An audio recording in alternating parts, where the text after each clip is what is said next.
Testing, testing. 1 2 1 2. Test, test. Is everything working? Are we live? You alive, easier? Hey, hello, hello. It's nice to be back. It's nice to be back. Hold on. Is the are the levels alright? I'm looking at my OBS and right now it's telling me that my mic is peaking. Is the audio alright for you guys? We can hear you. Welcome back. Welcome back to you guys too. Scarling, thank you for being a member for 9 months. You are truly one of our oldest footstools. Boom pregnancy. This chairman's going into labor. What is oh, I see. Sounds alright, audio's fine? Okay, maybe OBS is just freaking out. I can hear you speak louder. Audio seems fine. Alright. Zoro J. Zephyr, thank you for being a footstool for 9 months as well. Hi. Oh, we have such...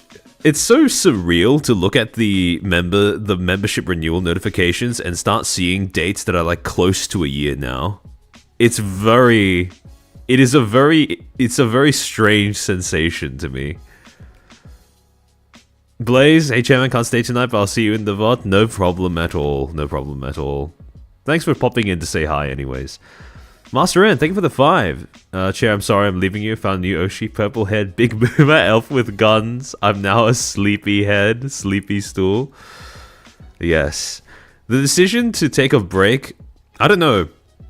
I seem to have a knack for these types of things. Every time I take a break, a lot of stuff happens and then I come back to at least a bunch of different topics, a bunch of new topics that I didn't have before.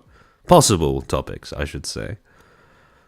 But yeah, for those who don't know, FaZe Invaders released a new group, I suppose, a new subunit of FaZe Invaders got released, called FaZe Quest, including a lineup that consisted of Clear IT, Mari _ En, and Sleepy, which is... That lineup was insane. Like, I think there were 1 or 2 that FaZe's communities anticipated, but I don't think anybody anticipated all 3 of them joining. And their streams thus far have been absolute kino. So those were some great additions to FaZe. Svezda, thank you for being a footstool for 9 months. 3 more months to go. True. ONG loot box jump scare. Yeah, we'll be getting into what this little box thingy is in a second later on in the stream. Seriously though, how does Fishman just happen to accidentally pick the best possible time to debut? Yeah, no, he's somewhere down the line, Sakana must have made some sort of deal with some sort of, I don't know, some sort of demon or something, because he may have the most Menhera girls under his wing, but at the same time, his knack for timing is insane. It's not something that you can plan ahead for as well, I'm pretty sure, because every time something goes wrong, it's usually the result of some sort of controversy or crisis behind the scenes of an organization or a group of streamers or whatever that then breaks out into the public eye, which is what creates the whole controversy, etc.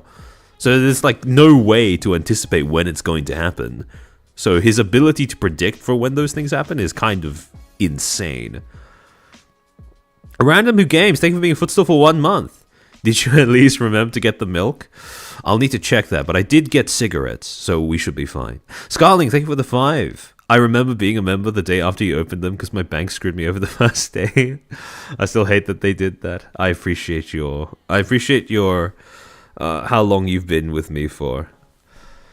Do you know Goon of Fortune?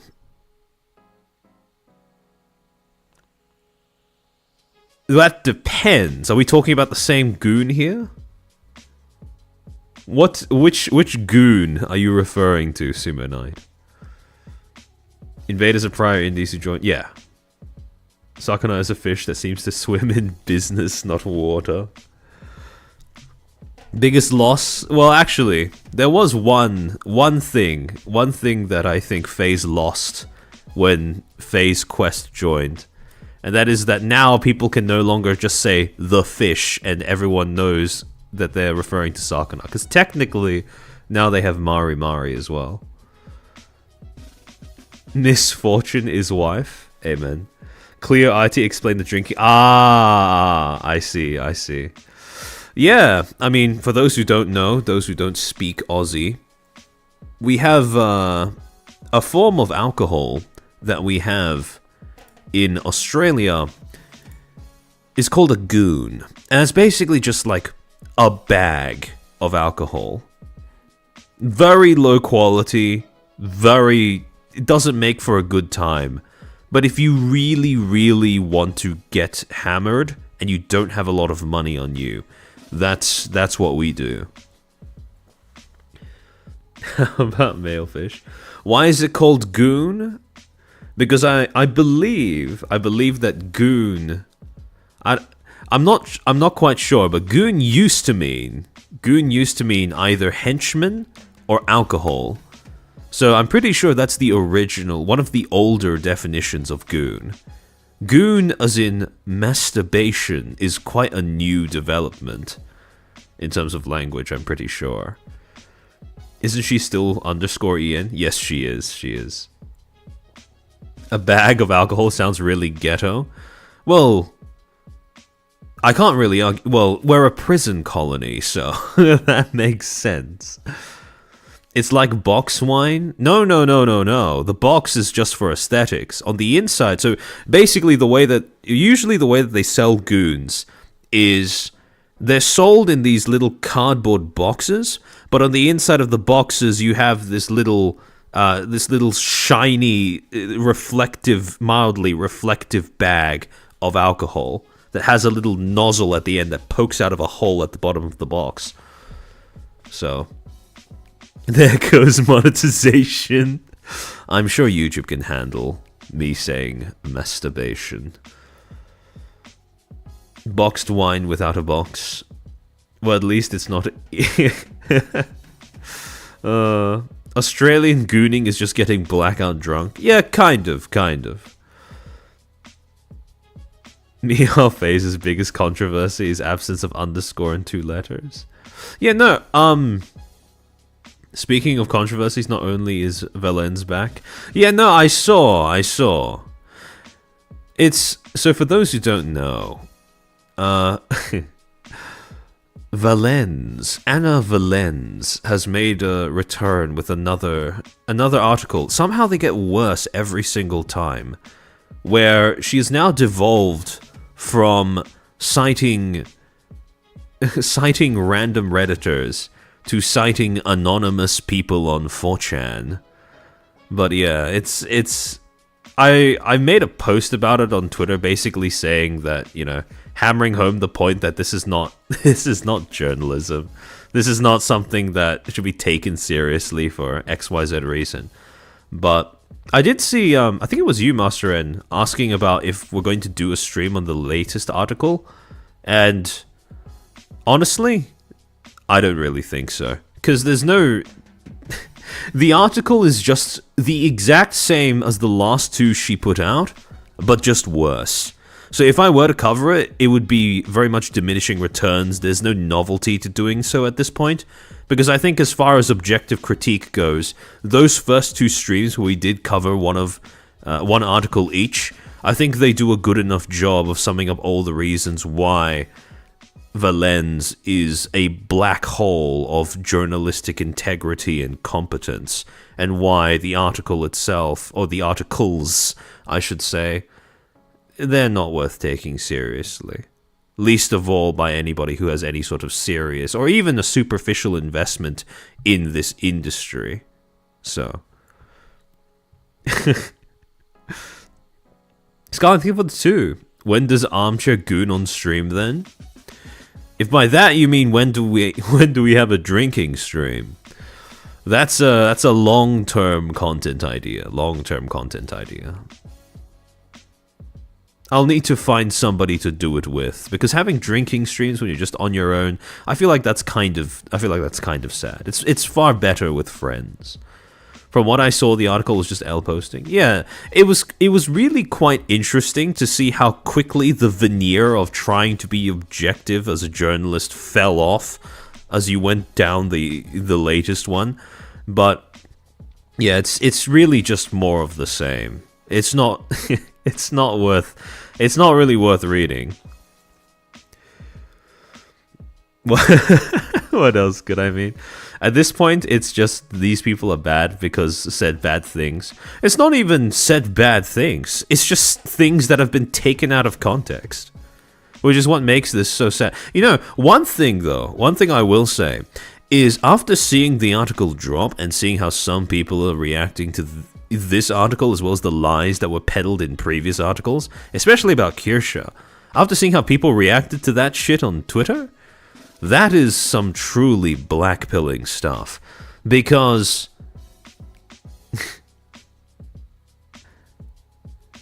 no, not to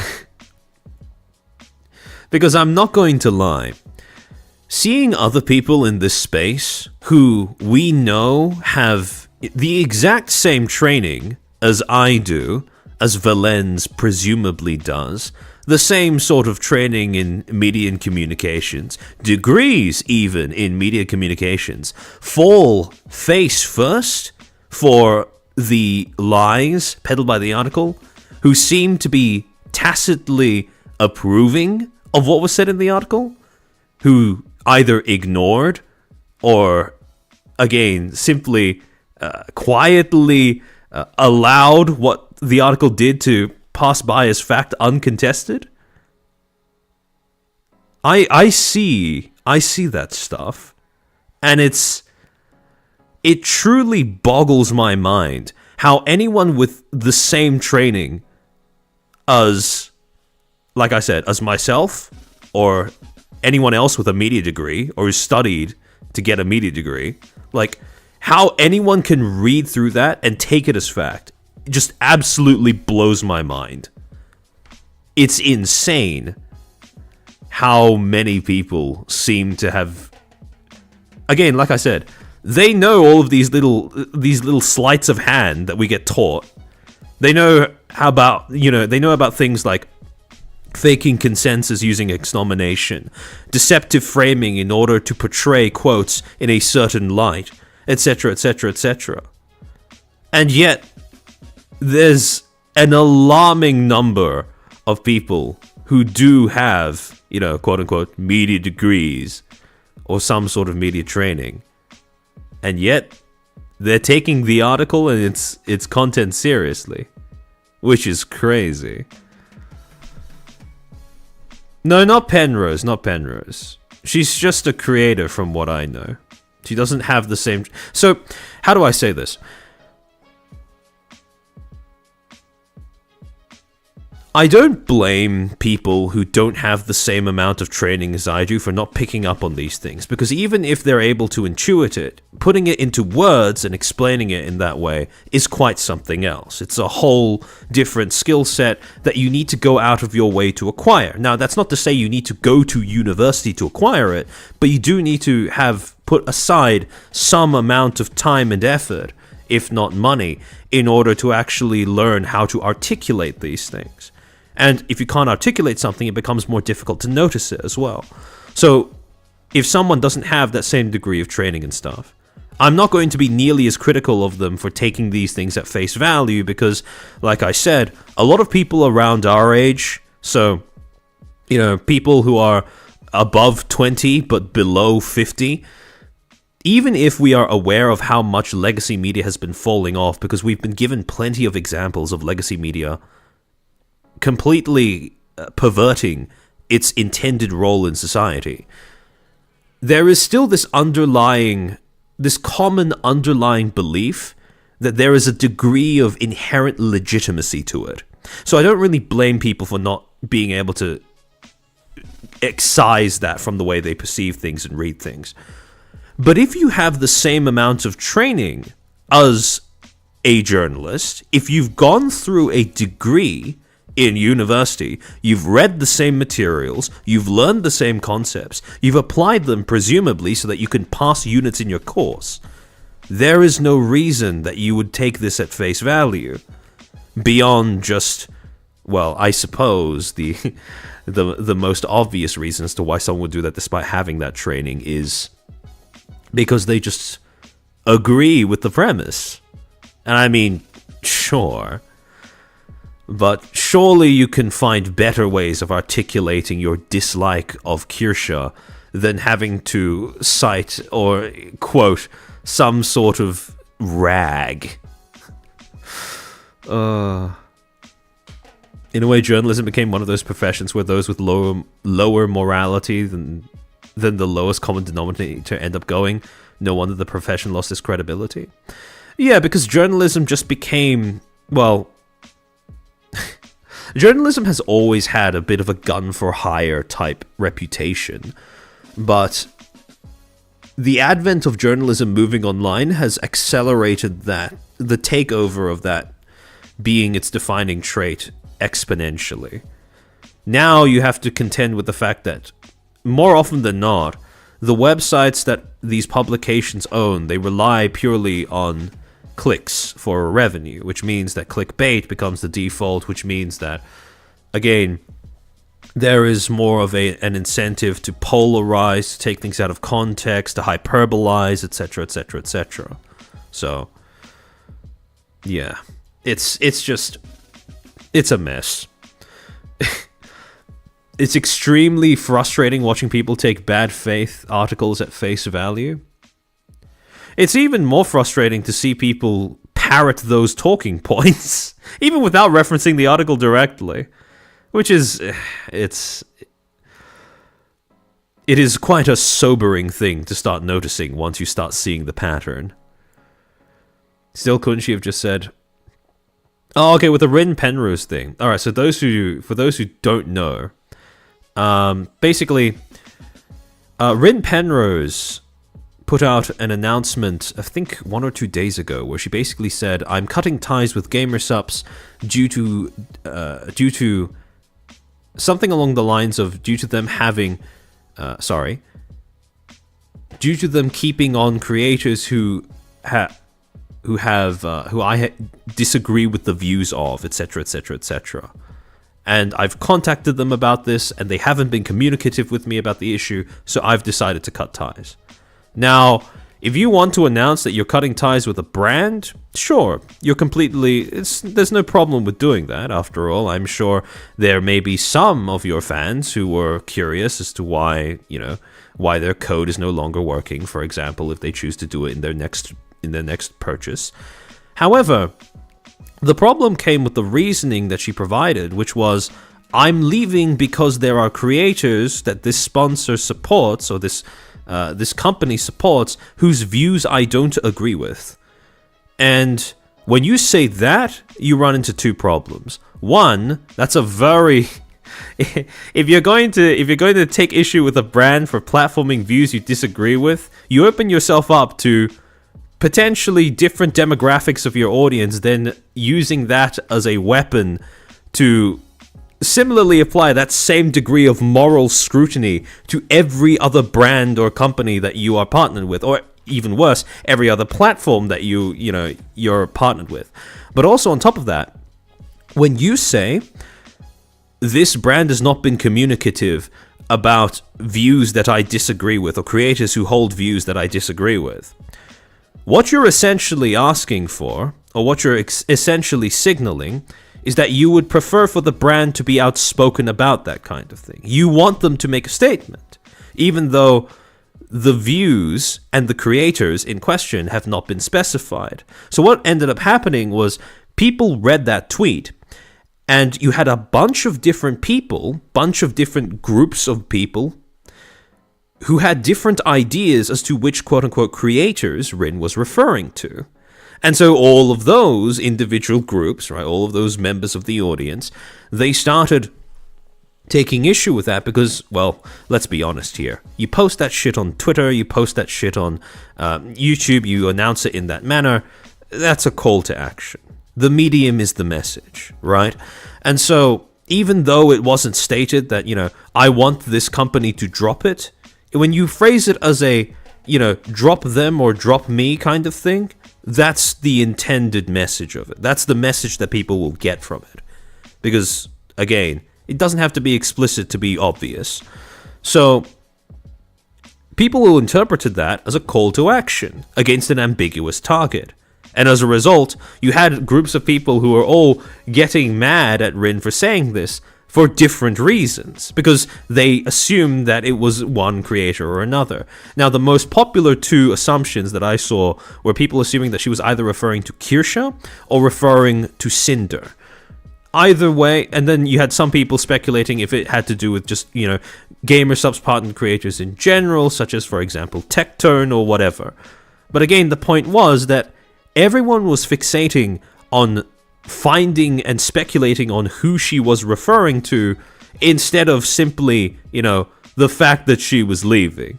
Which, to be honest, if the intention was to curb speculation and project tact, I think that backfired royally, so no pun intended. So, again, if there are any creators who happen to be watching along with as this situation unfolds, you can announce your departure from something, you can vague post about people you dislike or disagree with, but I don't recommend you do both at the same time, because that's just a recipe for disaster. Plum Starfell, welcome to the stream. Bit late but made it, no problem at all. Twitter hate always, yeah. The lack of context will prompt imagination to run wild, yeah. And also, if you're going to say something on Twitter, you probably don't want to be vague. If you're making... See, so here's the thing. The problem with Rin's statement is that... Actually, let me see if I can pull up a screenshot of it. Just so you guys have an idea of what I'm talking about. We're going to have a little bit of an impromptu statement dissection here. Hold on. Scarling Michael Laurie, thank you for the 10 gifted memberships. Alright, here we go.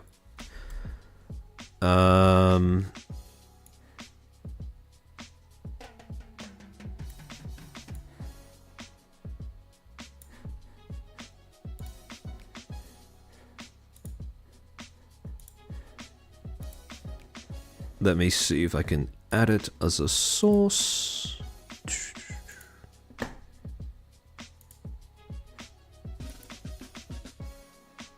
Cinder gave first impressions.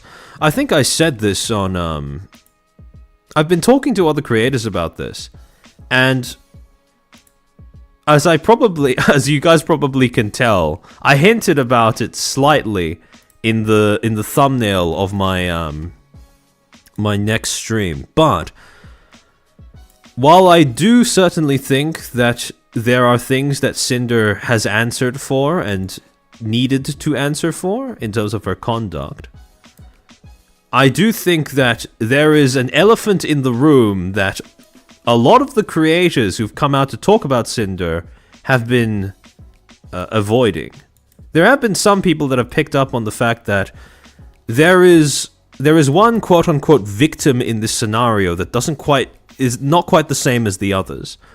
But that's all I'll say for now. I'll keep the rest for the next stream. Because, yes, Cinder was definitely someone... Cinder and Redacted were people who, not very ethical in terms of the way they conducted themselves, not very ethical in the way that they did business. But they weren't the only ones who were guilty of unethical conduct in this particular scenario, so... Speed on, thank you for being a Footstool for 4 months, paying for tuition now, keep up the good work. Alright, so... This was Rin's statement. Notice, due to their associations with creators whose views strongly conflict with my own, as well as a lack of communication from the company on this issue, I have chosen to end my affiliation with GamerSupps effective immediately. Thank you for your support. Now, the thing is with this statement, is that it's torn between two purposes. One is expressing a personal position, right? A personal position to do with, your perspectives, your opinions, your ability to your personal perspectives, opinions on certain things, your brand, etc., etc., etc., right? Creators who have different views to myself and who's, by associating with them, even if it's indirectly through a shared sponsor, I risk tarnishing my own brand and looking bad in front of my own audience. That's understandable, right? The only problem is, if you're going to present this as an issue that warrants communication, public communication or whatever, you're essentially trying to signal that these are creators whose views are, harmful, right? Harmful in some way. That is very much the implication of this. And so you run into a problem. Because if their views are harmful, but you're not naming who they are, well, this basically accomplishes nothing. But if you're simply just announcing your departure, and you're not naming the creators whose views you're talking about, but you are alluding to the fact that, those creators are a problem, you haven't really managed, you can't dodge the amount of controversy and speculation that people are going to approach this with. Because had she said something like, for example, had she either dropped the affiliation without saying anything and just picked up a new one at some point down the line, or if she said something along the lines of, due to a conflict of interest, I have decided to end my partnership with Gamersubs. Yeah, people are going to be speculating about why that is. Yeah, people are going to raise an eyebrow at the fact that she announced this publicly, because given the context of what has been happening over the last few weeks of, a bunch of random people on Twitter trying to make Gamersubs out to be some sort of neo-Nazi brand or whatever, right? People are naturally going to interpret that, this departure in that context, right? And therefore they're going to interpret the announcement of the departure in that context as well. However, you still have, if she just phrased it that way, she would have avoided making it look like an attempt at trying to call for the deplatforming of another creator. Because when you say due to their associations with creators whose views strongly conflict with my own, what that amounts to is an implication that the creators in question have views that, when platformed, pose a threat to Rin's own brand, right? That's basically saying those views, if it's basically a public signal to this sponsor and other sponsors, or an attempt to signal, if you want my brand to be partnered with yours, don't platform these views. And I mean, yeah, sure, fair enough if you want to make that business decision for yourself. But when you phrase it like that, when you say, due to associations with creators, you specifically identified the fact that the disagreement you had with the brand is not due to some sort of professional disagreement, but more due to a personal disagreement between you and another creator. That is when people start taking issue with it. Because this very much does read like a call for deplatforming. And again, like I said before, it runs into the issue of, okay, if the problem is platforming certain views, then, well, why doesn't this apply to all of the other platforms you're affiliated with? Things like, Twitch, YouTube, etc., etc., etc. Bigger problem is the shade thrown at people who still have Gamersubs sponsorship. Yeah, although, again, this is... Again, if you want to express that you have a personal disagreement with someone, that's fine, but you probably want to either make it clear if you are going to go so far as to imply that it is due to a specific view or person, you might as well name it, right? Because if you say it and you don't name it, then now it's up to your audience's interpretation. They can attribute whatever they want to you and your words. And generally speaking, that gives rise to more speculation, not less. And that gives rise to more controversy, not less. Because I think I said this before on my personal Twitter as well, but this basically became like a Rorschach test for the audience. Every person who read this assumed in their mind that she was referring to a specific creator who was sponsored by Gamersubs or affiliated with Gamersubs. And they either got mad or praised Rin accordingly. But again, there was no discernible consistency between what individual members of the audience were thinking. It was just whichever creator they themselves, they personally knew of, thought of, supported, who was affiliated with Gamersubs. So I think it's Chai Lily. Rin hates Chai Lily confirmed. The vaguer the vague post, the worse the speculation. Exactly. There is how do I say this? There is a line between the hardest thing to do when you're making a public statement is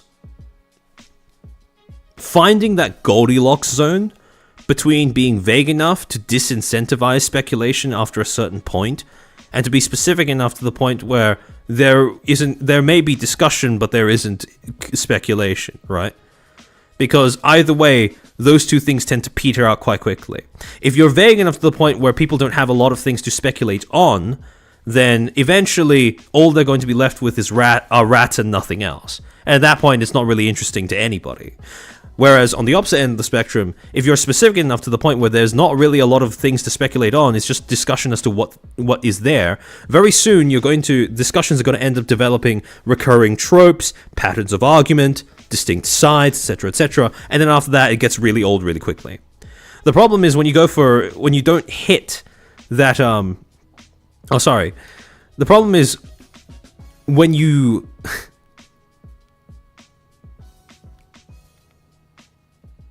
I shouldn't have said Goldilocks zone because that was the opposite of what I was going for. That was the opposite metaphor of what I was going for. I mixed myself up a little bit there.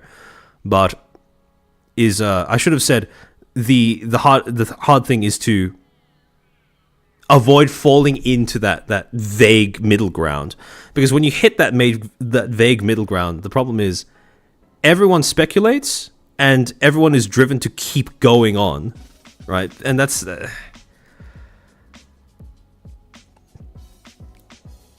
there's just it's just when I look at things like this, I'm just thinking to myself, surely at some point, like I know that Rin has a manager, right? So surely at some point they would have looked at this and gone, is it really a good idea to say associations with creators? Because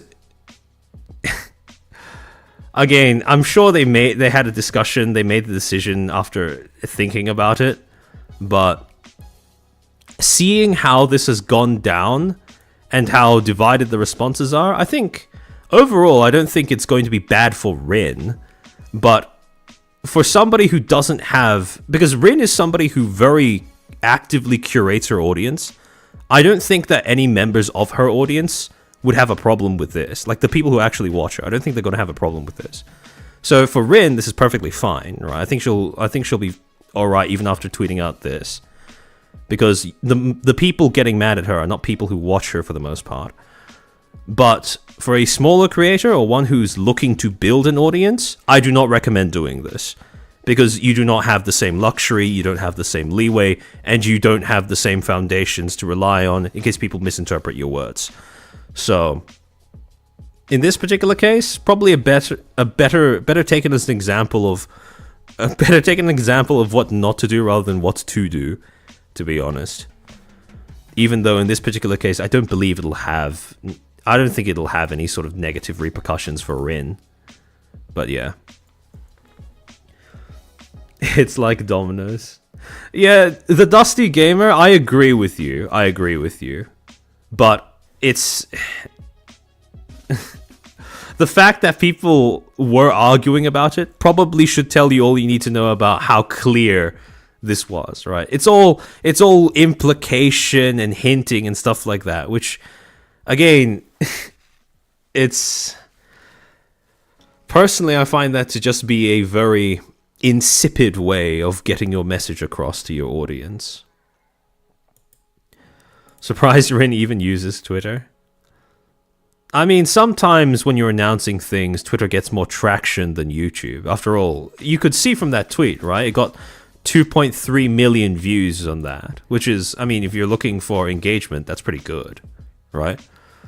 But yeah, in general, if you're making a statement about something you actually care about and you're a streamer, I recommend making it on your main platform. And if Twitter isn't your main platform, the thing about Twitter as well is that I've explained this before, but crucial thing to remember with Twitter is if you have any sort of a following, you have any sort of base level of engagement that you get with all of your tweets because you have a large audience, as Rin does.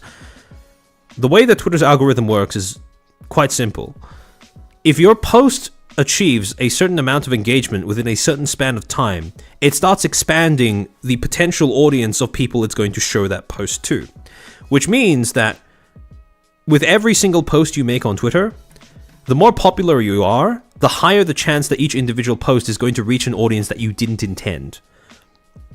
And so if you're going to make an announcement about anything important that you really care about, your audience understanding correctly without speculation, without external, other people muddying the message from the outside, I recommend delivering that message on the main platform that you use. If your main platform is Twitch, do it there. If your main platform is YouTube, do it there. And use Twitter to direct people to those platforms. Because then people who are actually fans of yours will have no problem switching from one platform to another to hear what you have to say. But people who don't give a shit and who are just on Twitter because they're on Twitter, they can't be asked to switch over to a different platform. It filters itself if you do that. I think this is something I've talked to other creators about as well, but in the hypotheticals, if you are a creator, right, in the hypothetical scenario in the future where you have to deliver a public apology or statement on something important, I highly recommend that you create an announcement post on Twitter that doesn't contain the actual contents of it, but you just do it on your main platform, and then you link to that from Twitter. Because Twitter is not very friendly to context. Twitter is not very friendly to clarity. And again, when you look at the actual features of the website, right? It's all about engagement. When you post something on Twitter, the implicit message by virtue of the medium that you're using is that you are inviting people to participate in what you are saying, right? That's why you have replies, reposts, retweets, quote tweets, likes, saves, etc., etc. All of these different ways of engaging with your post exist for a reason. Exists to imply to the audience looking at what you're saying that you are expecting them to join in as well. And if you have a message that you want to make sure stays pure to what you intend, Twitter is probably not the best platform to deliver that message through.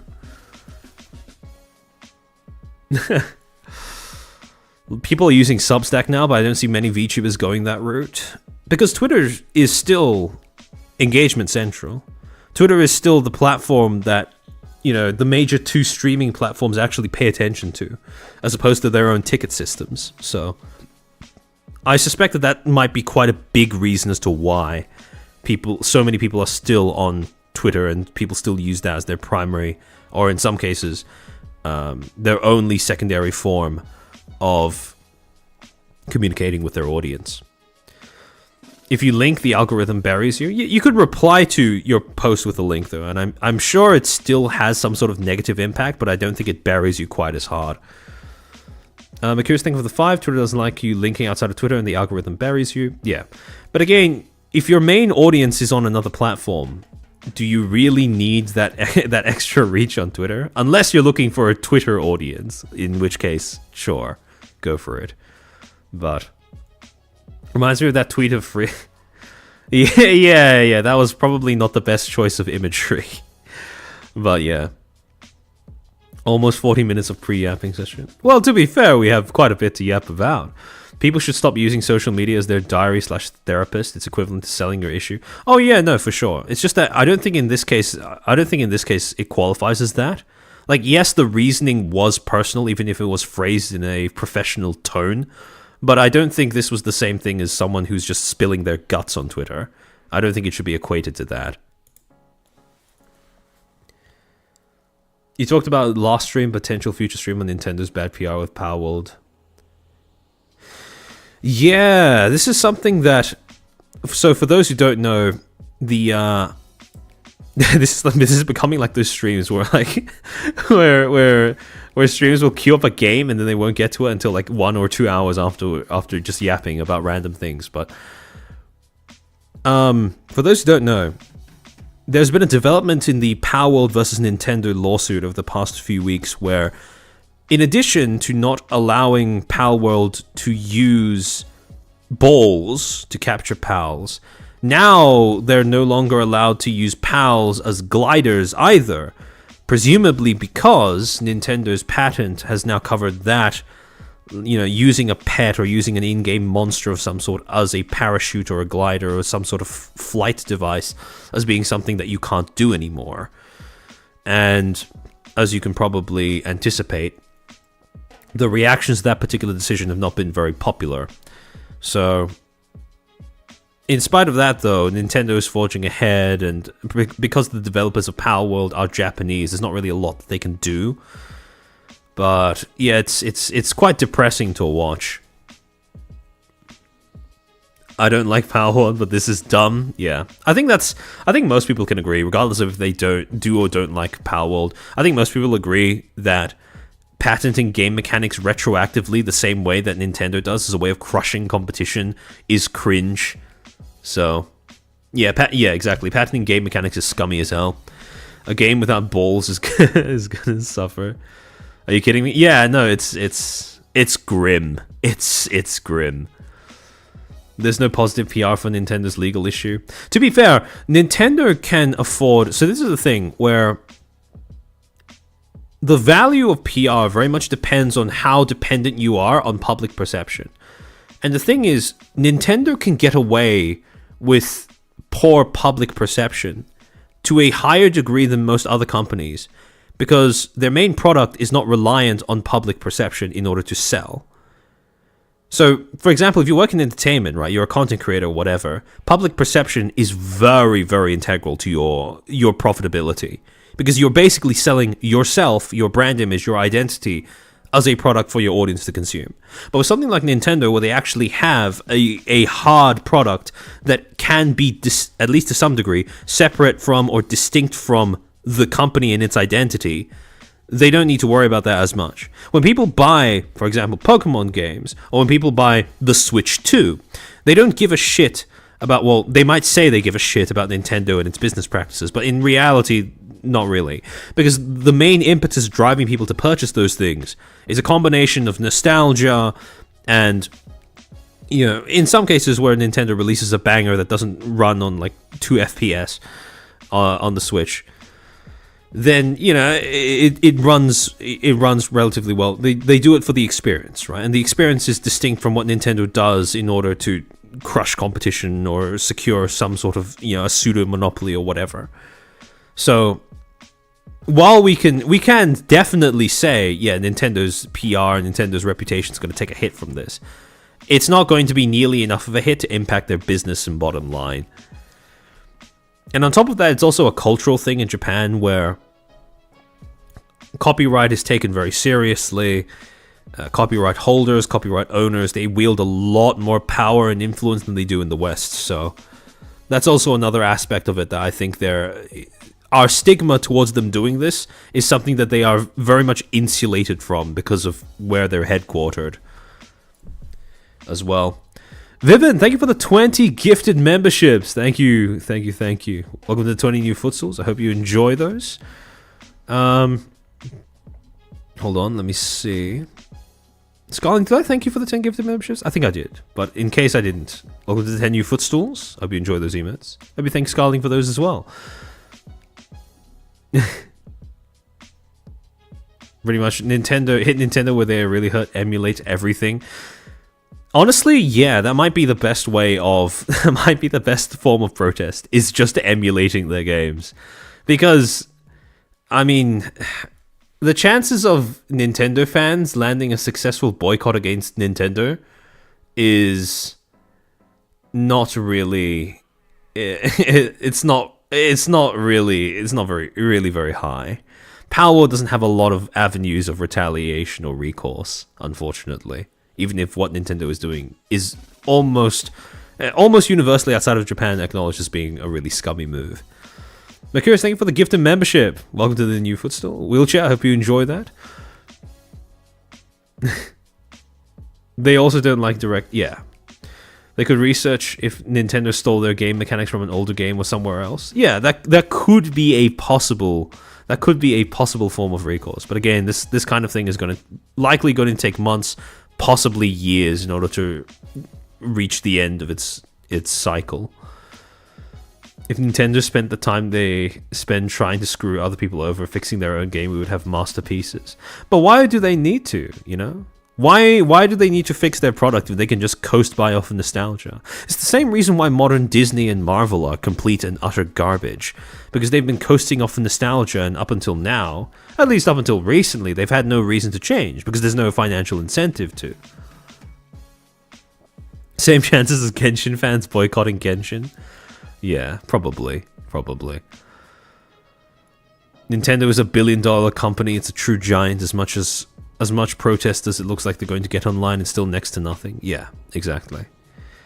You've got Pokemon card scalpers fighting in Walmart. A boycott is never happening. Yeah, pretty much. That's my thoughts. That's my thought on how things are going to pan out as well. I wonder if Nintendo would try to sue Palworld if it was a Western company. I mean, it hasn't stopped them from trying to sue before, but I do think that if Palworld was based outside of Japan, they'd have more of a fighting chance than they do as of right now. But unfortunately, due to circumstances outside of their control, where they're based, etc., I don't think Palworld has much they can do, to be honest. Personally, I like Marvel. Fair enough. Is Nintendo suing or Game Freak? I think it's Nintendo. Although I'm open to being corrected on that one. M. Hugh, thank you for being a Footstool for 9 months. Disney is protecting their IP no matter the cost. Yeah, and often the cost is eroding that IP in the first place. Which is unfortunate, but again, predictable. In any case, I think I've yapped for long enough. This has been almost 50 minutes. Alright, hold on. Let me switch over. Made screen. Alright. So... Oh, actually, something I want to show off as well. But real quick, before we get into the stream proper. Hold on.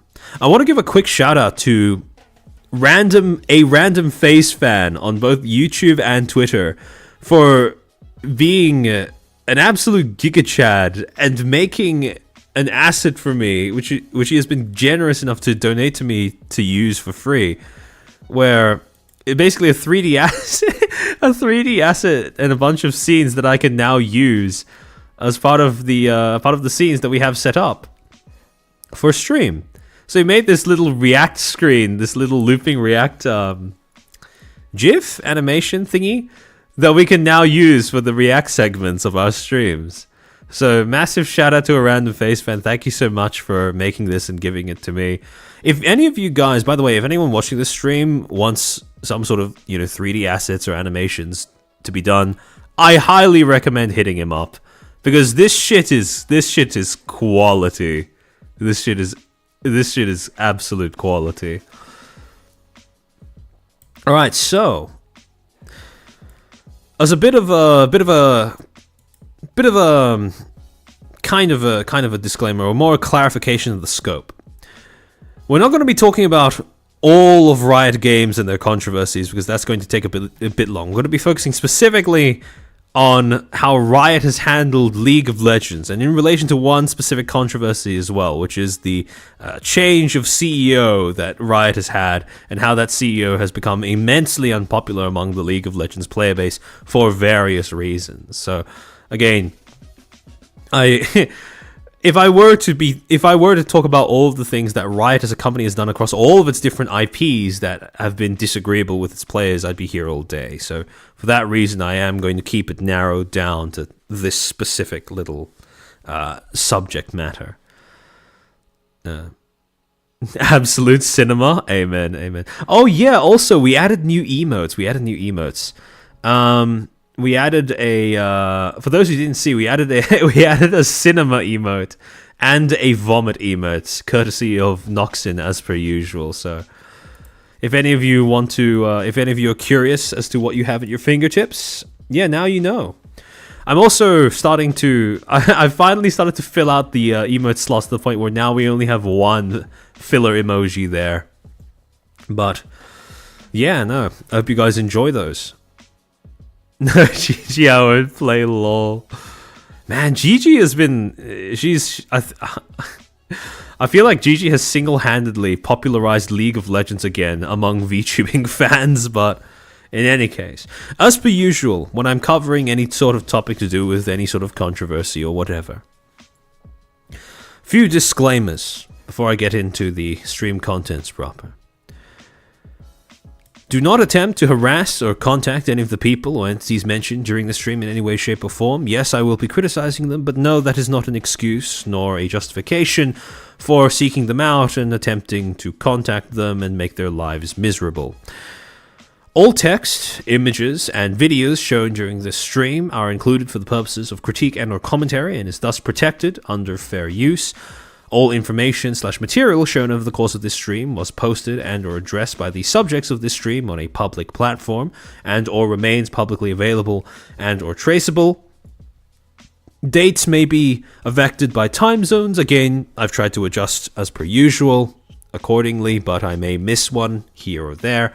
And finally, if there's something on screen that you can't quite read, don't worry, I'll probably be narrating it out loud during stream, but even if not, I will be uploading all of the slides as per usual onto my personal Patreon, where you can access all of them and all of those slides from my previous streams for free if you sign up as a member. You don't even need to pay any money, just sign up as a free member and you'll be able to access all of that and read them in your own time if you would like. So, to give you a little bit of background as to how this particular little controversy started, we need to go back to around the tail end of 2022, when the then CEO of Riot Games, a man by the name of Nicolo Loren, who was CEO from between 2017 to 2023, would appear on the channel of a kind of, I believe it's a French news publication called Contempt. And in this video, this was basically a recorded interview that he had, presumably with a reporter at Contempt, where he discussed how League of Legends, how Riot Games has grown since the time when he was, an employee from even before 2017. So over the course of this, he discusses, the growth of League of Legends, how it became so big and popular, how it was making strides in the esports scene, breaking records when it comes to people tuning into competitive esports events, etc., etc. How excited he was for the future of League of Legends, for the future of Riot Games. Reminiscing a little bit about what it was like when the company was still, 30 to 50 employees and stuff, and how much, essentially expressing how impressed he was at his ability to, at the company's ability to have grown to the point where it's currently at. And then basically just trying to build up as much hype as possible about what the future was going to be like for Riot, and more specifically League of Legends, going forward. And at the end of this interview, at the tail end of this interview, there's one specific section starting from around 9 minutes 16 out of this entire video, which ends at around 10 minutes in, or something around that duration.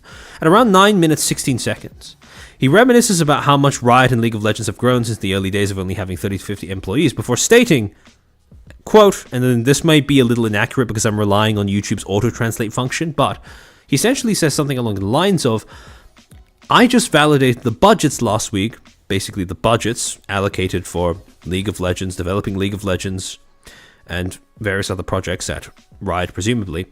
And he said, they are the biggest. Next year will still be the biggest.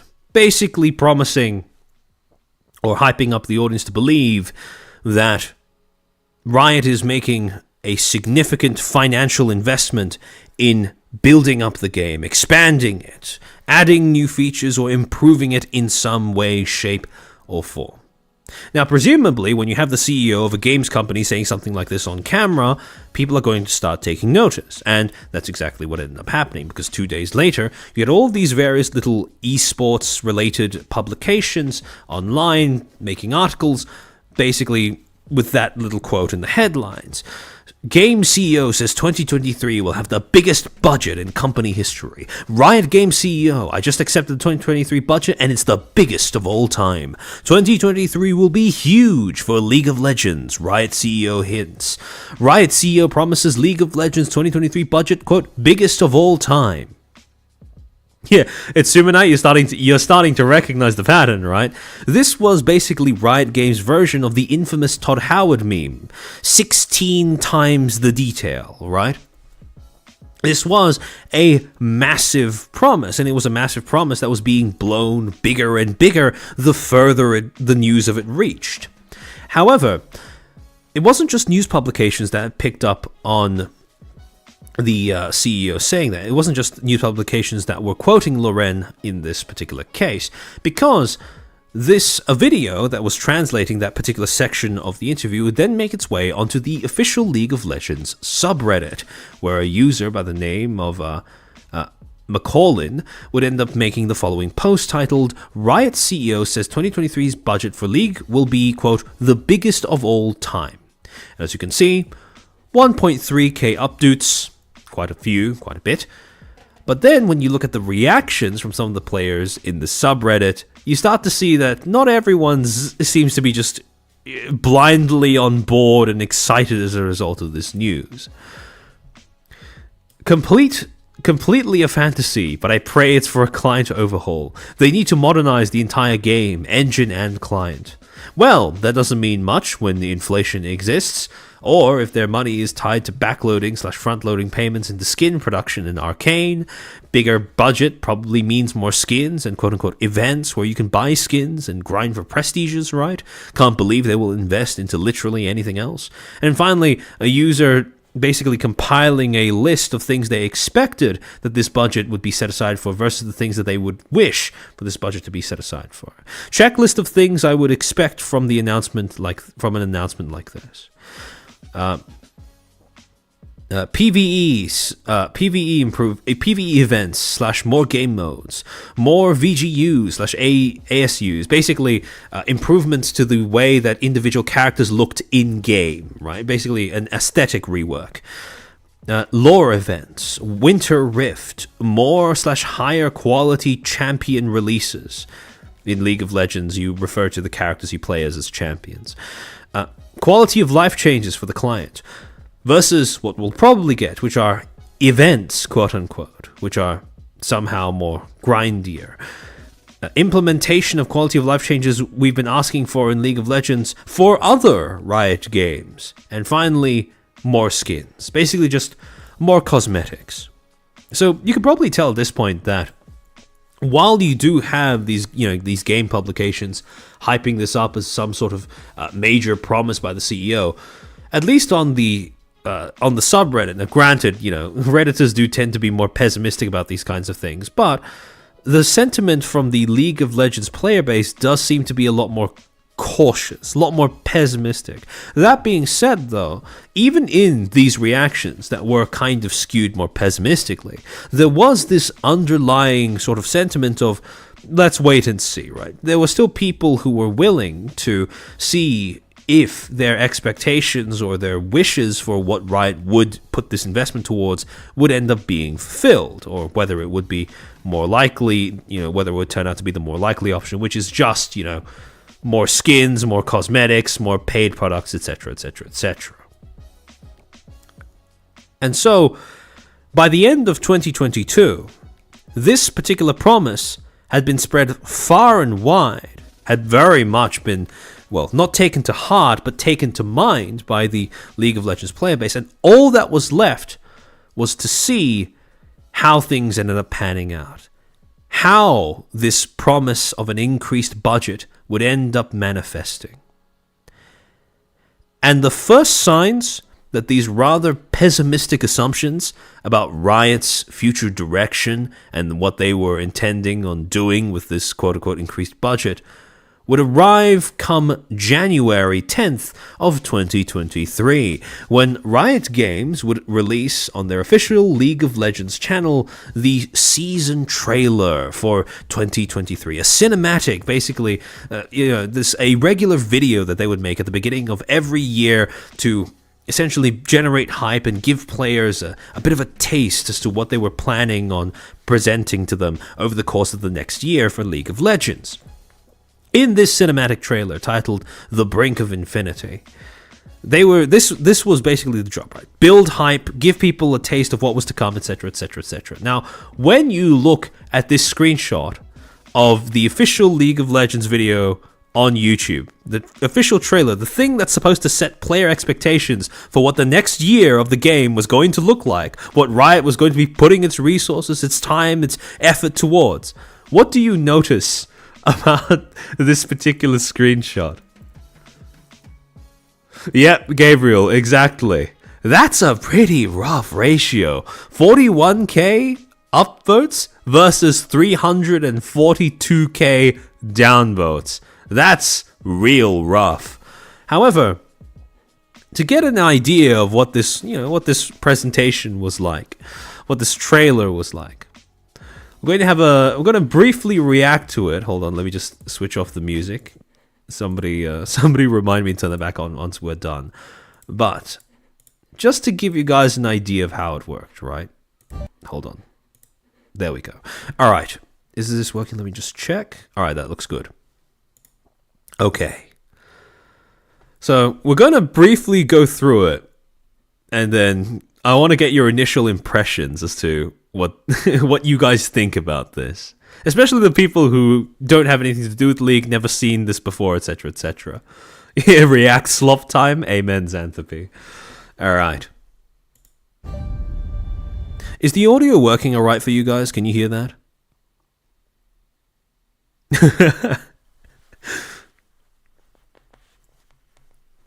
I know nothing about League. Perfect. Excellent. Yes, I think so. All right, great.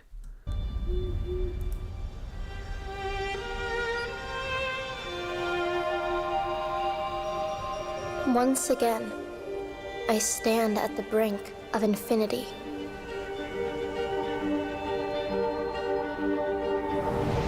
What lies beyond the shrouded path? Death? No, nothing that simple. The best part of me will live on in the scars I leave behind.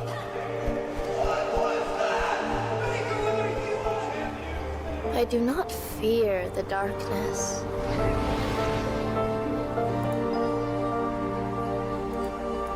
For some reason, YouTube seems to be having issues where it's freezing intermittently, but it should be mostly the same. You're not missing out on much whenever you have a freeze frame for a few seconds, to be honest. I will brave the shadows, trusting nothing but my strength. So basically, to give you guys a little bit of an explanation as to what's going on here, essentially this is supposed to be a kind of an attempt at an immersive POV through one of the game's maps, right? A place called Summoner's Rift, right? A little kind of like forest woodland type thing, and basically it's supposed to be what looks like a tracking shot through what looks like an Unreal Engine render of what the map would look like from ground level. I have found my limit 1,000 times, and still I press further. Guys, are you the last man alive? Please be chased down! Every mistake, a lesson.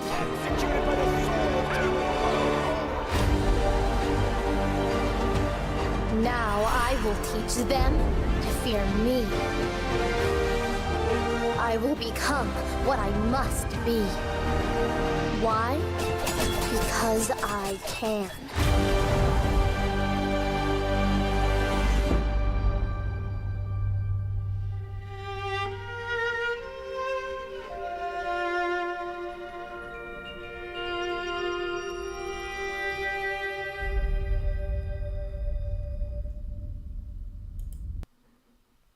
All right, and that was it.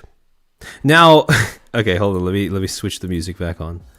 Now, from what a lot of what I saw in chat, right, from the people who presumably, a mix of both people who presumably have played League of Legends in the past and people who know nothing about League of Legends. Some recurring things that I noticed you guys were saying is that, yeah, the visuals are, some people were saying the visuals are nice, first, or either thank you for the two. First time I saw this 3D model, looks good. Yeah, this is cute and all. A lot of people are noticing how this doesn't really tell you anything about the game, though, right? It's just a sort of trailer that takes you through a 3D render of a map that doesn't even look like the way it does in game. And on top of that, doesn't tell you how the game is played, doesn't tell you anything about the world of the game, etc., etc., etc. However, that being said, right, is it uninteresting? Is it a little unclear as to what the game is about? Yeah, sure. But why were people's reaction to it so visceral to warrant this kind of dislike ratio? And again, for those who are unfamiliar with League as a game, have never watched a League of Legends cinematic in their life, it is quite easy to just look at this and go, it's very unexceptional, but I don't see how it's really offensive, right? After all, you can say that it doesn't really show you how the game is played, there's no gameplay, etc., etc., but you can make the argument that since it's a cinematic, there probably wouldn't be any gameplay anyways. It's supposed to be a video form portrayal of something about the game. It doesn't have to be a gameplay video per se, it doesn't have to be a tutorial or anything like that. So why was it that people reacted so negatively to this? And to answer that question, we're going to have to go back and compare it with the previous year's cinematic of the exact... Again, this is the exact same kind of video that Riot is putting out for the exact same purpose, right? Exact same premise. This is a trailer designed to set expectations, give fans some sort of precursor to anticipate what will happen in the game later on that year. And when you look at the season trailer for 2022... you may start to realize why people reacted so negatively to the video we just watched. All right, hold on. Let me switch the music back off. All right. This is probably going to get the VOD monetization nuked because there is music in the background of this.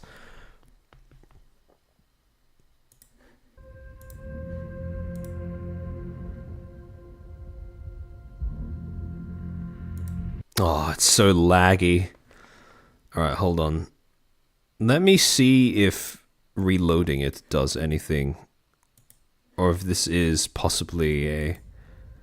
I should have the new PC set up by the end of the month, so hopefully we won't have to deal with this for much longer in future streams. Oh yeah, I could just give you the link as well, so you can watch along on your own as well. I'll pin the link in I'll put the link in chat and pin it for a little bit.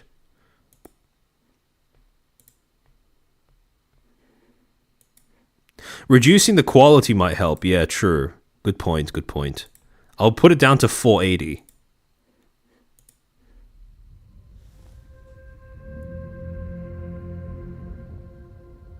Okay, that works much better.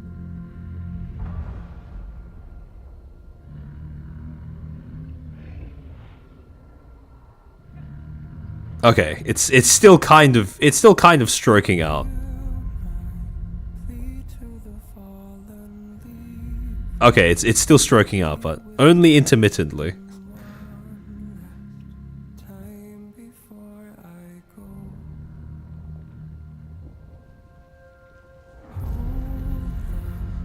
Immediately you can see a marked difference between this and the previous one, where it's actually rendering out characters, snapshots of characters in the middle of different sequences that seems to be portraying their lives in the universe of the game. And again, there seems to be a story to this. Or multiple stories, I should say.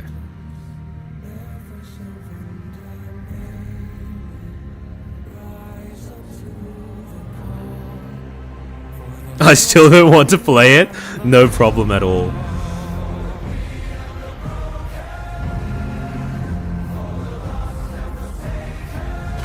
Exactly, I'm a reindeer. It shows instead of tells. One of the most obvious differences between this and the cinematic we just watched is that this is completely absent of any kind of narration. Yes, you do have the music and the lyrics that are, tone setting for the cinematic, but apart from that, the storytelling here is purely visual.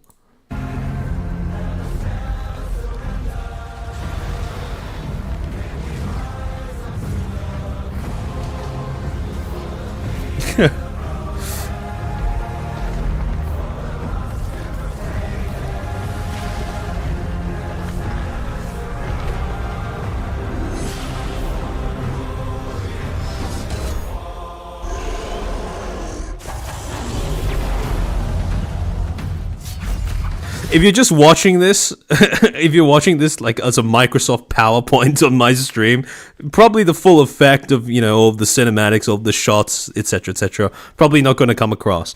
But again, the main point being, we don't need to watch the entirety of the cinematic in order to get across the point that with this, markedly different because of the fact that they actually have a storyline. This cinematic has a very distinct purpose. It exists to give the audience, presumably the player or prospective players, an insight into the universe of the world, an insight into the narratives that they plan to expand on in the world. It gets you invested in the game by giving you more of a vivid picture of what the world is like.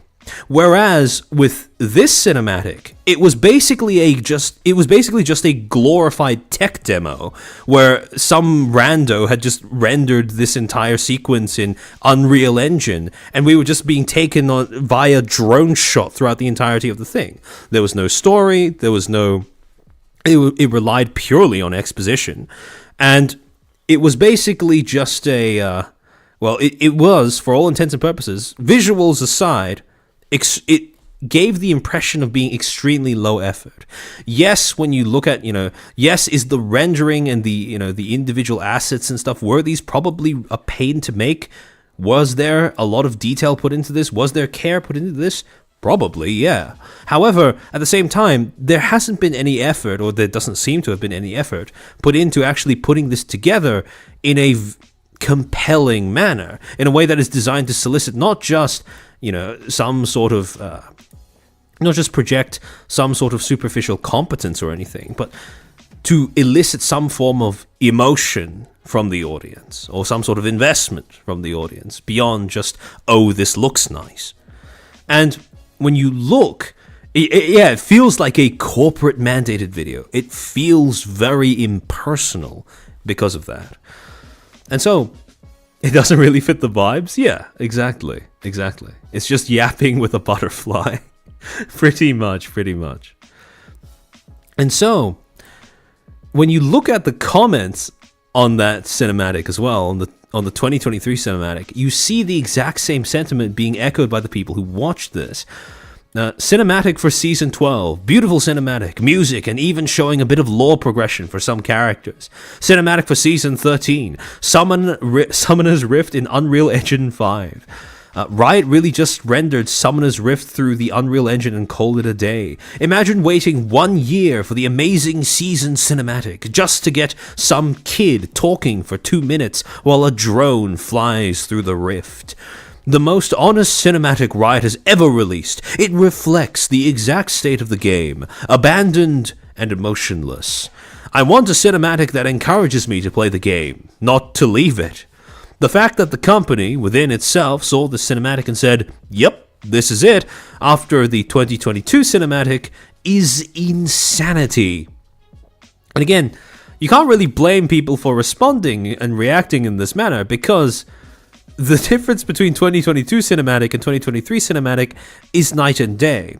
And the difference becomes all the more concerning when you take it in context, which is right after the CEO of Riot had promised the biggest budget ever for 2023 in, well, presumably for Riot Games properties, but one of those properties being League of Legends.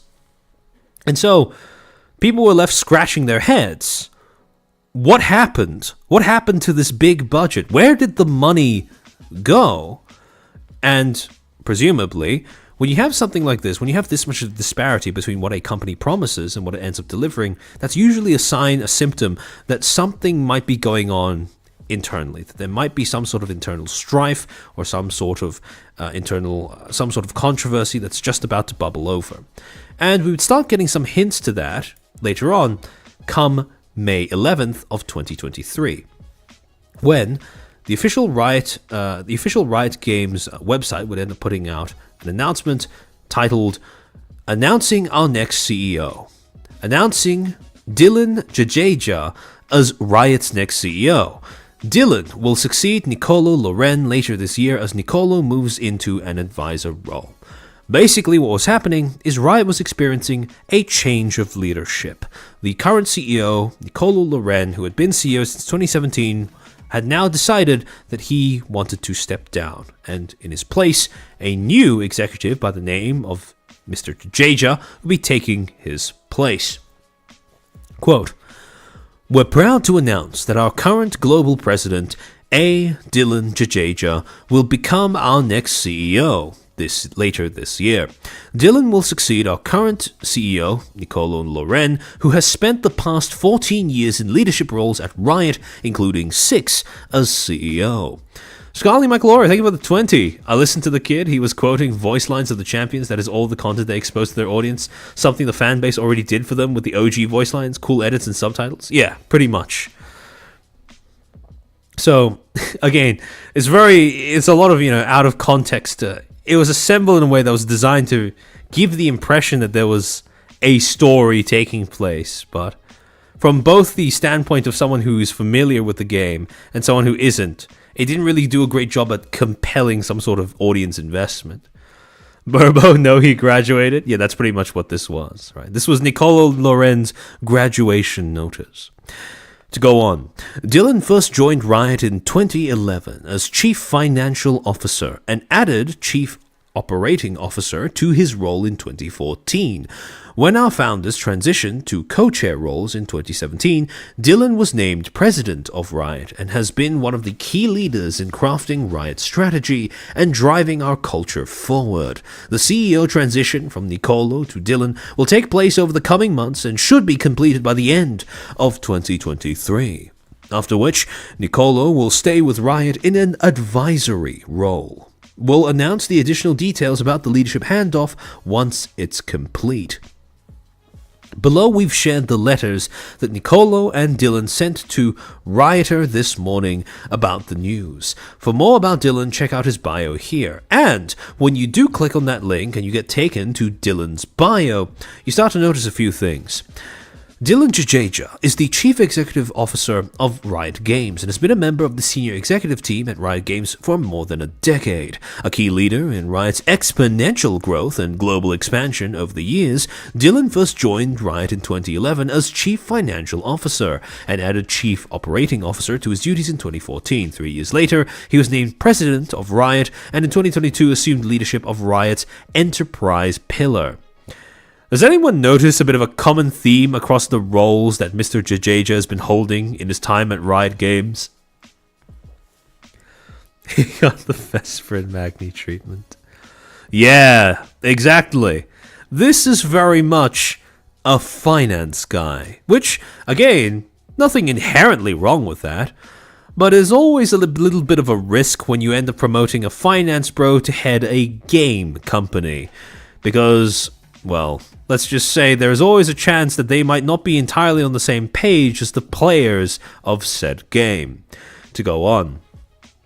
As president, Dylan oversees Riot's global corporate strategy and development, venture investments, legal, finance and accounting, enterprise technology and security, human resources, corporate affairs, real estate, and other key operational functions. A long-time advocate for social impact and diversity and inclusion, he also spearheaded and oversees Riot's $10 million commitment to investments in underrepresented founders in the gaming industry. During his tenure in this role, he has architected numerous strategic investments for Riot, including the acquisitions of Hypixel Studios and Radiant Entertainment. In addition, Jadeja led the company's 2015 equity sale to Tencent Holdings Limited. Yep, DEI at Riot Games. What fun. To continue. Before hanging up his suit and tie to enter the world of gaming, Dylan was co-head of West Coast consumer retail coverage for Goldman Sachs.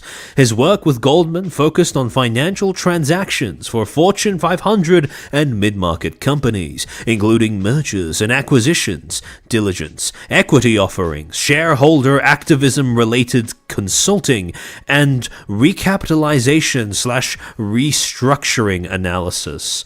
Now, for those who need translations as to what each of those words mean, what that little bit of corpo finance bro technobabble means, mergers and acquisitions diligence.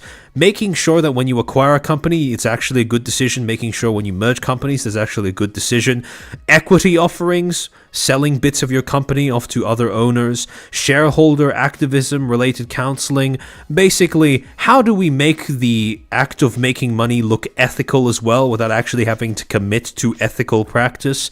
You know, paying lip service to so-and-so social issue by ways of creating a virtuous facade for our company, and also recapitalization/restructuring analysis. How do we fire people, basically? Streamlining our organization so that we pay as little as necessary. As little as possible, only what is necessary, etc., etc., etc. Where can we cut our company down to size? That's basically what it means. While there, Jadeja led highly successful transactions, including Lululemon's 2007 IPO and the 2010 sale of retailer Gymboree. Prior to Goldman, he began his career with Kearney Management Consulting. So again, the point is, at this point, it's very much cut and dry, right? Dylan Jadeja is very much a finance guy, a finance bro, someone who's very familiar with the business side of things. But as far as being a dev or a player, kind of ambiguous as to what kind of experience he has, if any. Now, to go back to the article announcing Lauren stepping down, it includes a message from Nicolo himself once you scroll down to around the midway point. Quote, message to rioters, that's what Riot Games refers to its employees as, from Nicolo. To Lululemon? Yes, to Lululemon. Quote, hey rioters, after nearly 14 years with Riot and almost 6 as CEO, I'm going to complete something that's been on my quest log for quite some time. Later this year, I'm planning to step away from the CEO role to focus on my family.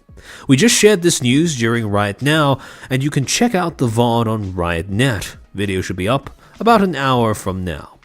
But in the meantime, we wanted to make sure anyone who missed the stream doesn't miss the news. So I've summarized some of the next steps for Riot, including who will be taking the reins as the next incoming CEO.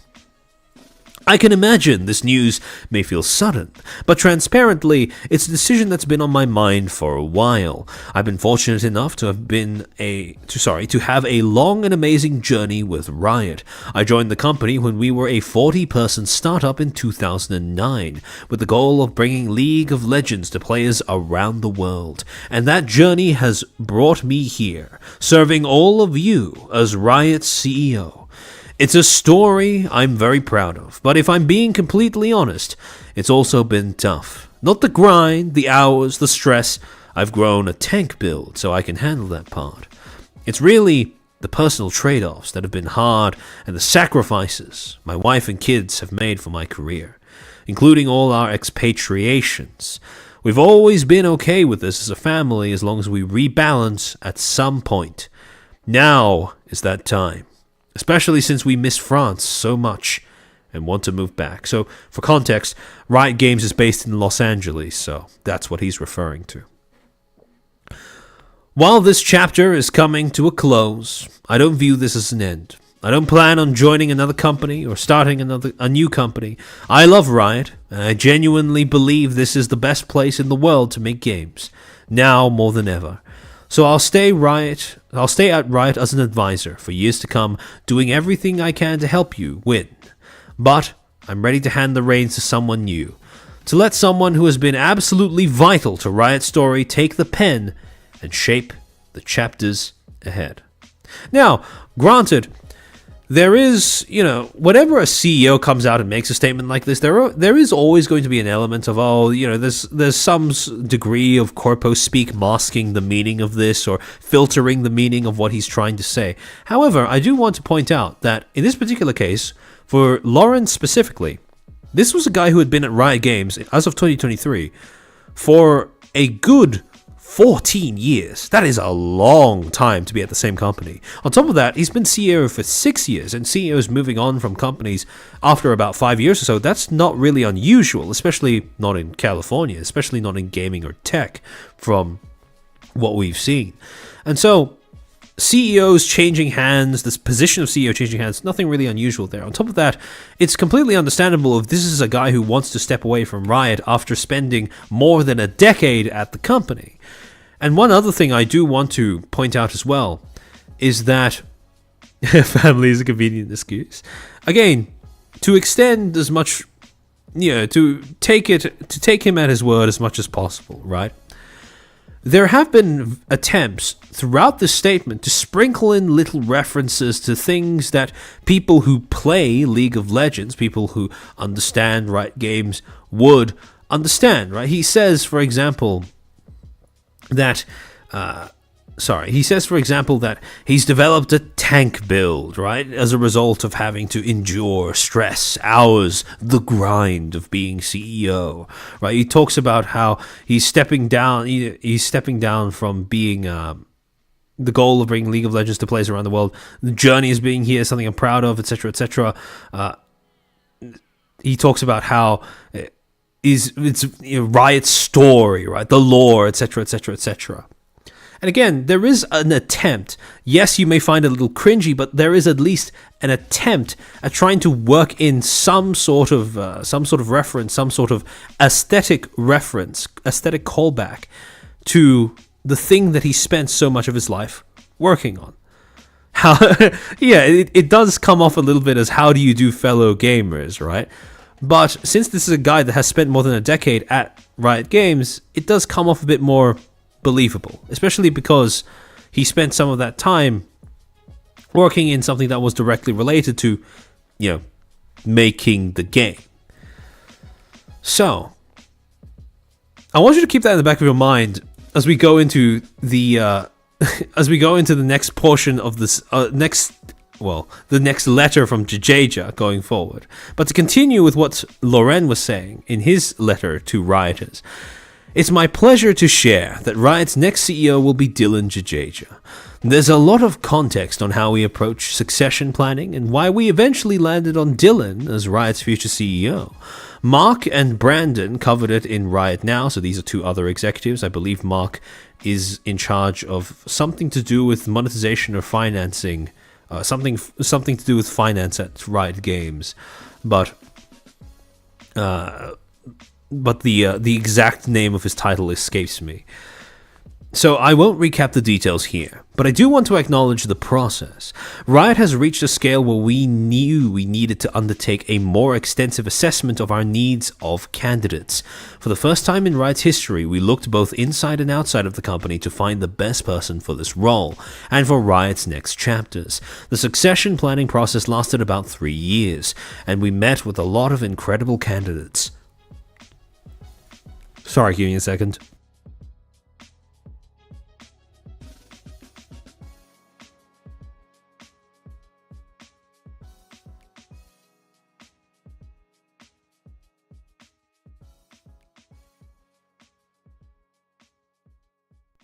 Feels like he's trying too hard to be relatable? That's fair enough. That's fair enough. Again, the little references peppered in, they don't sound natural to what is essentially a resignation letter, so I can understand that sentiment upon reading this.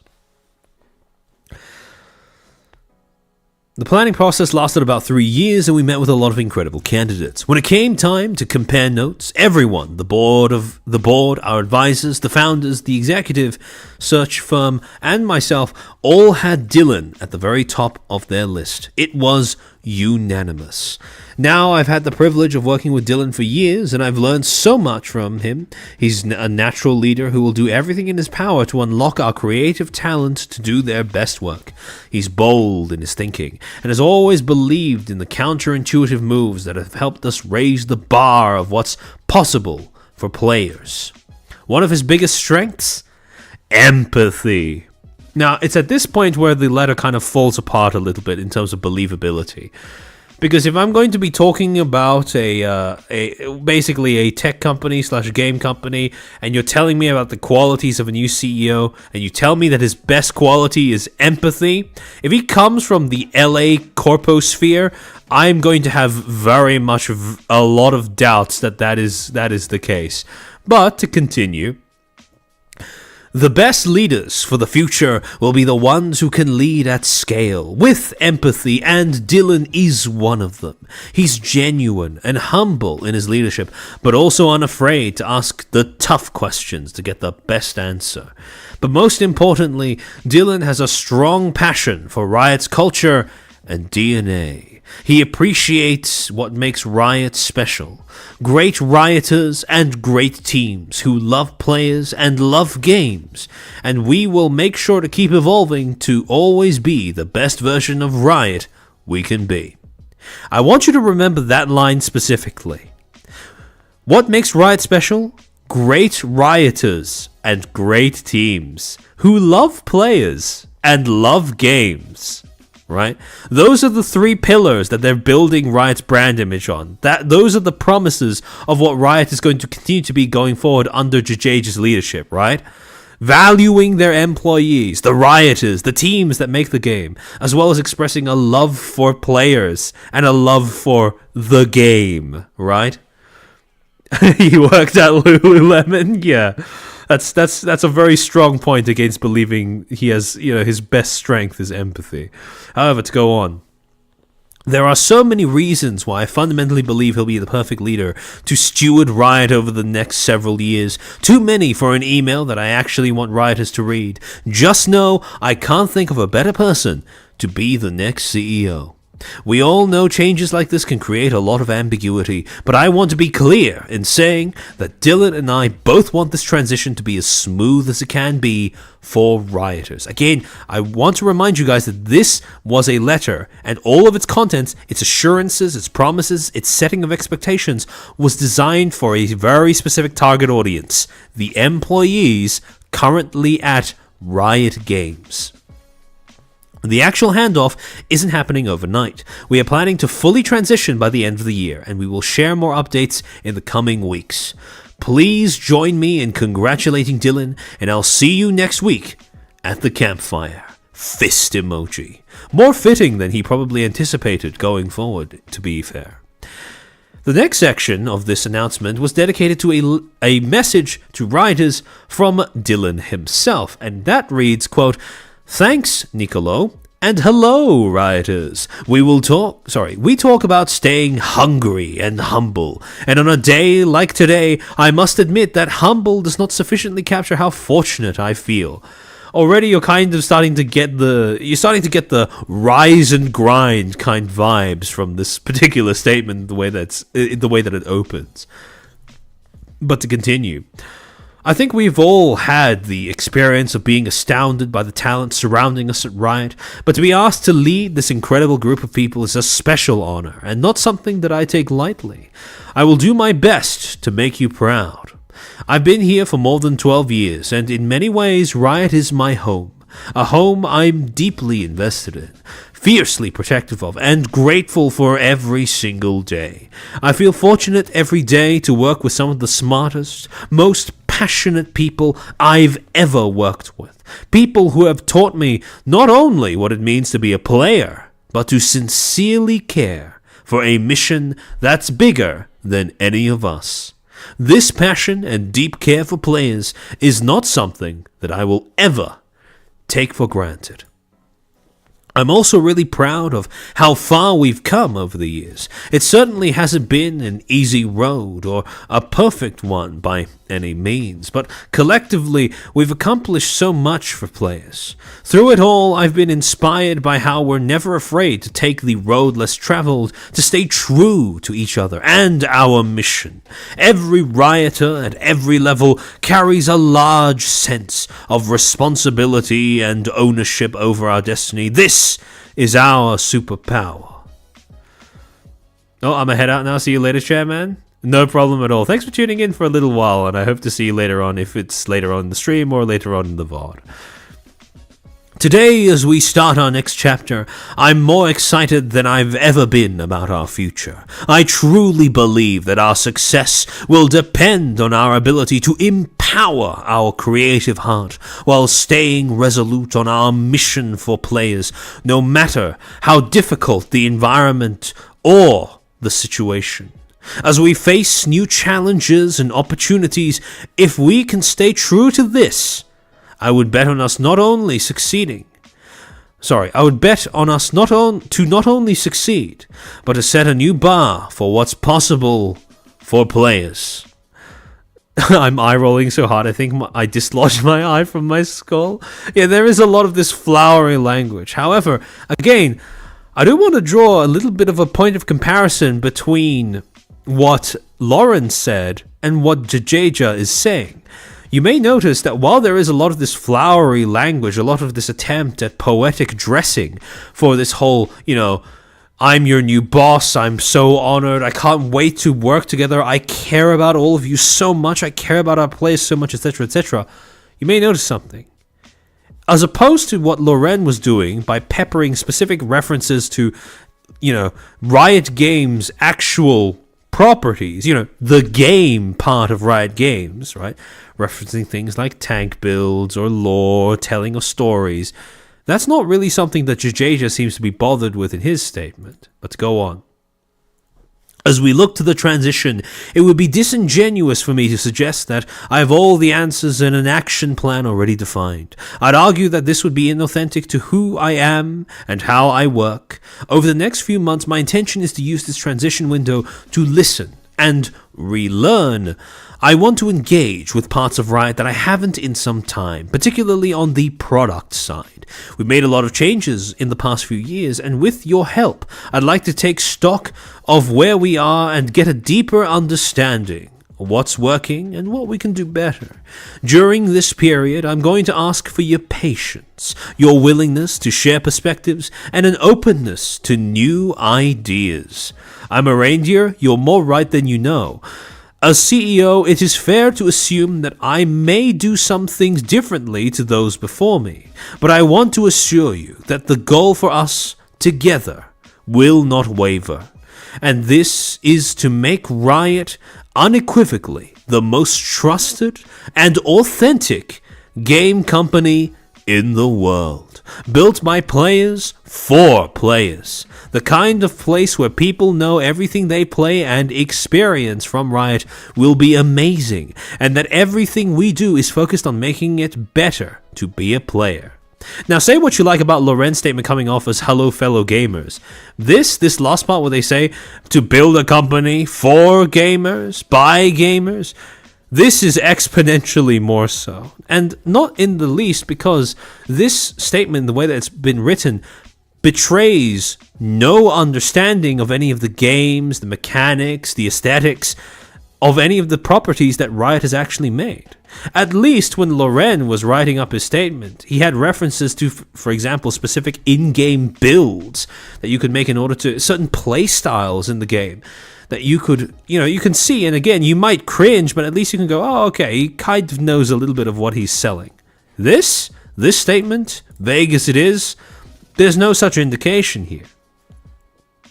His statement could literally be about any other company. It doesn't feel like an announcement for someone who's working at Riot or who even cares about the product. Exactly.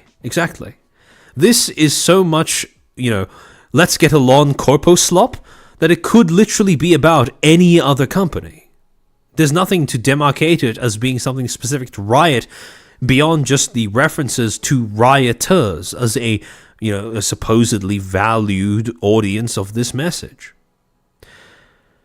And so, by the end of this particular announcement, you have promises by two CEOs, one on his way out, one on his way in, that regardless of what changes, regardless of anything that Riot ends up doing, the mission hasn't changed. They're still the same company. They still are built on a foundation of caring about their employees and caring about their players. Now, let's do the timing of it, though. The thing that made the timing of this announcement, this changing of the guard, quite interesting, is that not even a week later, or less than a week later, articles would start being released about how Riot Games was settling a sex discrimination lawsuit for $100 million. And this was a discrimination lawsuit that had been in the works, running in the courts for the last 5 years. According to court documents, this was a lawsuit that started all the way back in 2017, and now, after a total of 6 years, a settlement had finally been reached. By the way, when you talk about Riot having a massive budget, I suppose that this is at least part of where that budget went, because according to SHRM, quote, the Los Angeles-based video game developer Riot Games agreed to pay $100 million to settle a sex discrimination and sexual harassment lawsuit, the largest settlement of its kind in the California Department of Civil Rights history. The female employees who brought the case claimed that the company paid women less than similarly situated men, assigned women to less highly compensated jobs, promoted men more frequently than similarly situated women, and exposed employees to gender-based discrimination, harassment, and retaliation in the workplace. The lawsuit cited examples of discrimination and harassment that went unaddressed, such as requiring female workers to temporarily fulfill roles above their title and pay grade and then ultimately hiring a man to fill that role, firing two male workers who were vocal advocates of gender diversity in the workplace, objectifying women, including keeping a list called Riot Games' hottest women employees, frequent sexual jokes about rape, masturbation, and body parts, requiring female workers to participate in online gaming where they were routinely subjected to harassment, showing female workers photos of male genitalia, talking over and ignoring female colleagues, belittling female workers for having families, or speaking too much. Riot Games calls its workers, quote-unquote, rioters. Goad Pays, the company's senior vice president of corporate affairs, said, quote, this has been a long road for everyone involved, and we're grateful to rioters for their patience and support throughout this process. We've worked hard over the past several years to create a culture at Riot where inclusivity is the norm and embracing diversity fuels creativity. And we're committed to making sure that remains true moving forward. I'll track my last statement. This is a lawsuit about women destroying a gaming company. To be fair, though, the PP pics, that's something that shouldn't be happening regardless of who's on the receiving end and who's giving it out, especially not in a corporate environment. So I do think that this is a lawsuit that definitely had legs, even if not all of the reasons are equally as serious as one another. However, this was quite a blow to Riot's reputation as a company. Now, does this have something to do with the CEO changing hands?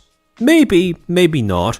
But the coincidence is definitely something that does end up raising eyebrows. Certainly, it calls into question just how true what Riot's promises of, caring about its employees, how truly that goes for the company, how much they actually value the employees they claim to care about so much. However, after this particular point in time, for a good while, Riot would end up going quiet regarding controversies that happen within the company. On September 22nd, 2023, a follow-up post will be made on Riot Games' official announcement page, stating, "Update on our CEO transition.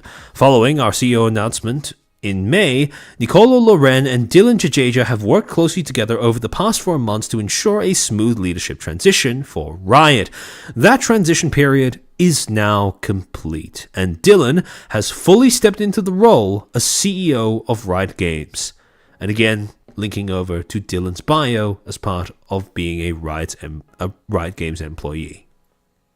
So, at this particular point in time, the CEO transition was complete. From September 22, 2023, Dylan Jadeja was the sole CEO of Riot Games. Everything after this point was now quite reasonably attributed to his leadership, his intended direction for the company. And in the immediate aftermath, there didn't really seem to be anything wrong. From what I've said so far, you may get the impression that Riot Games in 2023 was just going through L after L after L.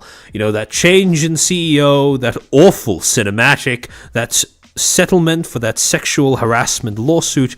It seems like Riot Games was really taking a beating in 2022, but I don't want to give the impression that it was all bad things happening to Riot, because right at the tail end of 2023, when you had League of Legends, the World Tournament, right, the World Championships.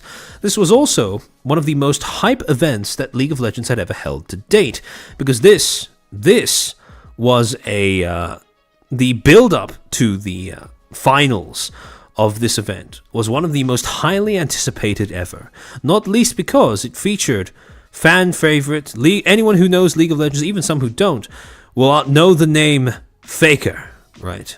The god League of Legends gamer from South Korea Telecom 1. One of the most famous teams to win a League of Legends championship earlier on in the day.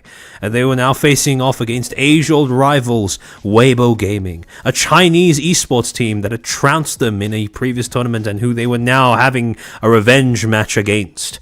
This was cinema, and this was one of the most highly anticipated comebacks of recent League of Legends esports history, because against all odds, despite their previous loss to Weibo, SKT managed to come out on top.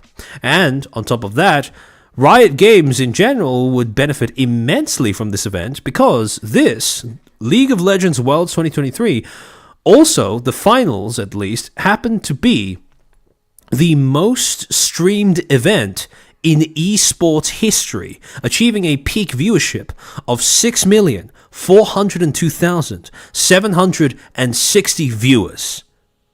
That was a new record. And this spoke very brightly of the future of League of Legends as an esport.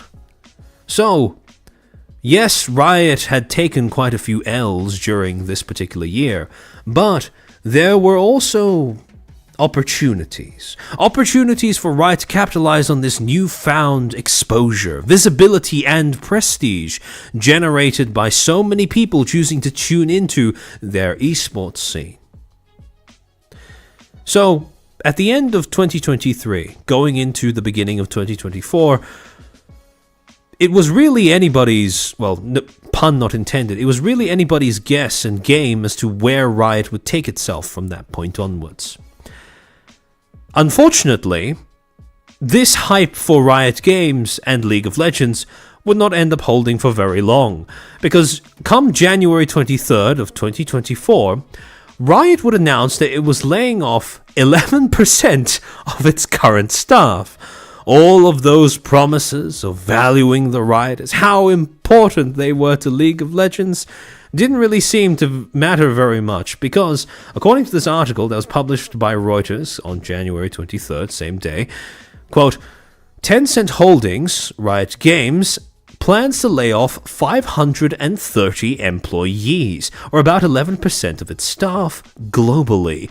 The online gaming company said on Monday in a blog that included a letter to employees from CEO Dylan Jadeja. Los Angeles-based Riot, whose popular titles include League of Legends, said teams outside of core development will see the largest impact from layoffs. Quote, "Today we're a company without a sharp enough focus, and simply put, we have too many things under underway. Some of these significant investments we've made aren't paying off the way we expected them to. Our costs have grown to the point where they're unsustainable, Jaja said in the letter. The changes will allow Riot to focus its portfolio on live games. League of Legends, Valorant, Teamfight Tactics, and Wild Rift. Again, for context, Wild Rift is the mobile version of League of Legends.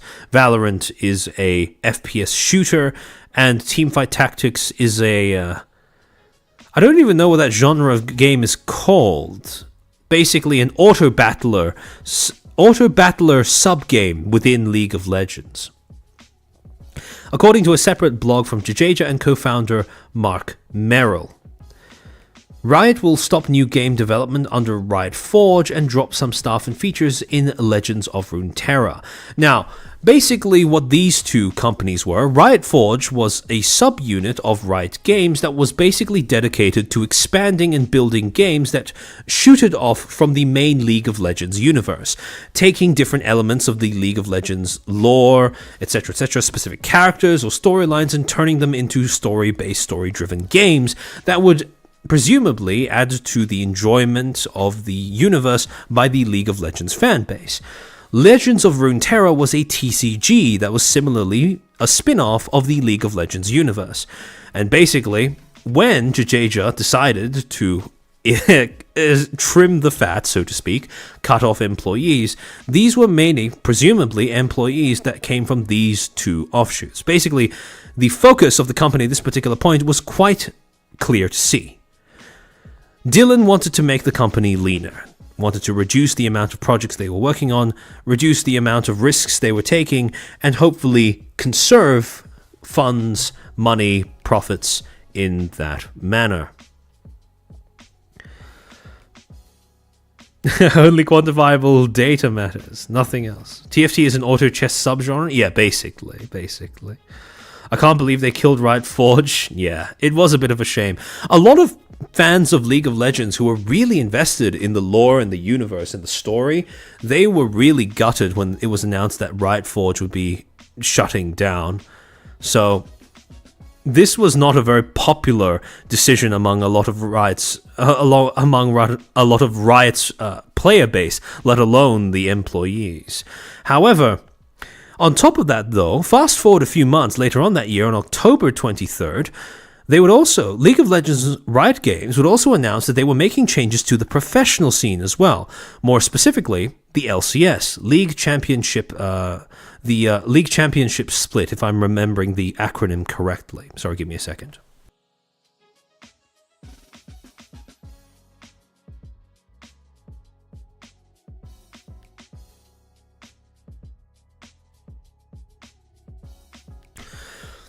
Essentially, the LCS was basically League of Legends competitive scene. And so, interestingly enough, we started to see a little bit of a pattern when it comes to the business decisions that Riot was making with regards to different aspects of its game. So they'd cut down the professional side of it, the corporate side of it, reduce the amount of employees there by getting rid of certain limbs of the League of Legends development team. However, here, essentially what they were doing is merging different regions and different kind of branches of the events into a more condensed version. Essentially, they'll be taking various different subgroups under the overall title of the League Championship split. LEC, LCS, LCK, LLA, LPL, LJL, etc. All of these different regions around the world, right, and all of the individual events that they would host competitively, trying to get esports teams to come together and play League against one another, etc. Taking all of these regional tournaments and collapsing them down into 5 distinct categories. The LEC, the LCK, the LPL, APAC, and the Americas. So, again, at this point, 2 is a coincidence, right? This idea that Riot was starting to try and collapse things in on themselves in order to reduce the amount of work, the amount of funds, the amount of investment they need to put into, but first their employees, first development of the game, and now the competitive side of the game as well, the tournament circuit for the game as well. But again, like I said, right, when it comes to preserving funds, making cuts to the company, condensing things, etc., etc., 2 is just a coincidence. Only when you have 3 examples of the same kind of rationale, same kind of practice, same kind of behavior, do you have a distinct pattern. And come December 23, 2024, we would start to get hints as to the possible third instance of this same thing happening. In December 23, 2024, an article would be released in Bloomberg titled Riot's $250 million Arcane TV series was a Netflix hit, financial miss. Arcane drew a big audience, but didn't bring in enough gaming revenue. And the premise of the article is basically that Riot had spent a lot of money making Arcane, the TV show that aired on Netflix. Extremely popular TV show that aired on Netflix. So popular, in fact, that it grew a massive viewer base that had nothing to do with League, no prior knowledge of League, but immensely enjoyed it. Now, personally, I think the first season was distinctly better than the second for multiple reasons, mostly to do with writing. However, at the same time, the second season was not really that much less popular than the first. If anything, I think it's pretty much on par from everything I've seen. So again, in terms of viewership, massive success. Cultural influence, massive success. Growing the recognizability, the brand power of League of Legends as an IP, massive success. But in terms of actually grabbing more players and funneling them into League of Legends, the point of the article, the premise of the article was that it hadn't really accomplished that. Yes, Arcane had massive cultural impact, but it didn't have much of an impact on League of Legends, the game, the IP that it was based off of. And, funnily enough, this article would also be posted onto the League of Legends subreddit. And an employee of Riot Games, a writer by the name of Riot Trindamere, would end up popping up in the replies to this Reddit post to clarify, well, sort of kind of clap back at the article and its premise with the following statement. Sorry, give me a second.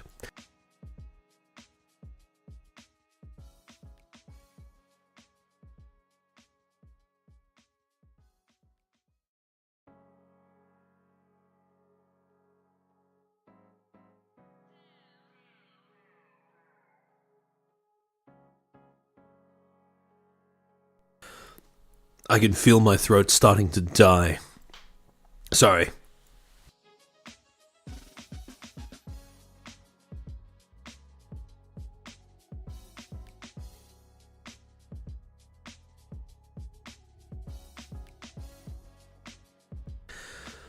Oh, goodness. Alright. Imagine if they had different media that increased the notoriety and goodwill towards League. If he's unable to see beyond numbers, he's a bad CEO. Yes, however, the interesting thing is, in this response by a rioter, clapping back at the article's premise, there was a very interesting little bit of information that was shared, perhaps unintentionally, in this response. Quote, people who look at the world through a short-term, transactional, cynical lens really struggle to understand Riot. This has been true with various people trying to claim that high-quality, free games won't work, that esports will never work, that our music was insane, are now saying that Arcane wasn't awesome and worth it. These people think we make things like Arcane to sell skins, when in reality, we sell skins to make things like Arcane. Riot is a mission-driven company where rioters are constantly striving to make it better to be a player. That is why we have successfully done that over and over again across multiple games and now multiple businesses/mediums. Games, sports, music, animation. Do we get everything right? Nope. But we are not focused on the short-term extraction of profits. We are focused on delivering exceptional value to our audience over the long term again and again and again. To be clear, Arcane crushed for players, and it's crushed for us. If I recall correctly, Tryndamere was 1 CO2? I think so. I think I also vaguely remember that as well. But yeah. So, on the surface of it, this response is honestly pretty applaudable, basically clapping back against the whole, number monkeying evaluation of Arcane as a series, appreciating the fact that it was a series that, even though it didn't translate into short-term financial profit for League of Legends, it still managed to be an enjoyable experience for a lot of people around the world, especially for people who were both, regardless of if they were people who played League of Legends or people who didn't play League of Legends. And again, that is an applaudable sentiment to highlight. However, there is one specific sentence in this response that is potentially a little concerning from the perspective of a League of Legends player. Does anyone know what that sentence is? Can anyone spot what that sentence is? And it might not be what you think. It might not be what you think.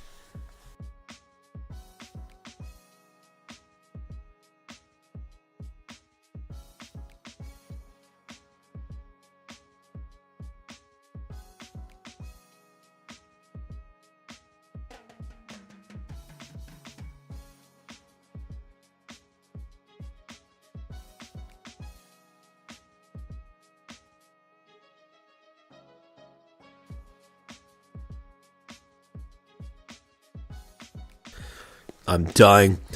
Make it better to be a player? No, not quite. Short-term profit? No. Short-term extraction of profits? No. High-quality games don't work? No. Mission-driven company? Getting close. Short-term extraction? No. There we go. Yeah, Gil Thunder. Exactly. The most concerning sentence in this entire response, and one that perhaps isn't even intended to be that way, is these people think we make things like Arcane to sell skins, when in reality, we sell skins to make things like Arcane. What that implies is that there is an extraction of value not from this show, not the intention of the relationship between the show and League isn't truly symbiotic, right? It's not that there is an equal exchange of resource and benefit between the show and the game. It's more so that the profits from the game, this implies that the profits from the game, the revenue generated by the game, is then invested into other shows or other works of media, ways of expanding the League of Legends IP that don't necessarily tie back to the game or benefiting the game.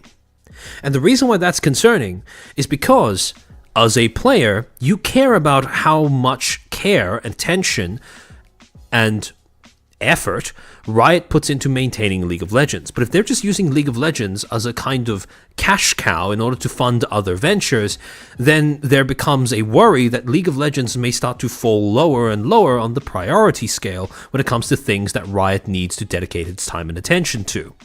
And so, what ends up happening is this, perhaps unintentionally, ends up portraying League of Legends as an IP first and a game second. And that's why, even though this response is applaudable in what its main message is, what it's trying to do, that little section at the beginning of the second paragraph, that was something that quite a few League of Legends players raised their eyebrows at. Because if you only view League of Legends as an IP that you try to expand out culturally to as many people as possible, so you can sell as much forms of alternative media, at a certain point, what ends up happening is you start prioritizing the expansion of that IP over the thing that it was originally based off of. It is inevitable that if you view this as an IP first and a game second, the gameplay elements, or there's always an inherent risk that the gameplay elements may start to become, like I said, lower on the priority list.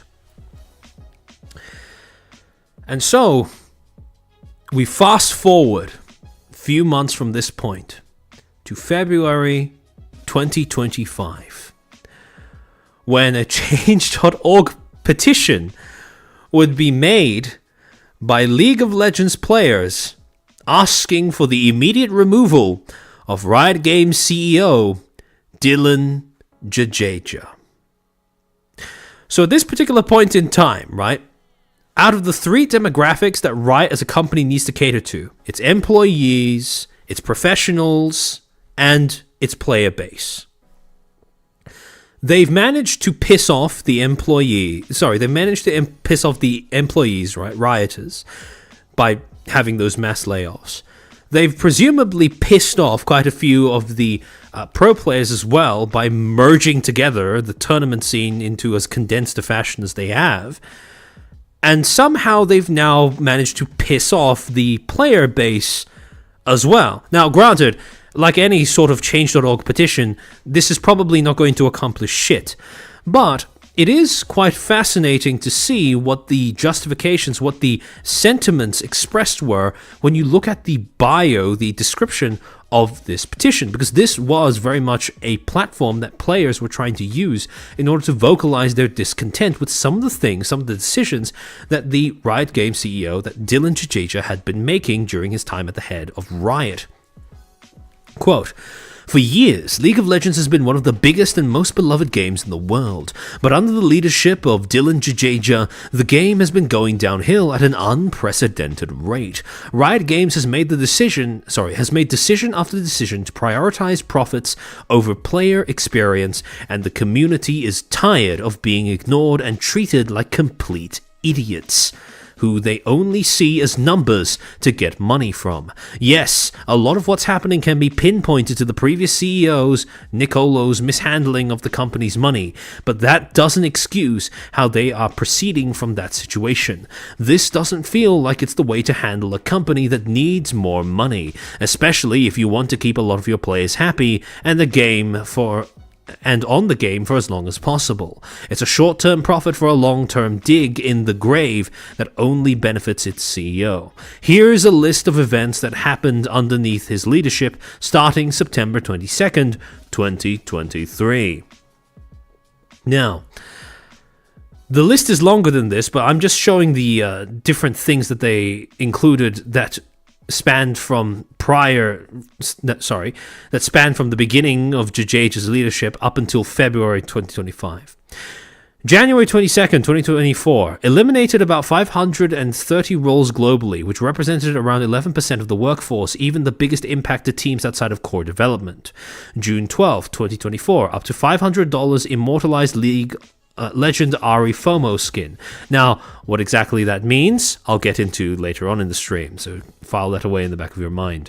October 15, 2024, 27 more layoffs from its league team and 5 further redundancies from its publishing side, totaling 32 employees.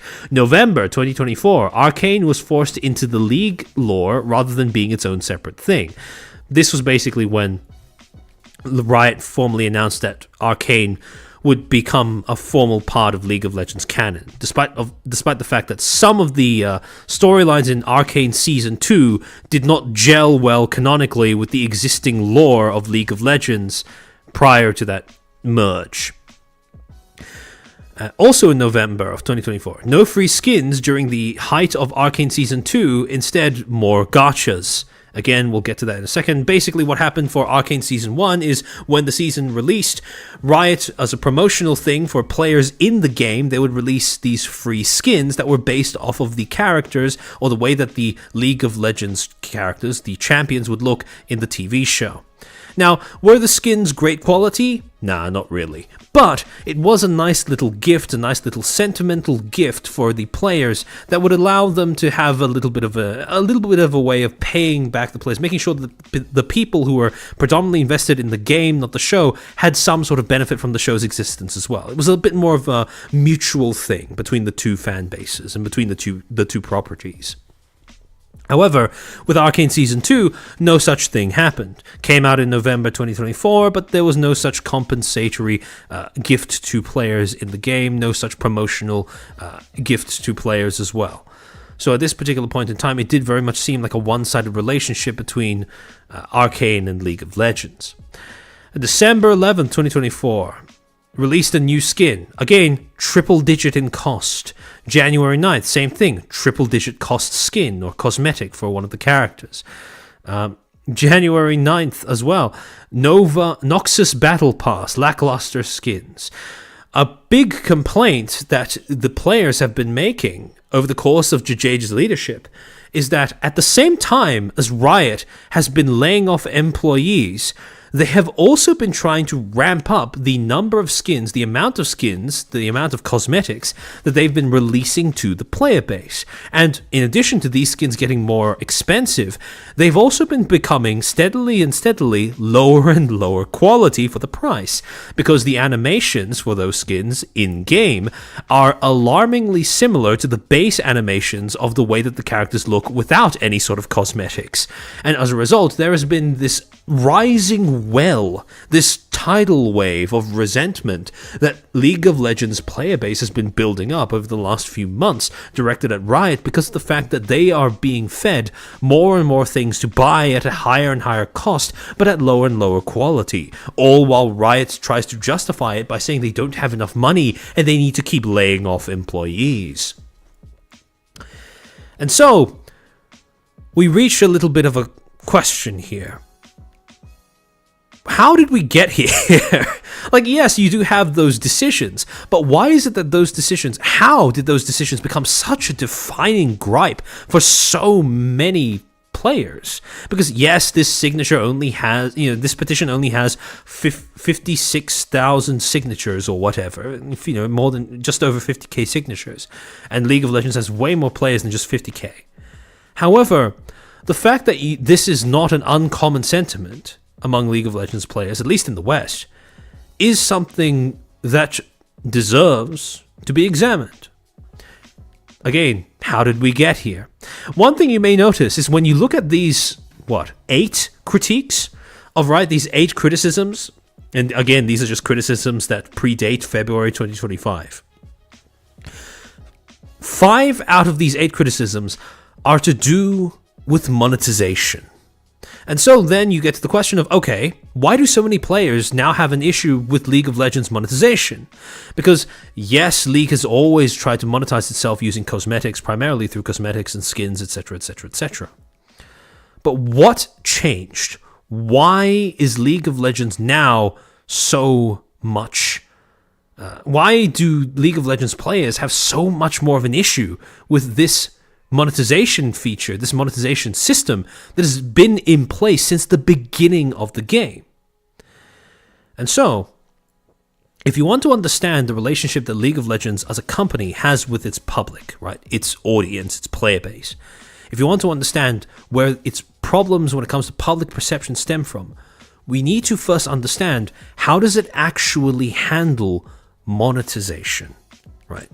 Because like I've said numerous times, PR is, for the most part, an invisible practice.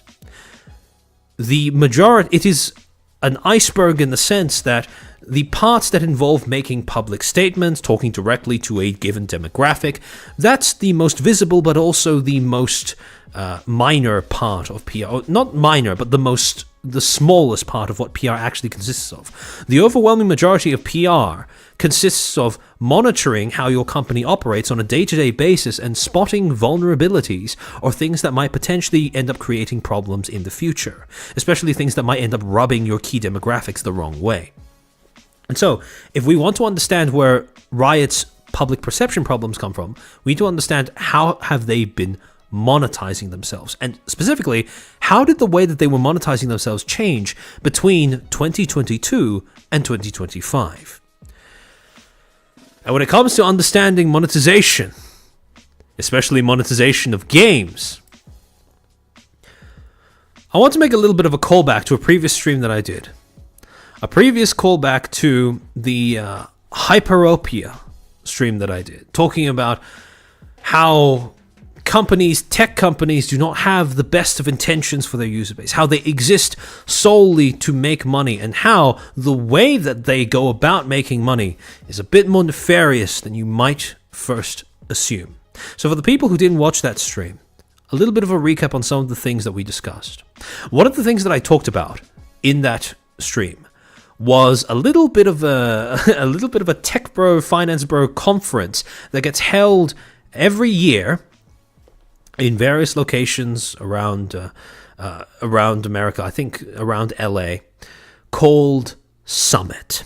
And Summit is basically a conference where a whole bunch of industry leaders, right, from a bunch of different industries, CEOs, people looking to network, high level executives, they all get together and they all get to have one big circle jerk and about how the various methods they use in order to make their businesses succeed, right?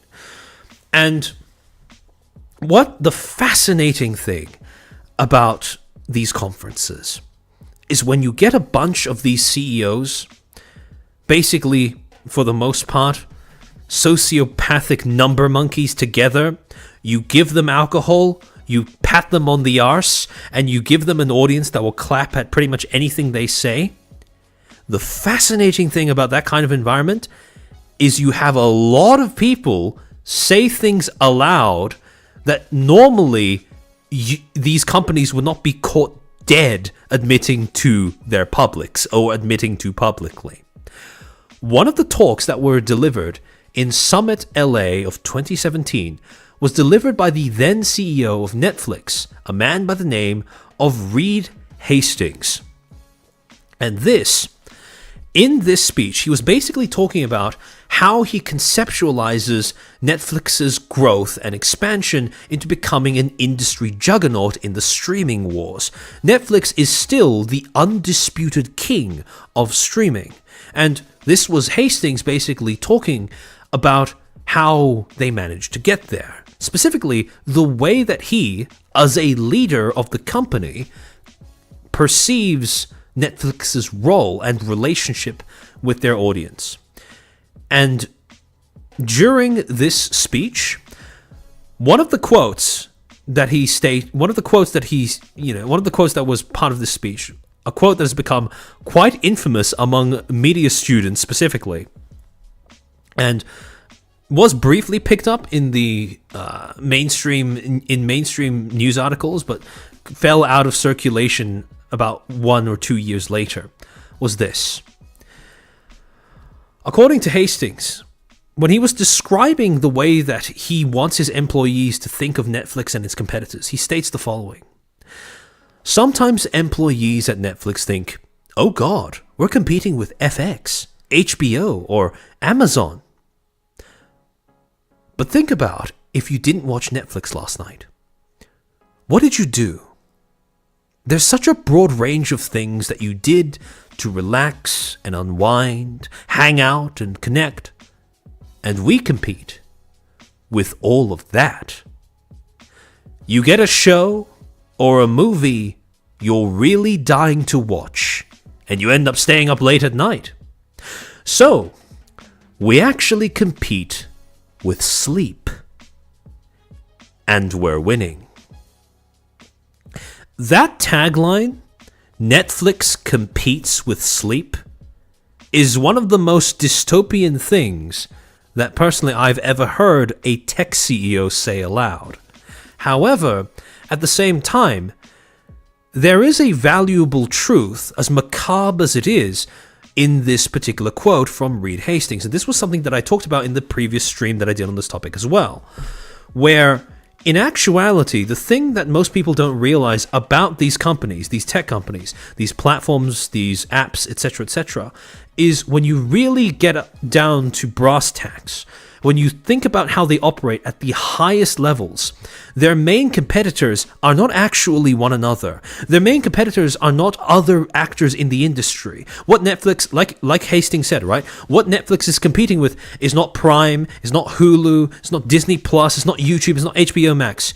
When you really get down to it, the main thing that all of these platforms are competing with for your time is literally every other aspect of your life that you would be willing to spend that time on.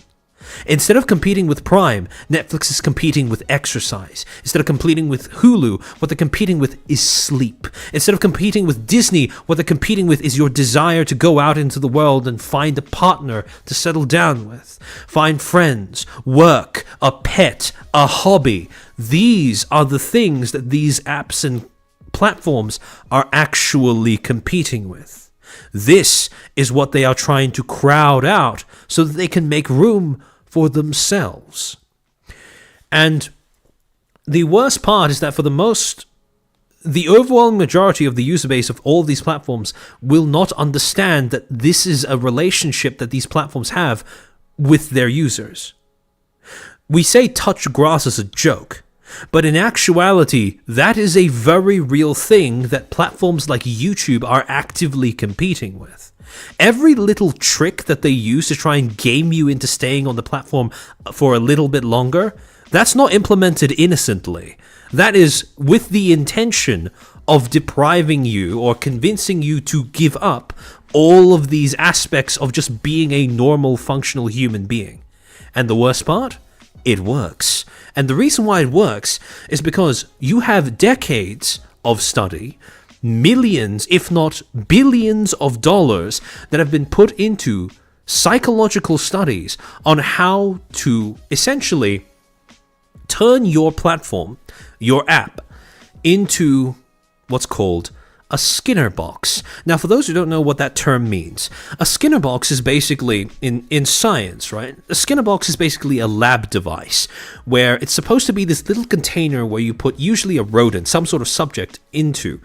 And that box has a whole bunch of different triggers that you can administer at will to see how that subject responds to certain stimuli. Sometimes they have levers, switches, food dispensation, electrical circuits, or an electric grid on the floor so that you can shock them when you want to, etc., etc., etc. Basically, the whole point of a Skinner box is to find out, to discern different methods of soliciting specific responses by administering specific stimuli.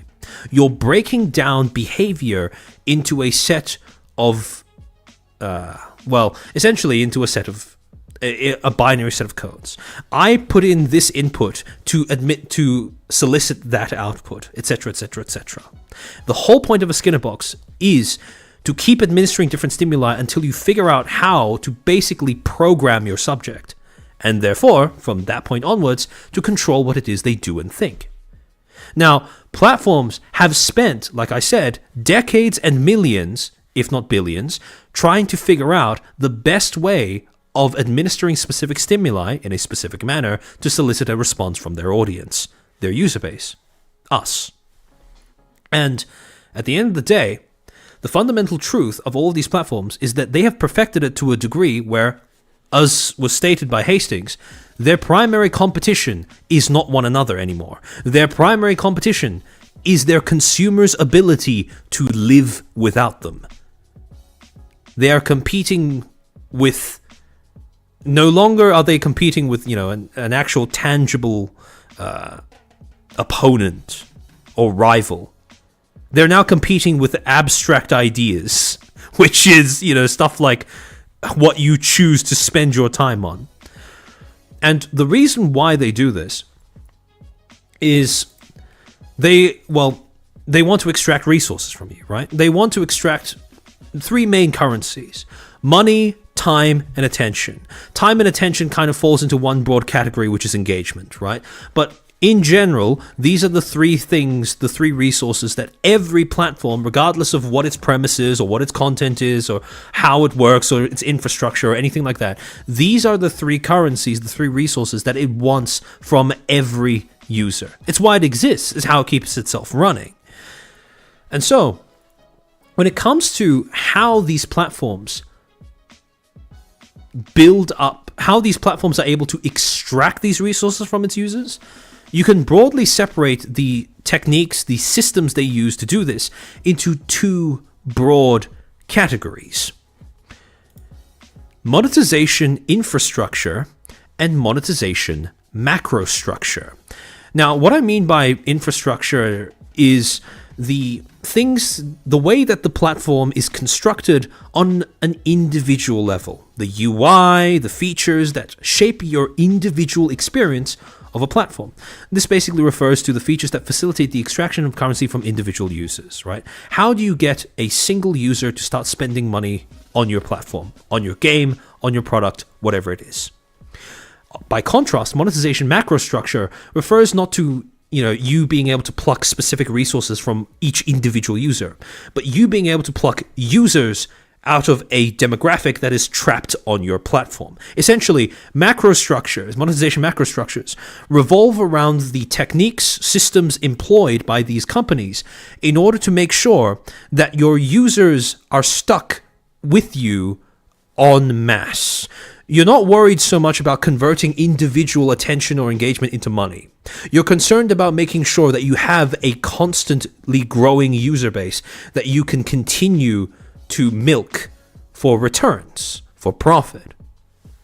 How do you make it so that the individual people are able to keep themselves and each other, more importantly, tethered to your product, to your platform, to your game? And so, when it comes to understanding how these work, like I said, funny thing about these conferences, you get a bunch of number monkey sociopaths in a room, they start telling you how they really think. And so when it comes to understanding monetization infrastructure, there is a very convenient source, a talk that was had at one of these conferences that I want to briefly show off to you guys to give you an idea of how these executives who are in charge of making sure video games are profitable, how they think, right? Oh, Gabriel, okay, I'm too weak. I need to go to sleep. I'm freeing myself from armchair Skinner box. Good night, chat. No problem at all. I hope you have a nice rest, Gabriel. So, yeah, Xiaojun, macro structure is less obvious and thus less well understood by the user base. We're going to be talking about both, but we'll start with monetization infrastructure. Now, for this, we're going to have to go to a gaming convention, or I should say a game development convention by the name of Pocket Gamer Connects. By its own, in its own words, the Global Mobile Games Industry Conference. A yearly conference that has happened now every year since 2014. The way that it describes itself, according to its website, it says, quote,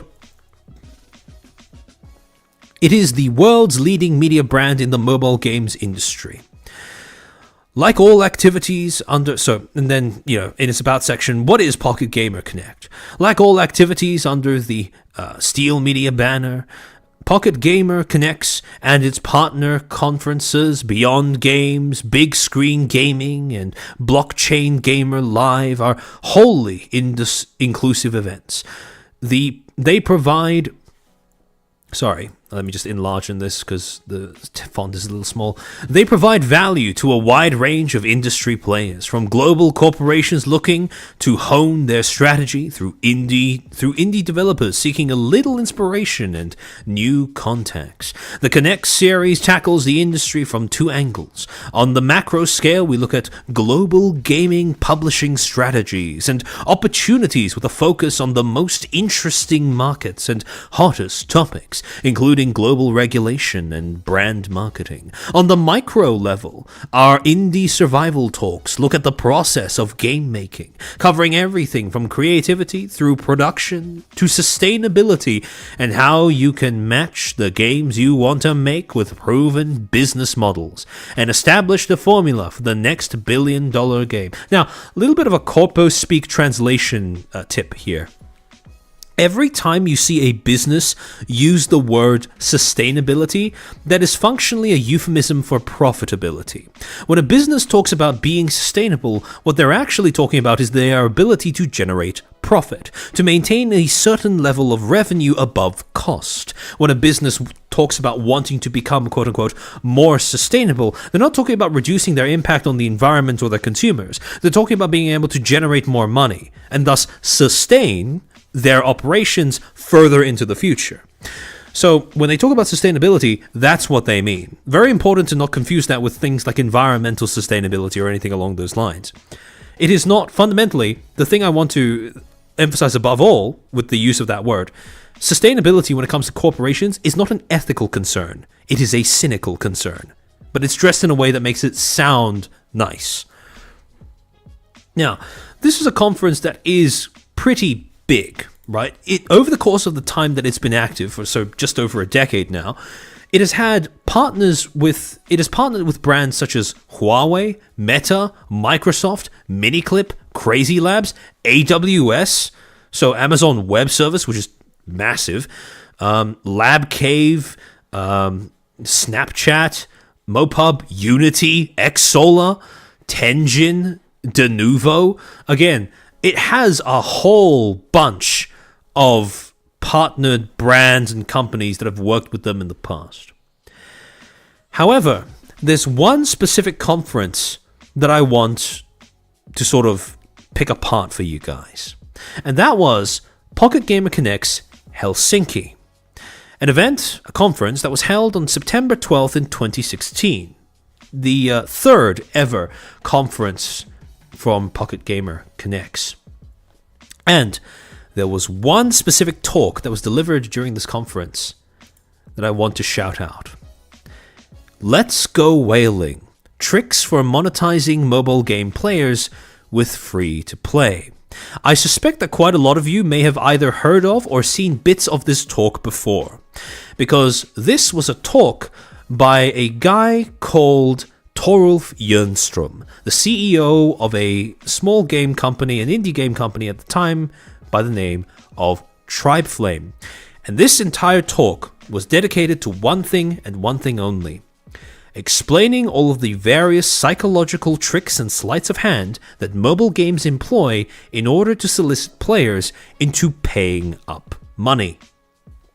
And as you can probably see by looking at it, this was a quite an abysmal like ratio, because when they uploaded it to YouTube, when they uploaded this talk to YouTube, it escaped its target audience, and people were kind of horrified to see what people were, what the industry was up to. And one of the one of the funniest things about the talk is how he starts it, right? He opens it with, quote, "Hello, I'm here to talk about monetization. Hello, I'm here to talk about monetization. It's Let's Go Whaling. It's about a summary of a huge bunch of behavioral psychology. So the tricks on how to monetize a game well. Some of you will probably be slightly shocked by all of the tricks I have listed here, but I'll leave the morality of it out of the talk. We can discuss it later. We can discuss it if we have time later. So let's dive right in." It's always a great sign when you have an industry talk about leveraging psychological tricks against your customers and consumers, and you started off by saying, whatever, we can talk about the ethics and morality of what we're about to do later if we have time. You know, the funniest part is, this wasn't even like the whole bit about discussing morality later on in the talk. That wasn't even necessary. That was optional, because at the end of the talk, he has a little section where he just kind of stands there on the stage and he asks if there are any questions from the audience. Presumably, this might have been where he was anticipating that some people might have questions about morality. But to give you an idea of the kind of people that were attending the conference, no one asked any questions. So it was just, we could discuss the morality of it later, and it was never discussed over the course of this speech. So, yeah, that's how that ends. But to break down the various things that he talked about, or basically the main monetization tactics that Jönström discussed over the course of this stream, this speech. Some of the more interesting highlights, basically, of this talk included how the main models that he used for mobile game monetization, as well as the main psychological tricks that he would use. Now, first up, the models. According to Jönström, he identifies three main models that games use in order to monetize their product to players. Monetization by Bartle types, again, we'll get to what that is in a second, hook, habit, hobby, and gachas. Now, to explain what a Bartle type is, in 1996, An academic by the name of Richard Bartle created what he referred to as a typology of gamers, right? Basically, he separated gamers into 4 different categories who engaged with a game differently based off of who had 4 different distinct categories, each of whom had their own main reasons, main motivations for playing a game, and therefore had different things that they wanted out of a game. The reason why this was important is because once you understand how each individual player engages with your game, once you understand why each individual player engages with the game, from there you can then start making choices as to what is the best thing to sell to them. What are they most likely to buy from the game? Now, according to Bartle, gamers usually fall into at least one of 4 categories: achievers, explorers, socializers, and killers. Achievers are all about wanting progression, right? They want a feeling like they are making progress in the game. They're managing to win at the game, right? They are making, again, it's in the name, right? They are achieving things. They want that feeling of accomplishment out of playing a game. Explorers are people who care about the stories, the lore, the world and universe of a game. What does it build as how does it construct a world that can be enjoyed separately from real life, etc., etc., etc.? What are the implications of its story? What are the threads that it builds up to sustain a narrative that can drive in personal investment involvement? How does it make you feel something while you're playing it, at least, insofar as making you feel for the characters or whatever? Socializers, they crave human connection. They want to be able to relate to interact with other players in the game. And as a result, the way that they enjoy the game primarily stems from being perceived and getting to perceive other players in the game as well.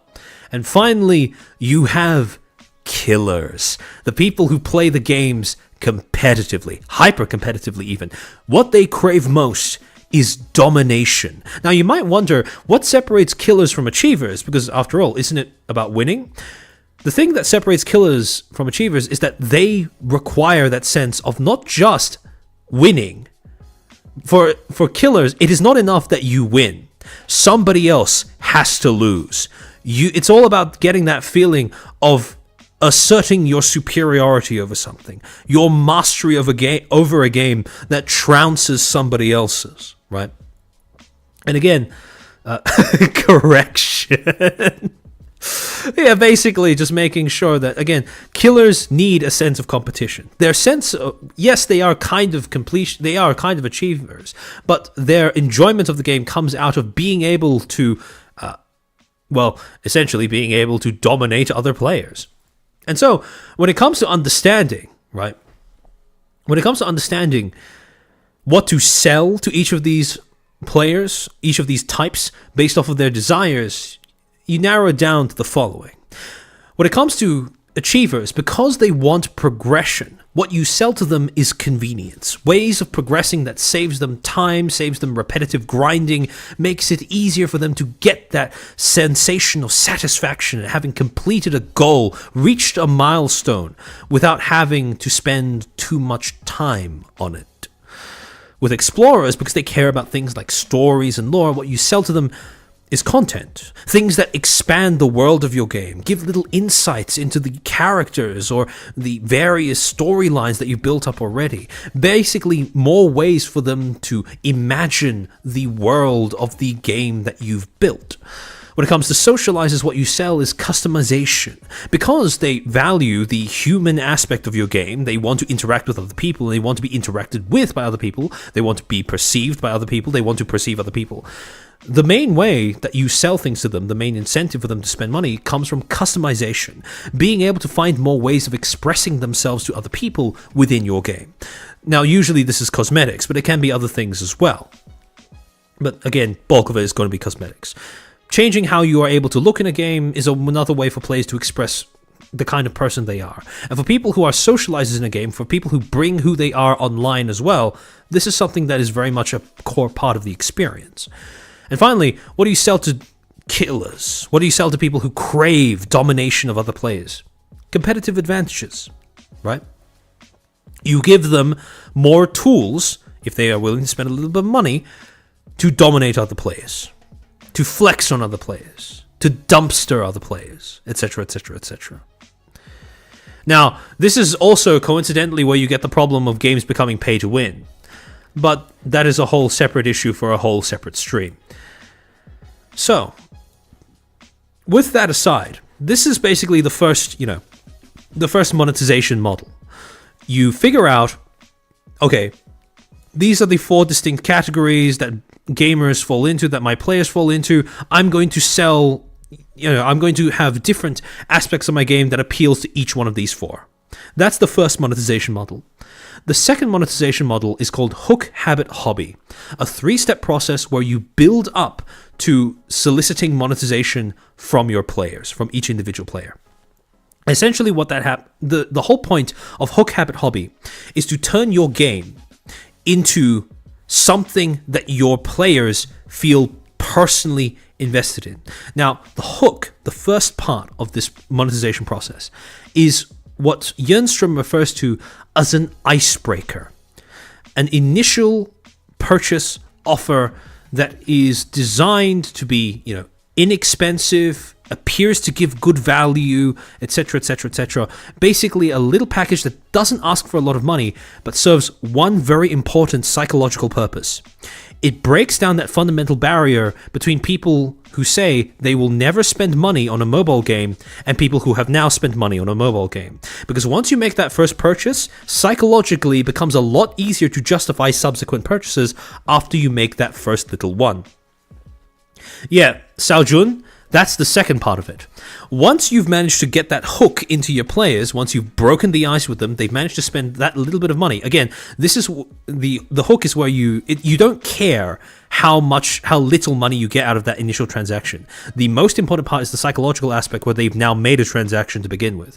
Because once you get that done, you then move on to the habit stage, where you turn your game into something that something that you might spend money on once ever into an activity that your players end up participating in on a regular basis. Now, the thing that's important to transitioning from hook to habit is building up that element of regularity, right? Your players spend a certain amount of time on it every day. Again, very similar to the hook thing. It doesn't matter. Quantity is not the point here. The point is the surrounding context of that, right? The psychological effect of that. It doesn't matter if you're only spending 5 minutes on a game every day. The important thing is you're logging in every day. The important thing is you're playing every day.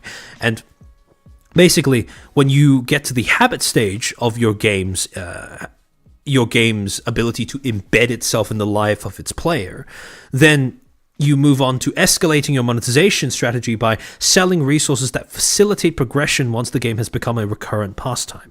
Because once a game has become a recurrent pastime, usually players will start to notice that certain elements of it are more grindy than others. Certain elements are less enjoyable than others. Right? And as a result, once your players have played your game regularly enough to start making a distinction between certain elements of the game they like more than others, now you can sell them a way of bypassing those more grindy elements. If your players are now playing your game regularly enough to the point where they there are certain points that they just want to get to above others, well, now that's something that you can withhold from them. Now that's something that you can monetize, because now you can start selling them progression. And this is where you start, again, you still want to make the offers look like they're quote-unquote good value, but now is when you can afford to start ramping up the cost just a little bit. Maybe not a $1 purchase, but maybe a $5 purchase at a time. And then, Ardentop, daily rewards, daily logins, that's exactly why games do that, because they want to try and bring players from hook into habit. Again, the thing is, they don't mind giving out resources in their game for free, because the important thing is building up a habit, building up your instinct to log into a game every day. That's the whole point, right? So again, it doesn't matter if they're quote-unquote losing money by giving things for free. They've gained your time. That's all they need. And again, this is the other thing that I was talking about. This is why it's so important to understand that games are not, games, platforms, etc. They're not competing with one another. They're competing with everything you do outside of them, right? Your ability to live independently of them. Because in this particular case, yet again, the main resource that the game is trying to get from its players is not money, or at least not money yet. It's your time. And that is just as valuable a resource as money, which is why they want it. And why, again, they're convincing. It's this weird kind of thing where it's kind of like when you're not to get too political, but it's a bit like when your government taxes you and then offers to give you a tax refund because you spent money on starting a business. That's basically your money. You earned it. You just handed it to them and they're now giving it back to you as if it means something. These games do the same thing. They tax your time by asking you to grind certain parts of the game, but then they act as if they're, giving you great value by selling you things that allow you to skip those grindier aspects. They take your time and then sell it back to you by doing that. It's the exact same pattern. Funless, thank you for the 5. Twitch got the wrong copy of this, it seems. They thought they needed hookers, habitual gamblers, and habibis to get the gamer experience. True. And so, once you have that degree of dependence that has been established between the player and the game, right? Then you can move on to turning the habit into a hobby. And the difference between a habit and a hobby, at least according to Jernstrom, is a habit is just something you do every day, something you do on a regular basis. A hobby is something that you feel comfortable investing your resources in.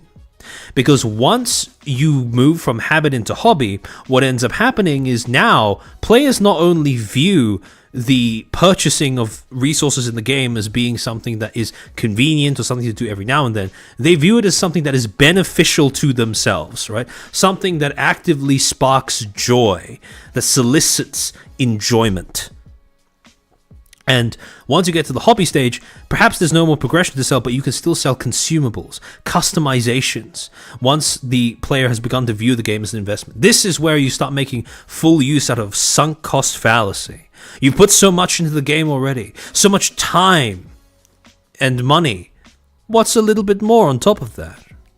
You might as well keep going. If you're going, you spent enough money to become competitive once, why not spend more to stay competitive into the future? And the thing that makes this method a lot more insidious is how gradual the process can be, right? Again, each of these individual tricks using icebreakers, daily logins, and then selling things like consumables and stuff like that, it's all designed to be one long, steady slide down into dependence on the game, on an app, etc., etc., etc. That's why it's so effective. The final method of monetization, monetizing your game, something we're all familiar with, because we're all VTuber fans. Gacha, right? Just gambling. It's literally just gambling. It's just gambling with a fancier name and an aesthetic sourced from Japan. That's pretty much it. Yes, sometimes games have a pity system where for an absurd amount of money being spent on being absurdly unlucky, you can pseudo-purchase a good or item. But generally speaking, it's just you are not allowed to buy things directly. You must gamble. And again, I don't think I need to explain why gacha is a very, very effective method of monetization. Because fundamentally, the monkey brain loves gambling. And it's far easier to find someone who does have that instinctive desire to keep chancing a reward than to find someone who doesn't. You think jumping on mushrooms daily was easy? You had to... Sure. Sell your characters making farming 5 minutes faster, or add new passive skills so you need to pull 5 more duplicate copies. Yeah, exactly. So, the dopamine, yeah, exactly. So, now that we have the three monetization models down, the question then becomes, which one of these monetization models does League of Legends use? Or, more specifically, did League of Legends use in 2022? And when you are trying to decide on which monetization method, to me, as someone who was playing League of Legends since, holy shit. Someone who was playing League of Legends intermittently between somewhere around 2015 to 2023, somewhere in that ballpark. I think that the monetization model that League of Legends defaulted to was Bartle types. And again, I'll explain why later on, but when it comes to looking at the way that League of Legends monetizes itself, there are two constraints of the game's basic premise that inform the things that it can or can't do in order to solicit money. See, the thing about League of Legends is that when you look at this base premise, right, according to the website itself, clear your lane, dive into an epic 5v5 team fight to destroy the enemy nexus. Basically, the way that, for those who haven't played League before, the way that you can think of League of Legends is that, think of it as a top-down tower defense game. Except you are controlling a character from the perspective of one of the units being sent out to destroy an opposing structure, in addition to protecting your own structure at the same time, right? That's the way that I would describe League of Legends to people who've never played it before. Think tower defense, but top down, and you're controlling the unit that you're sending out to destroy the enemy tower. And the thing about League of Legends is that there are two aspects to it. One, it's multiplayer, right? So you have you always have multiple players in every single game. It's not a single player game. The second is that it is designed to be competitive. It cares about competitive integrity. Now, what that means, though, is that it has two constraints. One, because it's a multiplayer game, every player interaction is going to have some sort of social aspect. Every game is going to have some sort of social aspect. So what that means is customization is likely going to be a part of every monetization decision made during the course of the game, made throughout any different parts of the game. What that also means is because League is designed to be a competitive game, a game where you play, it's supposed to be skill based, right? Supposed to be. That also means that when it comes to monetizing things that are directed at killers, you can't sell competitive advantage, because if it becomes pay to win, then that erodes its ability to also be skill expressive. And the problem is with League, it has built its brand on being skill expressive. That's why it has such a massive esports presence, because it sells the fantasy of a player gaining enough skill to play it on a worldwide competitive level. If you could just get an oil baron or a sheik to come in and then blast everyone with the power of their wallet, then it wouldn't be nearly as popular to watch from the perspective of an audience member as League of Legends is currently. That's why League of Legends, the World Championships, their esports capacity is as popular as it is, even among people who don't play League of Legends. Some people just watch it because it's entertaining to watch people, express their skill and mastery over specific characters and obscure mechanics in the game.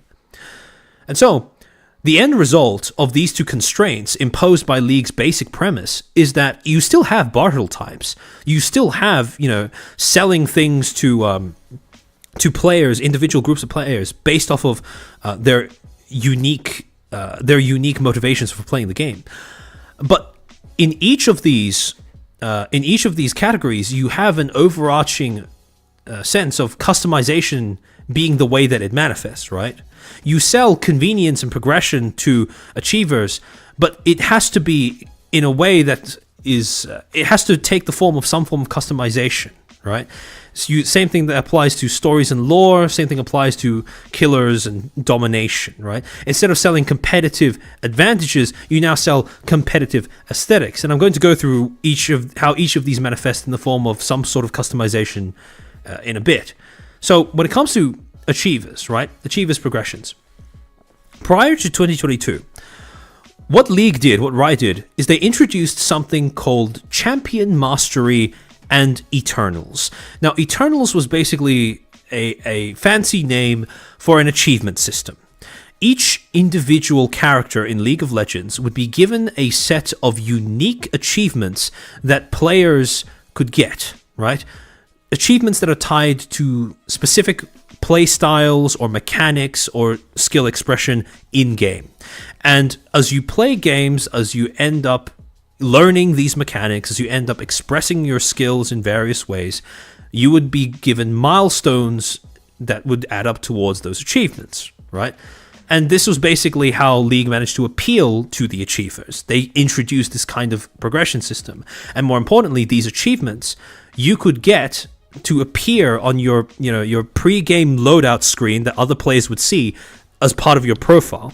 And the way that you access these achievements, the way that you get the game to start tracking those milestones, you can just pay a little bit of in-game currency or premium currency in order to unlock that feature. Again, not everyone's going to be into it, but if you are an achiever who enjoys having that sense of progress, this is certainly something that you could do. The other thing is something that they called champion mastery. If you had multiple games where you performed at a high level, basically you had a good, kill-death ratio, you were polite or cooperative with your team, etc., etc. You played the game at a certain level, you would be given the ability to essentially what it would allow you to do is gain a new emote that you could use in game to signal the fact that you are supposed to be a competent player of whatever character you're piloting. Right? Now, because it's League of Legends, naturally this ended up becoming a BM tool, but the point remains the same. You can see how you still have this idea of progression, right? This idea of achieving milestones in the game to cater to the achievers who play League of Legends. But the way that achievement, that progression manifests is through the form of some form of customization, right? Is in the shape of some form of customization, whether it be an emote that you can flash in the game or an aesthetic that you can add to your pre-game loadout that other players would end up seeing. The same thing applies to explorers as well. The way that League of Legends tries to appeal to explorers is they try to flesh out different elements. Oh, BM tool? By BM I mean it's a slang term for bad manners. Basically, you basically mocking your opponents by emote spamming, right? My bad. I forgot that I forgot to explain that little bit of slang. The way that League of Legends appeals to its explorers is by taking the world, the universe, the story that it's built up around its game and basically fleshing it out in more ways. And the way that they did this was by having, essentially, as you would expect, special game-specific skins, right? Skins that had a certain theme that was tied to some sort of in-universe lore. And so these skins would be the primary way that they would express or appeal to explorers, because now people who are invested in the story and world of League of Legends could look at these skins, look at the stories behind these skins, which they would flesh out in the form of accompanying cinematics, and at this particular point in time, sort of, visual novel type things that they would include in the client for people to play through. And this would scratch that lore itch that these players would have. And again, yes, it did tie back to customization. Yes, it did tie back to cosmetics. But at this particular point in time, they also put in a little bit more effort in creating these little bits of media that you could enjoy without having to pay any money as well. Yeah, League of Legends had VNs that they would release semi-regularly to accompany a new skin line that anybody couldn't enjoy even without paying anything. So that was kind of neat. And again, each of these skin lines would expand on a little bit of lore.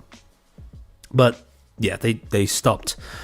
Again, we'll get to it later, but they eventually stopped doing this. And then finally, killers.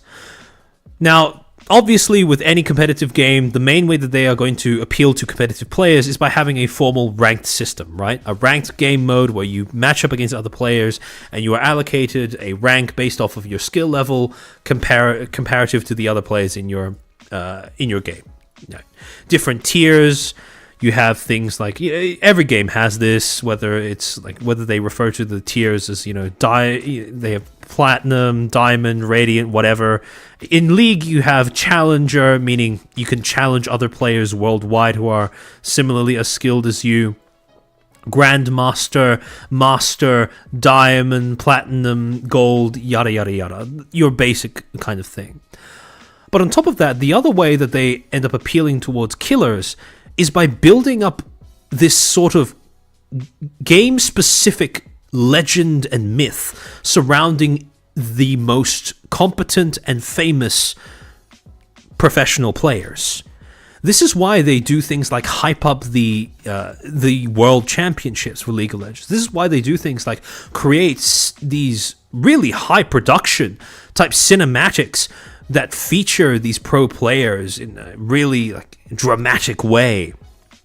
And on top of that, they also have one other way of immortalizing immortalizing the players that make their competitive scene vibrant and great by preserving their achievements in the form of skin lines. And again, this is how it ties back into, this is how the Riot's appeal to killers in their game ties back to customization, because once a team wins the world championships for League of Legends, each individual player on that team gets to pick one champion that they played over the course of that competitive tournament. And for each champion that they pick, they get to essentially Riot makes a skin for that champion that is based off of the branding or themes of that team. And that is how that victory is immortalized. That is how that player is immortalized, in the form of a skin that after championships are done, any player can buy, as a way of signaling that they are a fan, or as a way of, as a way of signaling their appreciation for the competitive scene, or even their own aspirations to join it in some way. So this is how it works. Again, very much you can see how, despite the fact that you do still have this sort of separation by player type, they all tie back to some form of cosmetics or some form of customization as a natural consequence of the constraints of League of Legends premise. Okay, that's cool. Yeah, I agree. And generally speaking, the skins are quite affordable too. They don't cost nothing, but it's not bank breaking. Generally. Again, we'll get to why I say that in a few minutes. So, with that being set in stone, right, the fact that League of Legends primarily, at least prior to 2022, used a Bartle type monetization model. We then go back to Jernström's speech, where he starts explaining some of the psychological tricks that games use in order to get players to comply with whatever monetization model they have in operation. Now, according to Jernström, there are 9 basic tricks that he talks about when it comes to gaming the brains of people who play your game. The first is catching the player when they're in a quote-unquote hot state, basically obstructing player capacity for analytical thinking, making sure that you catch them when they're in a place where they act impulsively, reflexively, and don't have time to really break down the amount of value that you are offering them. Right? Prioritize instant gratification, capitalize off of short-term decision making, but again, the most important thing is to obstruct analytical thinking in whatever way possible. Second, weaponizing loss aversion. Give players the impression that rewards are already, quote, in their pocket, and then threaten to take it away if they don't pay up. By the way, this is why in most games that have battle passes, they will have certain tiers that give you a free reward.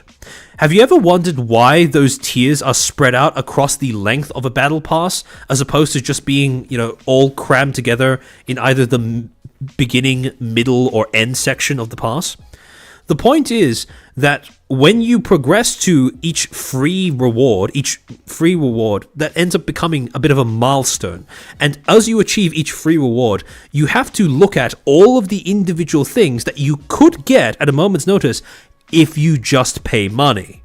Battle passes are designed to show to the player that they have already, quote-unquote, put in the effort to get certain rewards, but certain rewards are just locked behind a paywall, even though they've already put in the effort. It's supposed to, again, weaponize that sense of loss aversion. You've already reached this level of the battle pass, but there are so many rewards that you just can't get, but you're so close to getting if you just pay a little bit of money. That's how it works. Show people what they're missing, right? It's kind of a form of FOMO.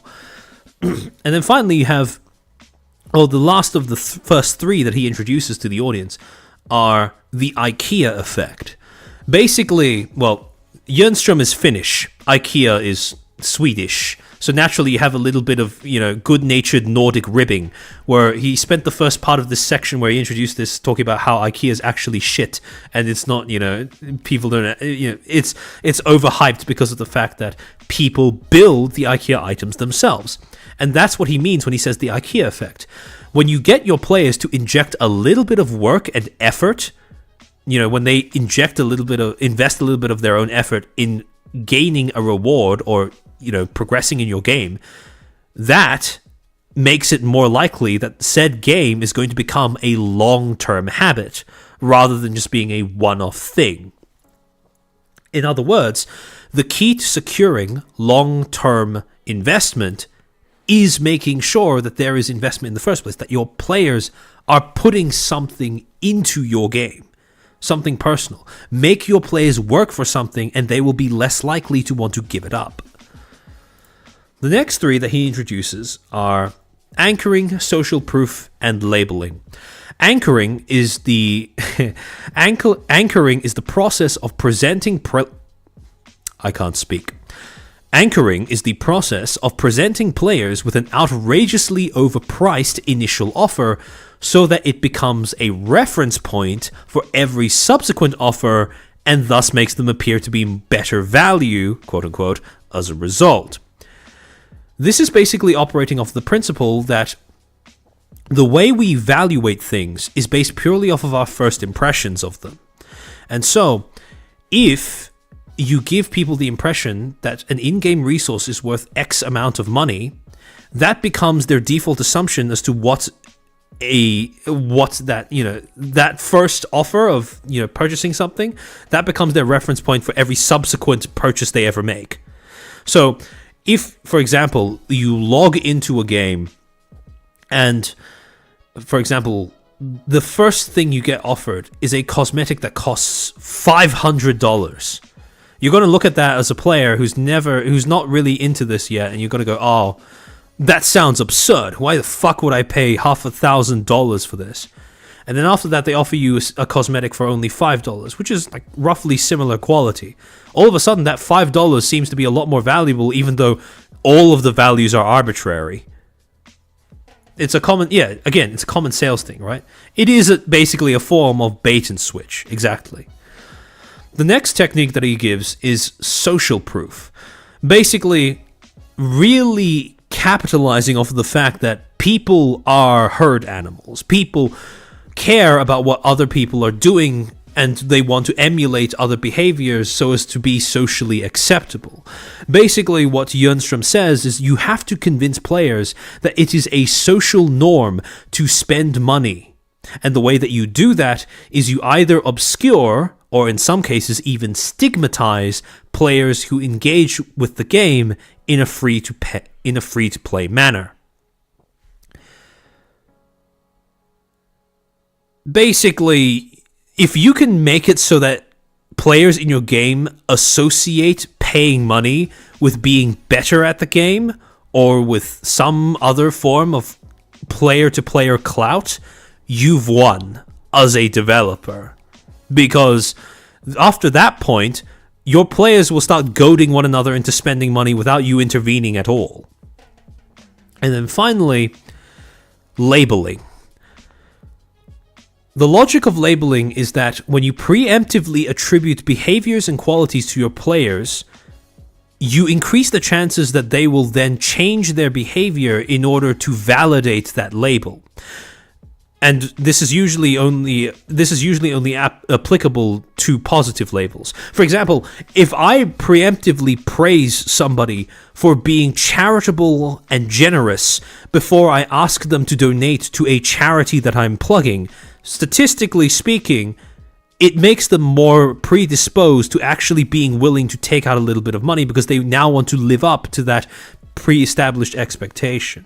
And so the logic is that the way you integrate this in games is you refer to your players as generous people, people who are willing to support artists, people who are willing to, appreciate the effort of developers, who are willing to put their money where their mouth is. If you say this to your players enough, hopefully there will be at least some players who feel at least a little bit more inclined to play along with that particular label and live up to that name that you've now given to them.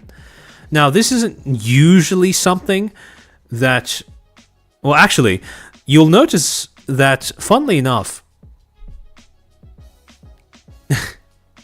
this is why, by the way, in university emails, this is why, one thing that you might have noticed if you were looking at people complaining, if you were looking at professors, university professors complaining about how students would notify them about an absence during the pandemic, right?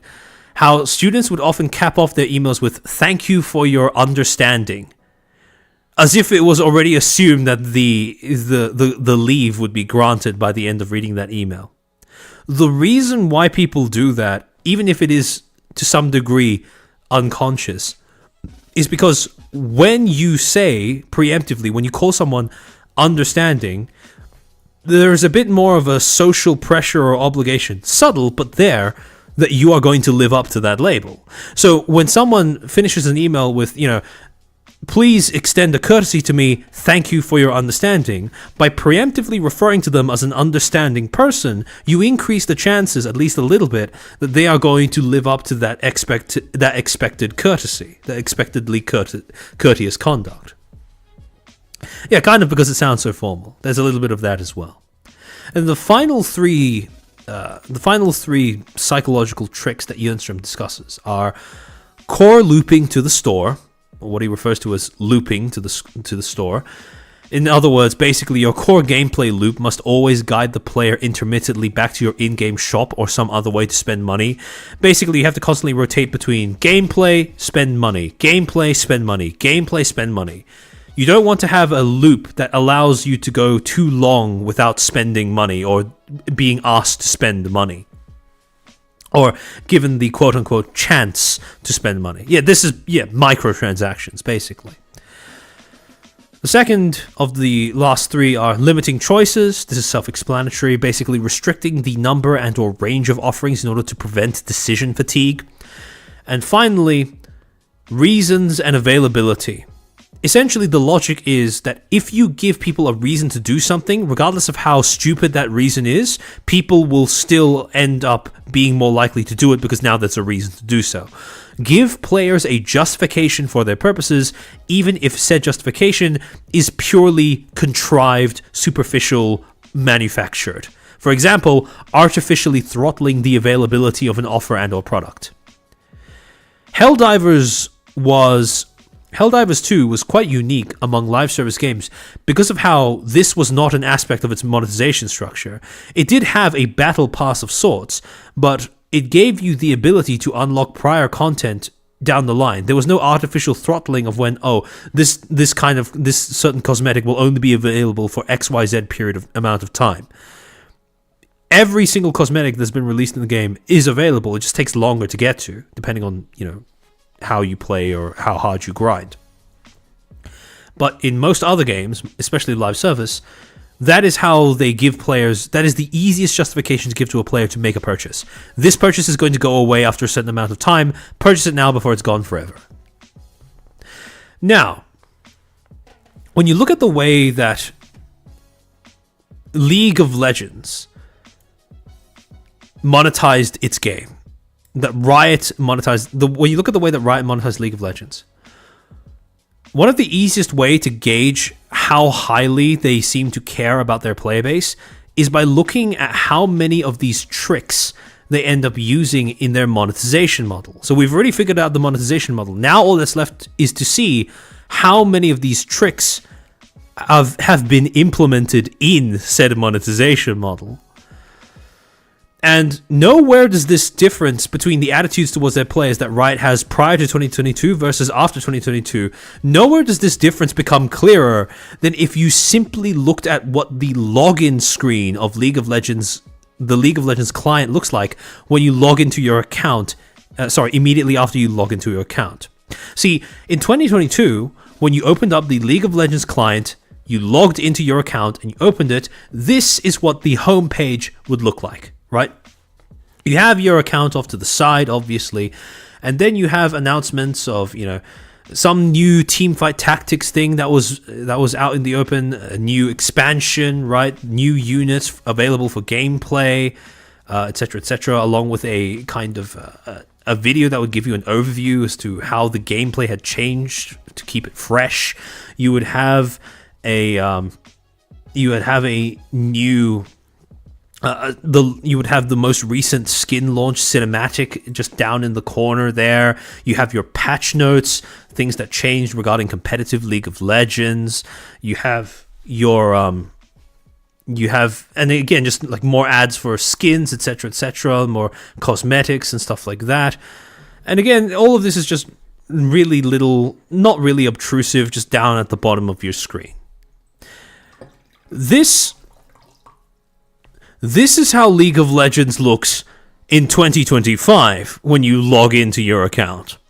Immediately, you can see that there are quite a lot of things that have changed. For starters, they've replaced Home with League, and now you have the first thing you get hit with, just slap right in the face, is an advertisement for a battle pass.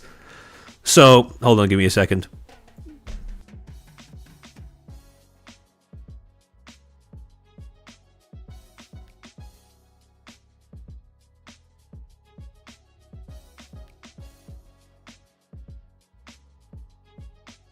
Now, right off the bat, you can immediately see how they've started employing these same tricks that we talked about just then. Now, instead of a homepage, you have this default landing pad that you keep coming back to in between games, right? Basically core looping the in-game shop, because this includes a direct link towards buying it rather than just a link to a cinematic trailer to announce a new line of cosmetics. But then you actually click on the Battle Pass, and you can see that, yet again, by very nature of it being a Battle Pass, you have all of these new tricks that are being employed. For example, like I said before, you spread out these little free rewards in between rewards that are locked behind a paywall to weaponize the audience's sense of the player's sense of loss aversion. Okay, you've already gotten to Battle Pass level 3, but it's such a shame if you never pay money and you don't get this reward that you've already put in the effort for. You also have the attempt to justify purchases via limited availability. They all have a clock at the top part of the screen that tells you how long until this offer goes away forever, presumably.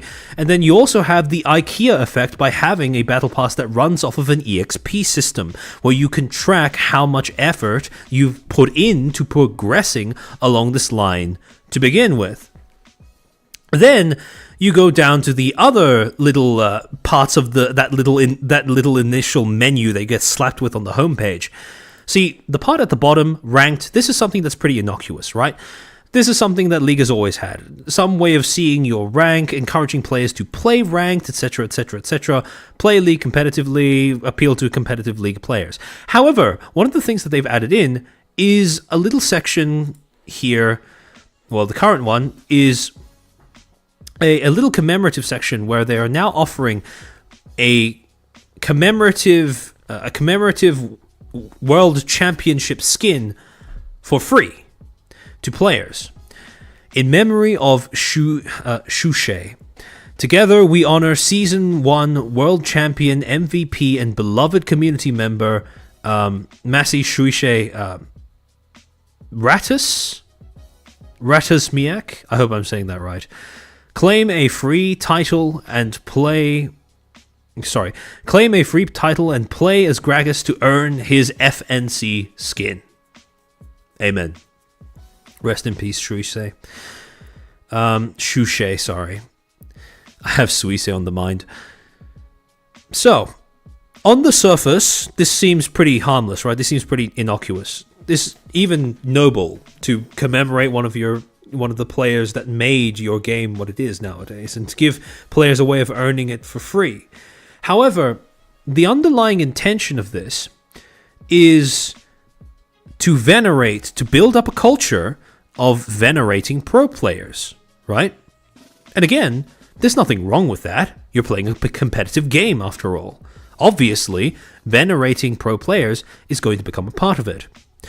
However, the ethical conundrum comes from how do you channel that veneration of players once you've created that culture? And to give you an example of how Riot has tried to monetize that culture of venerating pro players, in May of 2024, Riot released a new skin line called a transcendent skin, a new tier of cosmetics called transcendent skins, or it's not mythic skins, it's something else. Basically, they took Faker, because he was a very recognizable world champion and MVP, etc., etc., etc. They asked him to pick a champion. He picked a champion by the name of Ari, a kitsune from the League of Legends universe. And once he picked that champion, they decided to make a skin for that champion that contained references to Faker, his world victory, his signature in the splash art, etc., etc., etc.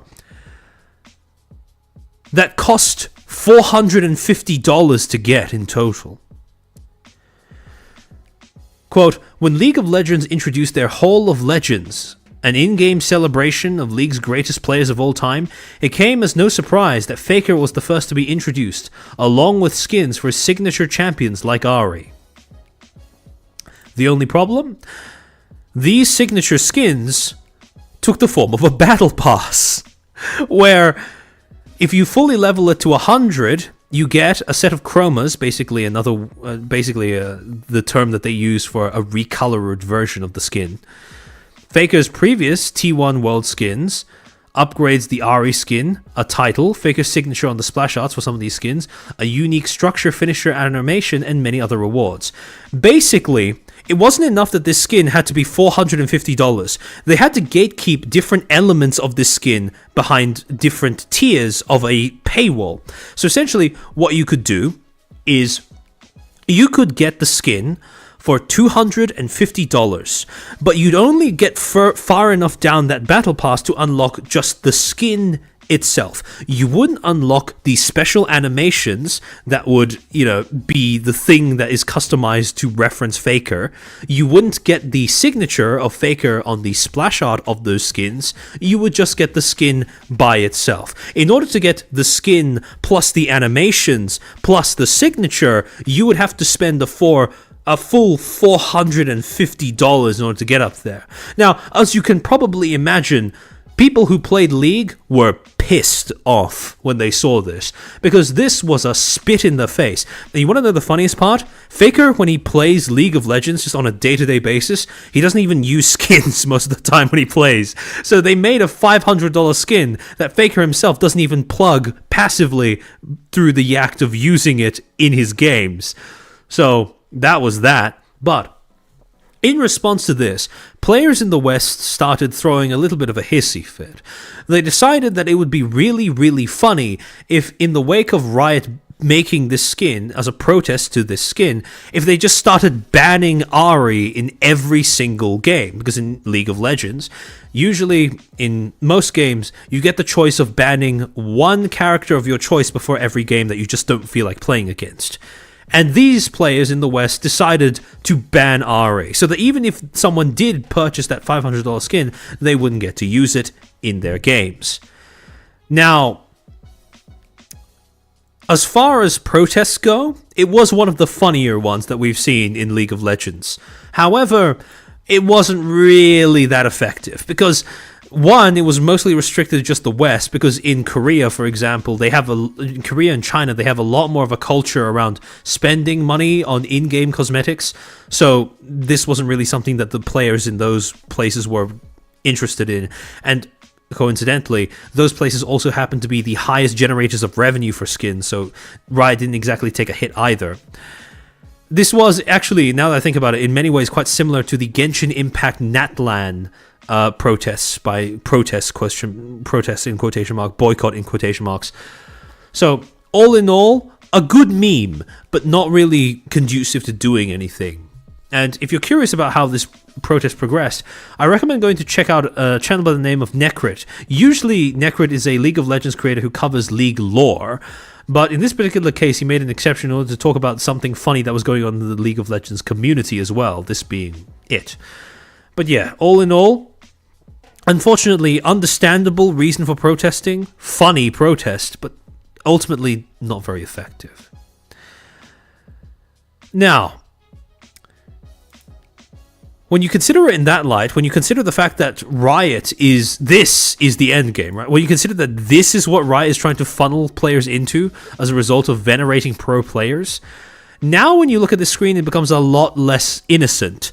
Because now when you look at the whole in memory of Shushay thing, now you realize, okay, this is them attempting to weaponize social proof and labeling, right, as a way of trying to get their players to spend money for championship skins, to be more accustomed towards acquiring championship skins, trying to work towards them, right? IKEA effect, play 3 games as Gracchus, earn that skin, right? Again, building up that culture where you venerate pro players by acquiring their skins, their cosmetics, the cosmetics that were made to commemorate their victory. So even this, which is objectively speaking the best value and also the most innocuous out of all of these little, purchasing tabs, even this has some function that that is designed to have some sort of long-term nudge effect towards the player base. TBH, I think Riot does not care about League of Legends in the West because the market is too small. That's entirely possible, right? That's entirely possible. Profiting? This not quite profiting because, again, this is given out for free. You just need to play a few games as a specific character. But the overall effect, the psychological effect, is definitely something that is worth keeping an eye on. And then we move on to the other little tabs. In this tab, they shill a cosmetic line called the Spirit Blossom cosmetic line. And basically, they give the player a specific set, a small selection of possible skins, possible cosmetics from this line to purchase right off the bat. Now, one thing. Skins are separated into different tiers. Ultimate, the rarest, highest tier of skin, which also costs the most premium currency, sitting at 3,250 RP. And again, we'll talk about what those currencies are in a second, don't you worry. Then you get to Legendary, which is 1,820 RP. And then you have Epic 1350, Standard 975, and then Deluxe, which is 750. Now, something you may notice, 1820 is the second highest tier, also the second rarest tier. And what do you notice? The overwhelming majority of these offers are 1820, the second highest skin tier available, the second highest price for a cosmetic currently available. And immediately you can tell that this is utilizing both a limited range of choices to encourage a purchase, while at the same time anchoring your player's idea of what a reasonable purchasing price would be, even if they don't make a purchase immediately from this selection. Also, the same justifying purchases via limited availability, because they have a ticking down, ends in 6 days, 10 hours thing at the top of the screen. And the final tab, this one, though what I would argue is the most offensive one to a returning player especially. By the way, I had to re-download League in order to get these screenshots, so I hope you appreciate this.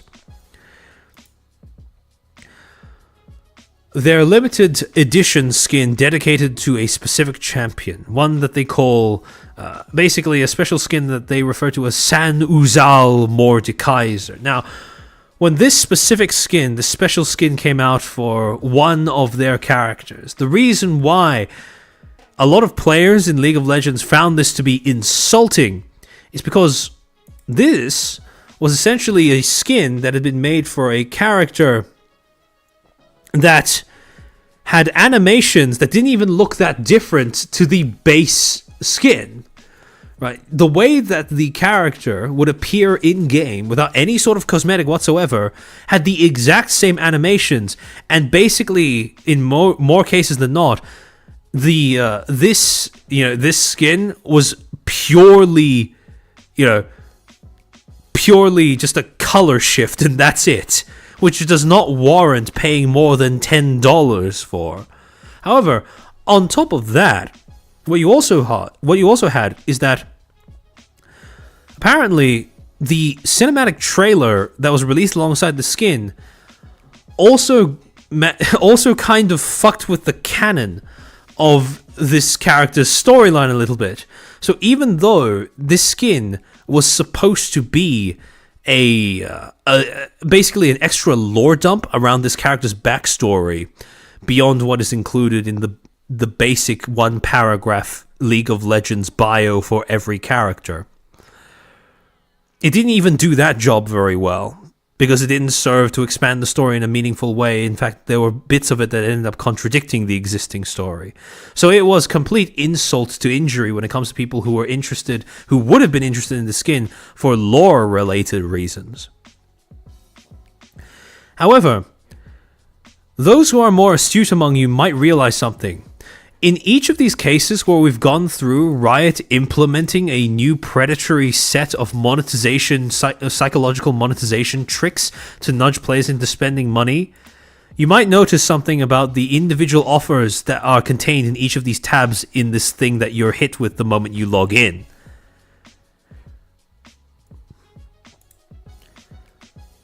Anyone have any ideas as to what that is? Re-downloading League, reporting for self-harm. True. A multiverse variant? Kind of. Sorry, give me a second.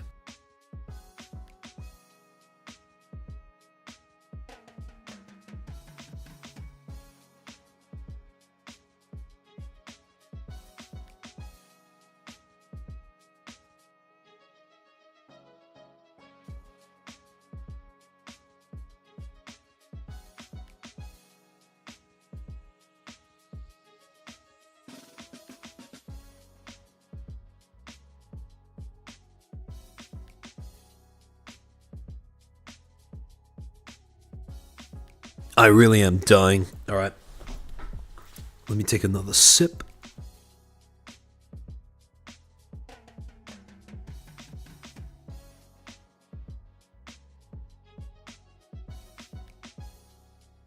Alright. So, we have a lore-based skin that they are trying to sell. We have an attempt to encourage veneration of pro players. We have a battle pass. Main page is shop instead of gameplay updates. Yeah. But on top of that, the thing that makes this the most insulting is that League of Legends is still trying to use a Bartle type monetization model. Yeah, they're marketing to multiple Bartle types. Except now, instead of doing it the same way that they did prior to 2022, where there seemed to be at least a little bit of soul in it, these are now the most cynical perversions of what you had before, just in the form of this abomination.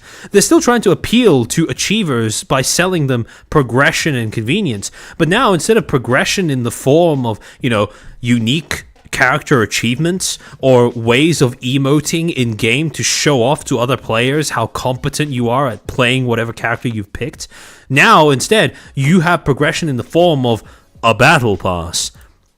You are still trying to appeal to killers by selling the prestige, the aesthetics of domination through those championship skins, but now those championship skins cost like 3 digits in order to purchase per one, and you have to purchase the individual features of those skin in increments on top of that, all while trying to justify the purchase by slapping on a respected player's name onto that price tag.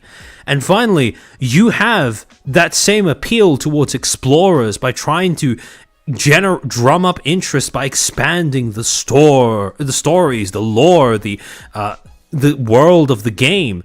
But now, instead of skins combined with a cinematic, plus these little in-game things like visual novels or whatever that is designed to give the player an immersive experience of some added element of the world of League of Legends.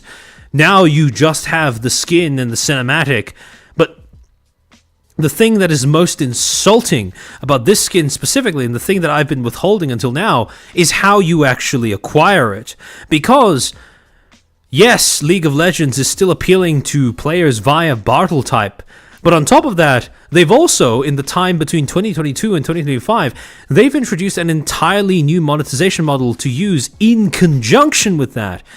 Because does anyone want to take a guess as to how you acquire this skin from League of Legends?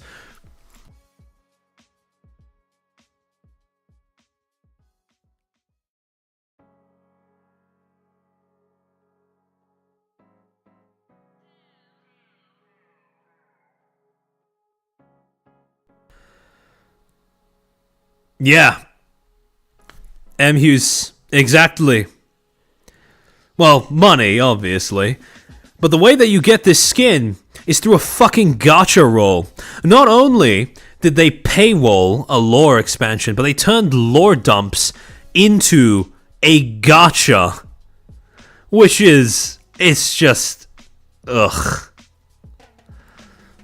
But in any case...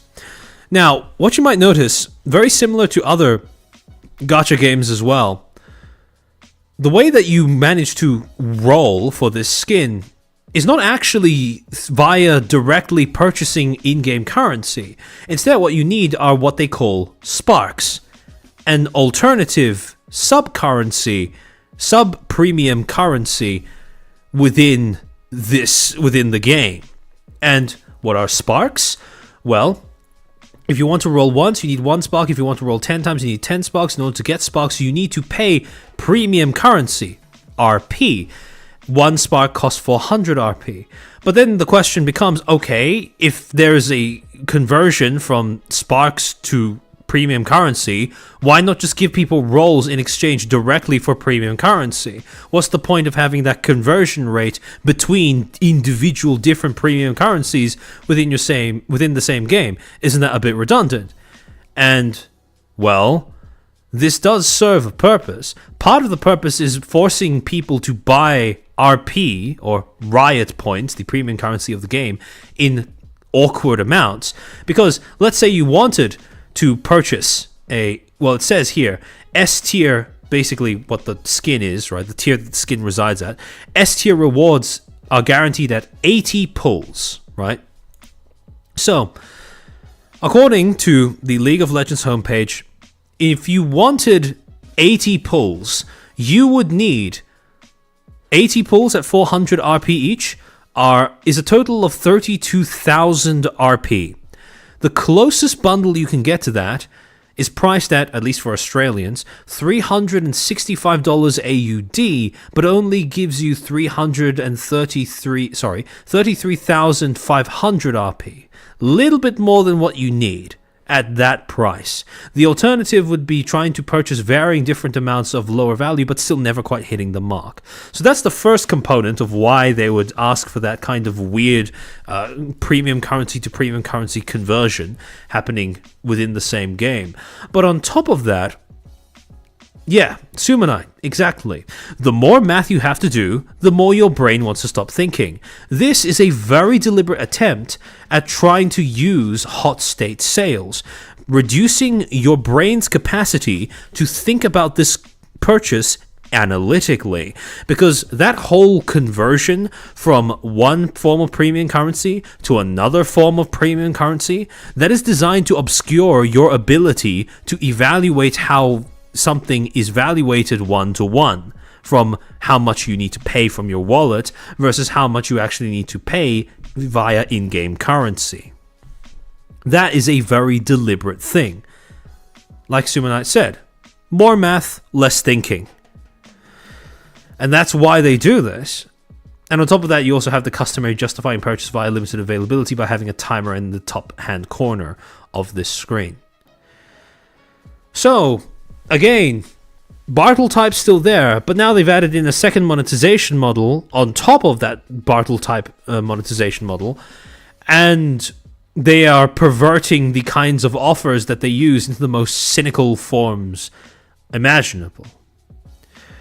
However, speaking of things like Riot points and little sub-currencies, this brings us rather neatly to one of the last straws for the player base.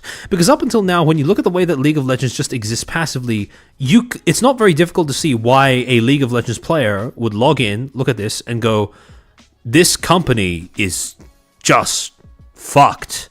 They don't give a single shit about the players. They don't care about players. They're trying to milk players for as much money as possible. This is purely cynical. They don't give a shit about the gameplay. They don't give a shit about player well-being. Yada, yada, yada.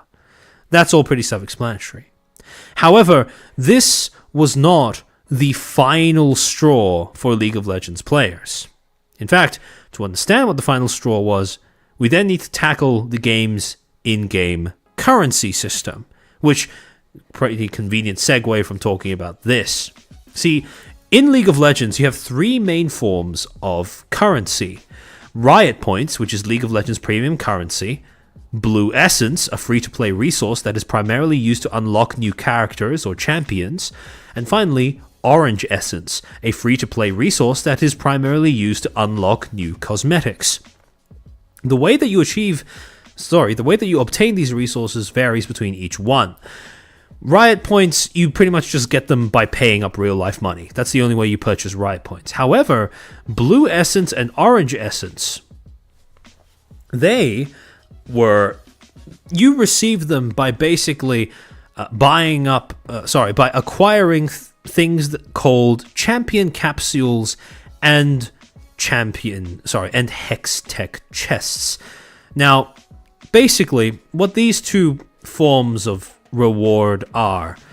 Well, basically, these are two in-game rewards, sort of like gacha-esque rewards, sort of like loot boxes for performing well in-game or making in-game progress. And again, I'll dive into them in more detail later on. However,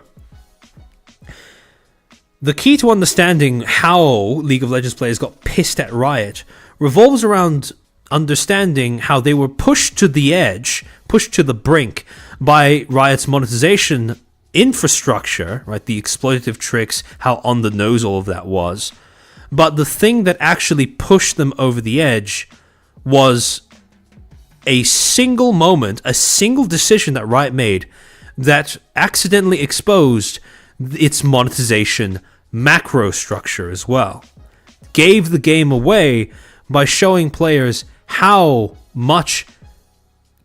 contemptuous, I suppose, Riot felt towards its players, and how transparently they were attempting to corral their players en masse into shilling out money to buy stuff from the company. And to understand that, we're going to need to touch on yet another talk at quite a different conference to the ones we've talked about thus far. In August 12, 2023, during DEF CON 31, a speaker by the name of Cory Doctorow, if I remember correctly, he's a journalist and a blogger, ended up delivering a speech in which he coined the following term: enshittification, a term which, according to him, refers to the process by which a platform begins to die by alienating its end users in the name of profit. His entire speech was dedicated to explaining how he had observed a recurring pattern in tech companies, especially, where they kept going through the same multi-stage process that would lead to their downfall.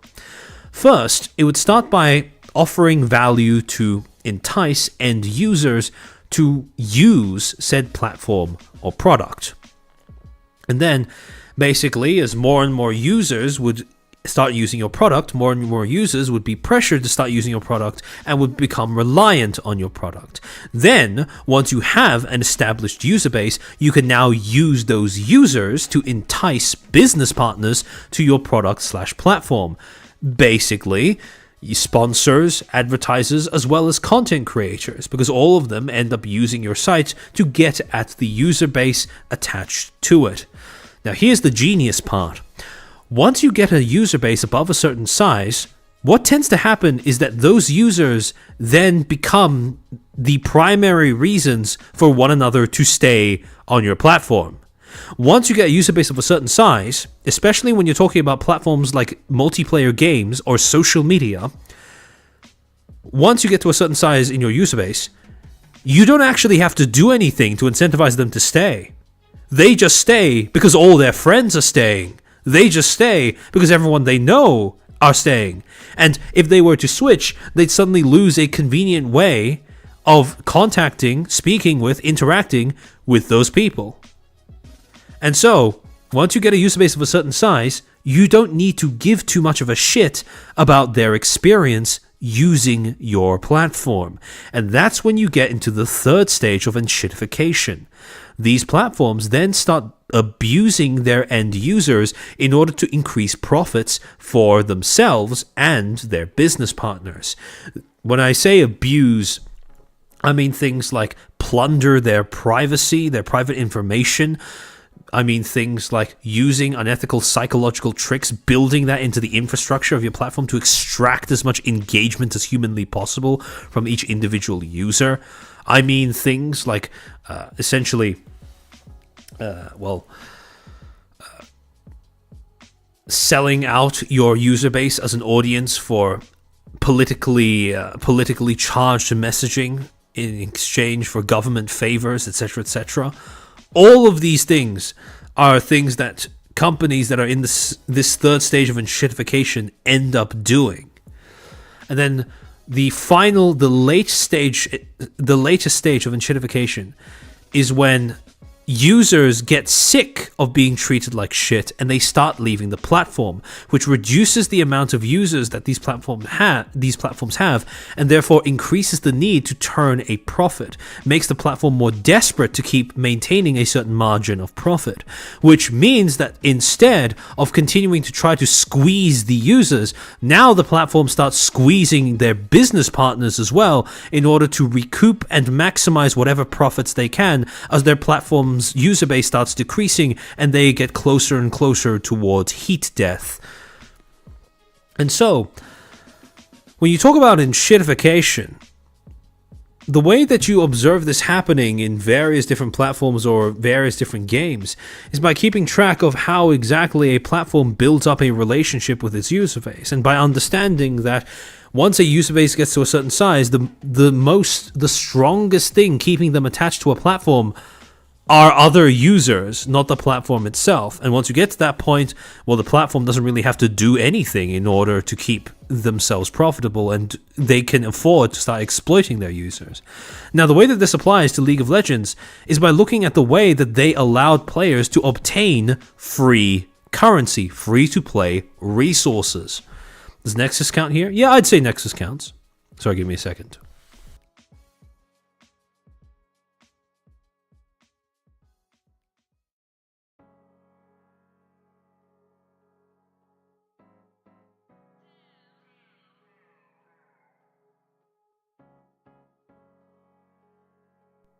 See, in early League of Legends, or earlier, pre-2022, League was really quite generous when it came to attracting and securing the player base it already had. For example, in March of 2016, this was when League of Legends first introduced what they called the Hex Tech crafting and loot system.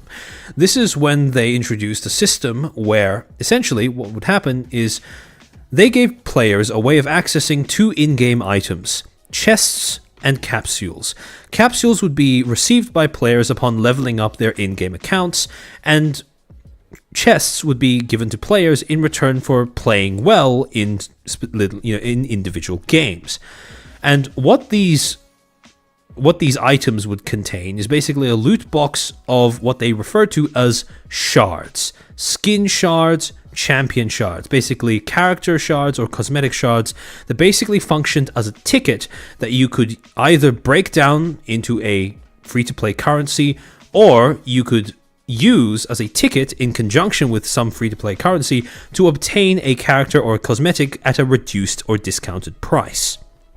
So let's say, for example, that you have let's say, for example, that you had a character that you really wanted to play, and you pulled one of their shards out of one of these loot boxes. Now what you can do is use a free-to-play currency to essentially redeem that shard, to redeem that ticket into being a full playable version of that character that you've been wanting to play as, at a discounted price, so you don't need to pay as much as you normally would. And for the most part, players loved this. Were the pulls good? Fuck no. But it was always a nice bit of fun when you were playing a game with your mates to, after the game is ended, comment on how one of you managed to get a loot box, and then stream to your Discord your little gambling session to see if you got anything that looked good, or if all you managed to pull were the ugliest cosmetics known to man. Because some of the old League of Legends cosmetics are pretty fucking ugly.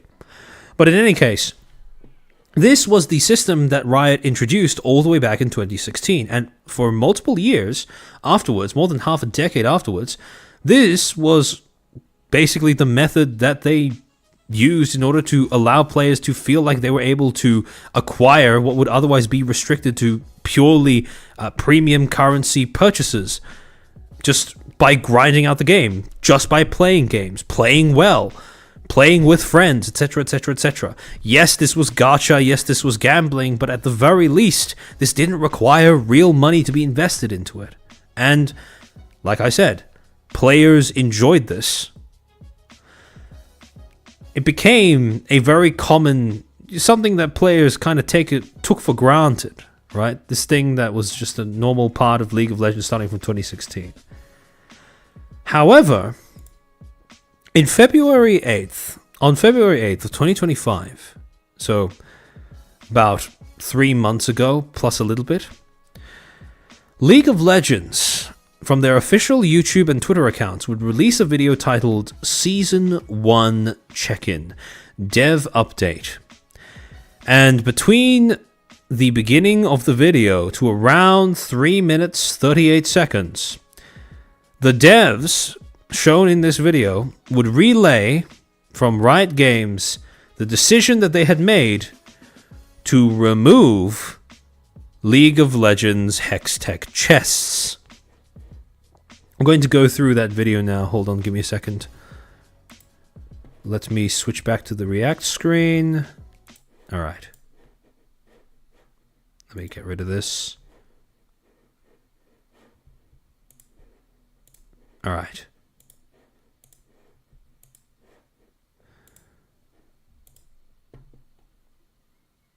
Hey everyone. Alright. Audio is still working? Here comes the shitstorm? Yes. I'm Andre, also known as Medler. And I'm Paul, aka Pabro. Today is Thursday, January 30th, and we're back for another dev update. We're going to check in on some of the changes we made for Season 1, and we'll talk a bit more about some of the things coming up in Act 2 of this season, which starts on March 6th. We're a bit over a month into the first season of 2025, and we've been following how changes have been landing closely. We've seen some really good signs and feedback to things like seasonal themes and some of the gameplay changes that we will touch on a little later. But first, we want to talk about Hextech chests, and more broadly, earning skins instead of buying them. And this is where everything started to fall apart. This means we're going to talk a bit more about the business side of League, so that we can share more of our thinking and context with you. Now, our belief as a company is that delivering great experiences for you will lead to great results for Riot. We want to deliver the best experience we can, that you can play forever without spending anything, so that you only spend money when you think we've made something great that you want to spend money on. As a free-to-play game, skins are the primary way League pays its bills. They're what give us the ability to continue to develop the game and wider ecosystem, from adding new game modes to updates to Summoner's Rift, cinematics, live events like Worlds, patch-to-patch balance, and much longer-term investments in League for the future. Murray, this video needs more unshaven guys with glasses. I feel underrepresented.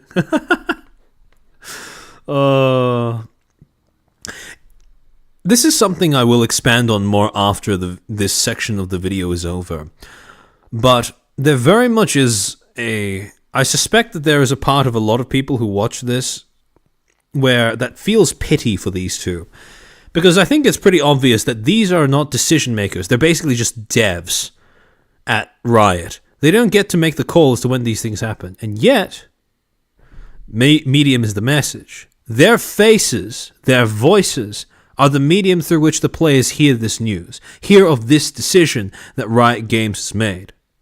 They are the ones that have been put in front of a camera to face the firing squad that would no doubt end up shooting back after this particular announcement was made. The number of people... It really isn't any different from VTuber corpos using their talent to try and deliver bad news to an audience in the hopes that that will disincentivize said audience from taking them to town. Or going to town on them, I should say. Taking them to task. I mixed up the metaphors there. Has been pretty stable over recent years, and we're really grateful for that. Our cost to maintain and develop League has also been pretty stable over time too, ensuring we have an equally sustainable income coming in to reinvest in the game. However, has been frankly more of a recent challenge. And so in case you didn't catch that, what they were basically saying is that they rely on skins to make their money. But when they allow people to start earning skins for free, that's not a sustainable way of moving forward, because that starts to bite into Riot's profit margins. Now, I don't know about you, but remember what I just said about sustainable and what that word means in a business context? What they're basically implying is that they have to take away Hextech chests or ways of earning these cosmetics for free, because it's unsustainable to allow players to have a way of earning those things for free. that's where free Hextech chests come in. When we initially added them, we wanted to offer additional reward for time spent, using something we knew many of you really cared about earning: skins. And for a while, we think that worked well for both players and the business side of League. Over time, though, free chests unintentionally became the primary way to unlock skins, and an increasing number of players ended up with substantial skin collections for free. This meant that purchasing skins directly didn't make sense anymore to a lot of players, because they were happy just waiting to get something eventually. That did lead to a great player experience, but it was not sustainable for League in the long term. Again, I want to highlight exactly how scummy it is that Riot got these two devs to stand in front of a camera and tell the players, we had to make a choice between operating as a business and your experience as players. Because there is no world in which someone gets to say this as a representative of a company and they don't end up kicking a hornet's nest. There is no world in which you say this as a company and you expect that your players are not going to be pissed the fuck off. And getting them to deliver this message, that is extraordinarily scummy. Lumi, welcome to the stream. Is this overlay new? Yes. Very kind donation by a user, a Footstool by the name of a random FaZe fan, both on Twitter and on YouTube. Very generously made this for me and allowed me to use this for free. So yeah, I'm enjoying this quite a lot. He's also made a bunch of other GIFs that I plan to use for future streams as well. He's made a gorilla stream GIF that you guys will see the next time I have a gorilla stream. So I'm excited for that. But yeah, it looks so cool. I agree. The guy is mad talented. I hope he gets commissions at some point down the line. He deserves it. Billy, thank you for the 2. I'm glad I don't play Jeek. Yeah, no, understandable sentiment. I wish there was a world where developers can blame the higher-ups without getting blacklisted from the industry. Yeah, the unfortunate thing is, really, when you break it down, most entertainment industries are really no different from one another. Oh, welcome back, Alan. Most entertainment industries are not really any different from one another in how incestuous they are, which means that if you have one employee speaking out against bad practice or speaking out against a malicious actor, if that malicious actor is significant or influential enough, you risk getting blacklisted from large swaths of the industry through no fault of your own. But yeah, no, 100% in this, what is happening here 100% extraordinarily scummy practice by Riot's higher ups. Because if you're going to tell players, oh yeah, we're making a choice between business and your fun, as a game, right? As a game company, we're choosing between our profitability and your fun. If you're going to tell players that, don't get your devs to tell your players that, because that's not a decision they get to make. Billy, thank you for the 5. Also, Feet went. Thank you for keeping the tradition alive. So more be your own boss kind of games. How do I say this? I don't want to imply that, corpo games are dead, right? Any game that isn't indie isn't worth playing or won't survive or whatever along those lines. That's not what I'm saying. But at the same time, the corporate game development industry, the corporate side of the game development industry is, I would argue, not really too much better than corporate VTubing, for that matter. Corporations hiding behind entertainment-based corporations hiding behind specific employees in order to deflect consumer backlash. That is a trick that is well and truly that is a trick as old as time, right? That is something that they've been doing for decades. That's something that they will likely continue to be doing even decades going into the future, because it's just too easy. It's too tempting and too easy. Just put a face in front of a camera, and now your audience has something that they will likely direct their anger towards that isn't you. We took a step back to evaluate League's reward systems and realized we needed to make changes to be sustainable for the long run. Again, that word, be sustainable in the long run. What they mean is to remain profitable in the long run, to maintain a certain margin of revenue in the long run. We didn't want to go all the way back to the early days of League with no skins earned with playtime at all, but we also realized we couldn't continue giving away as many as we were.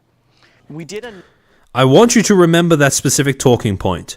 We can't continue to give you free shit because it's simply not sustainable. It's not a we choose not to. It's not a we don't feel like it. It is a we can't. Right? In order to keep the game going, we can't do this. It's not sustainable. That's the talking point that they're using. The justification for removing the Hextech chests. Alan, thank you for the 5. Also, happy first chair anniversary. Thank you. Cheers to more streams in the future. Amen, brother. Amen. Glad to be here from the start also. It's catching on. Billy's infecting more people. A number of other things to ensure League's business was sustainable before concluding we needed to give away fewer skins. Increasing the number of skins we could make each year was good for both the business and the player experience, but eventually we ran into meaningful diminishing returns. We introduced premium cosmetics. The argument here is they've been putting more resources into pumping out more skins per year. But they can't also do that while giving out free skins, because if you combine those two things, it's unsustainable. So, as a way of making sure that as a way of ensuring the long-term sustainability of their business, if they had to choose between continuing to pump out skins and, giving away free skins, they'd rather just cut the practice of giving away free skins than, pumping out more. Which is honestly quite a baffling decision, considering how common complaints about the quality of the skins that are now being pumped out at a greater quality have become over the course of the last few years. If players are complaining about skin quality more and more often, generally speaking, it's probably a good idea to start dialing back on the number of skins that you're releasing, rather than simply deciding that you shouldn't be giving players free skins. Funless thinking for the 5, what they're really saying is, we can't do this. Yeah, pretty much. Curious thinking for the 2, it's just business. Yeah, pretty much.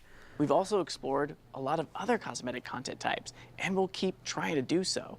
But champion skins are clearly the thing most of you care about more than anything else when it comes to cosmetics.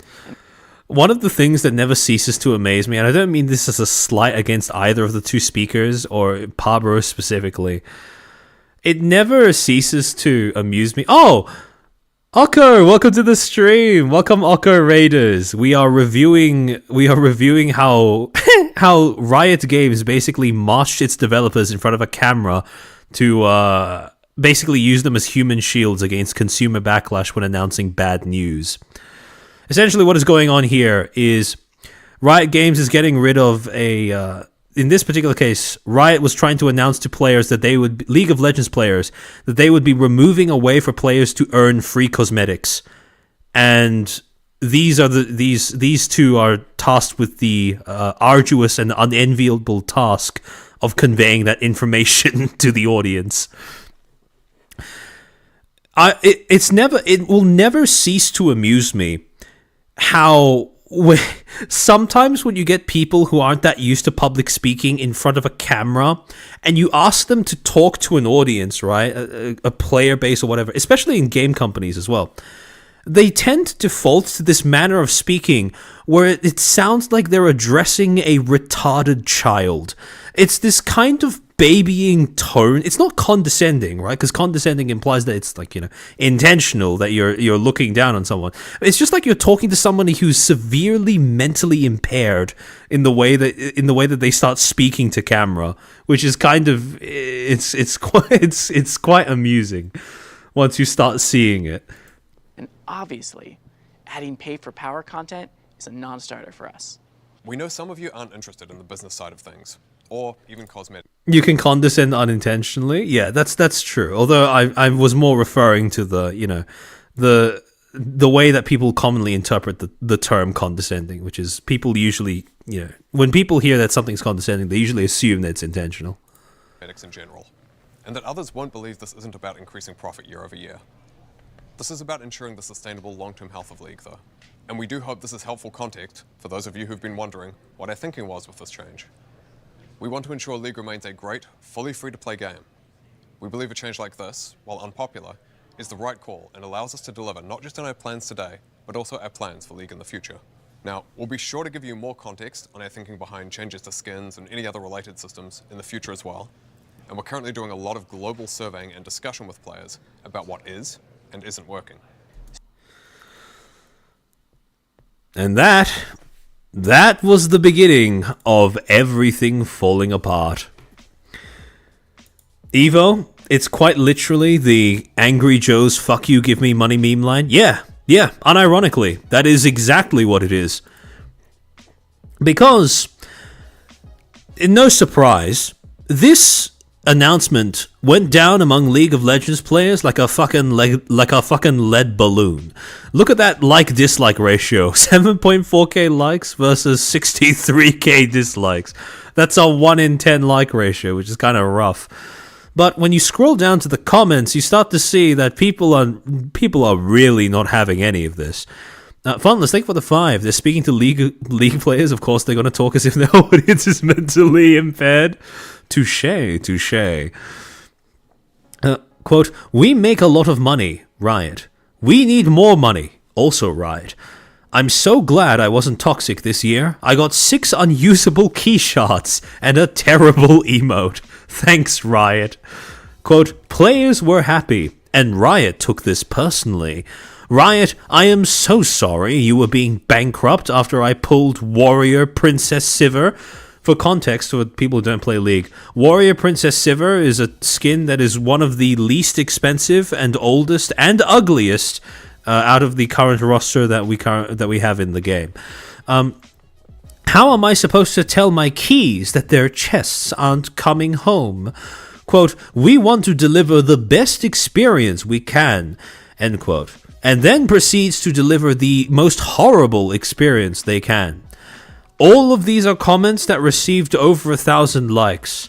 And, on top of that, the reception on Twitter wasn't much better anyways.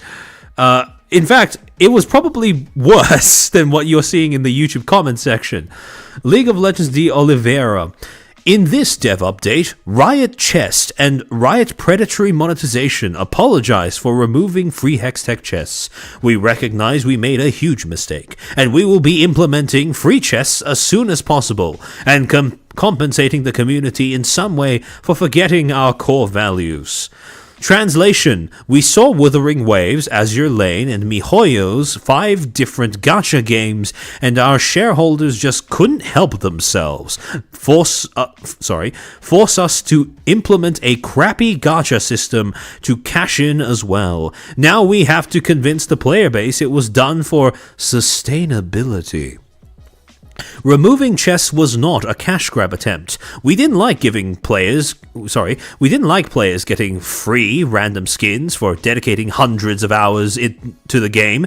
Even though player base and costs remained the same, we decided to force the gacha system. But it is not a cash grab attempt. It seems funny to me that right after Dylan Jadeja got CEO, you've had 2 rounds of layoffs, been outsourcing work resulting in lower quality of skins, and introduction of predatory business practices to milk consumers.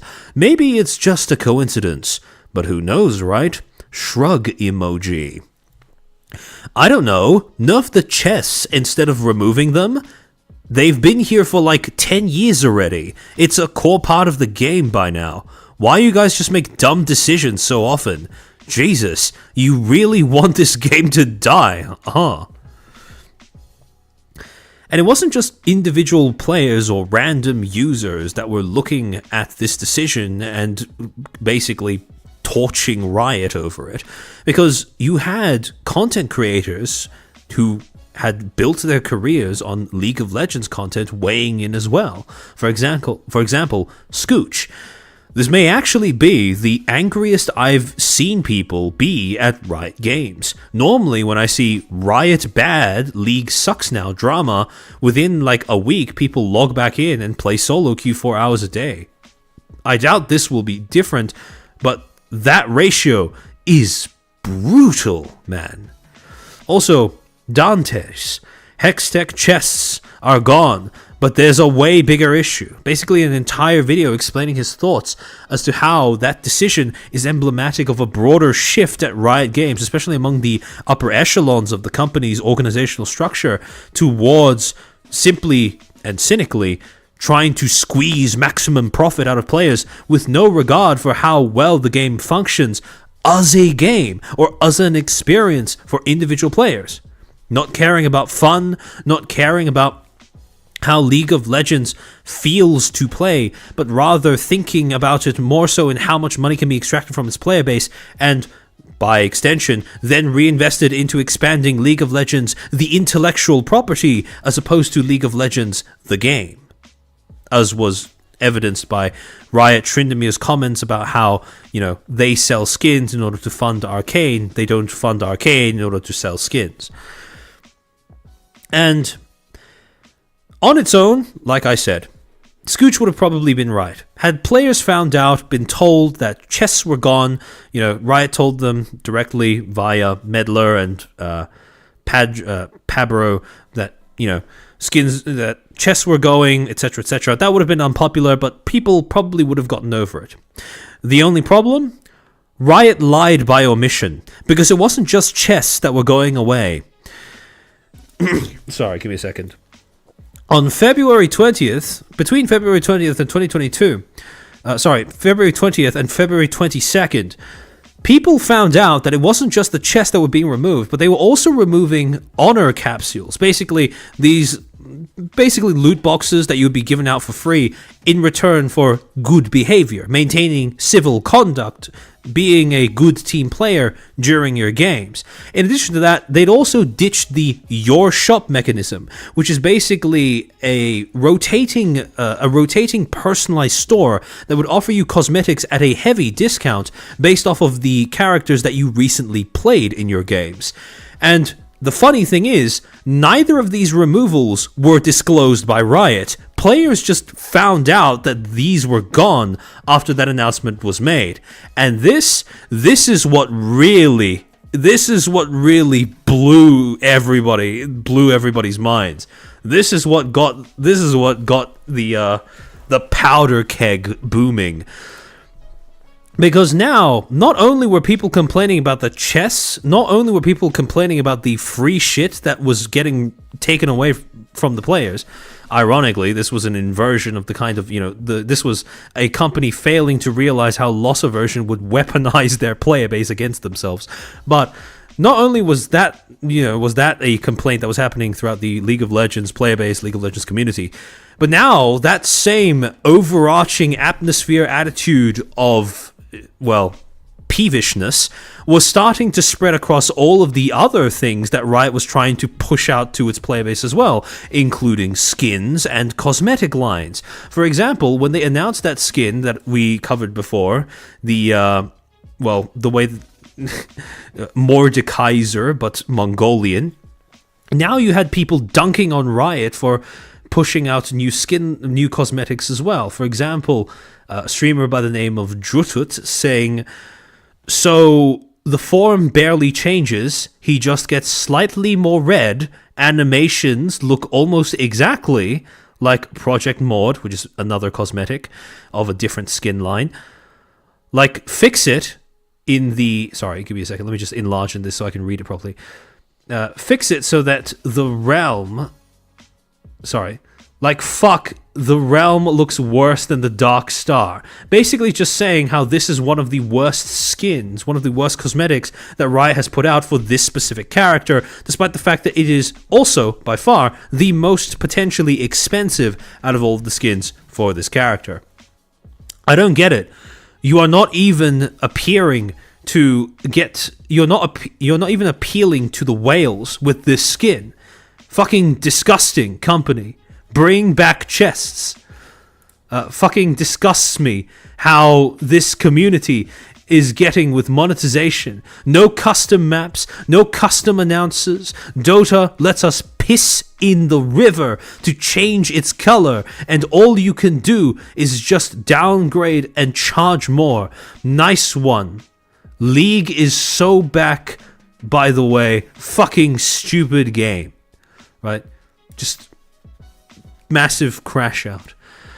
Dante's, in response to an unveiling of a new cosmetic line of chromas, right? A new way of recoloring the cosmetics you already have. Daily reminder that random Eastern European teenagers with zero access to Riot resources can create chromas for any skin in the game in less than an hour.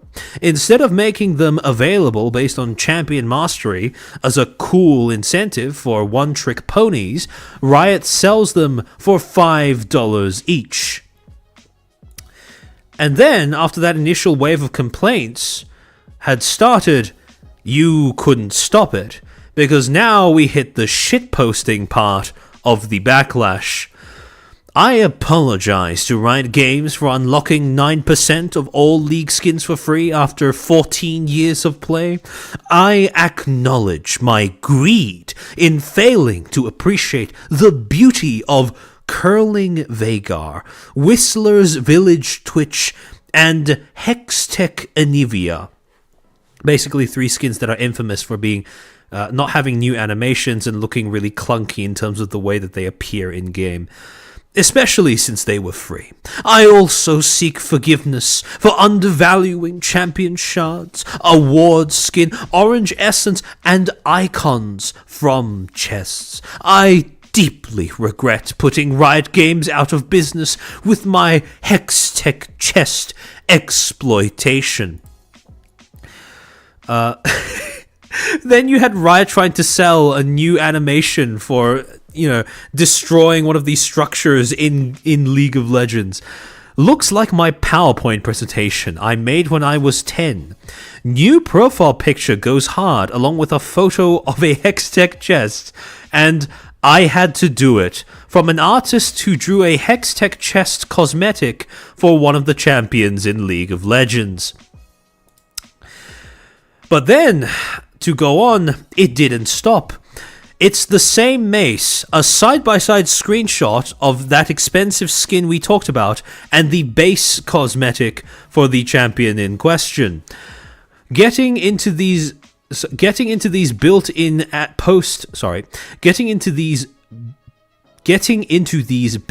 ads post-game is crazy, along with a screenshot of somebody immediately getting jumped by an in-game ad after they've just finished a game, along with League of Legends is removing both your kidneys. Players will no longer have functioning kidneys and will now die and go to hell. Bye-bye.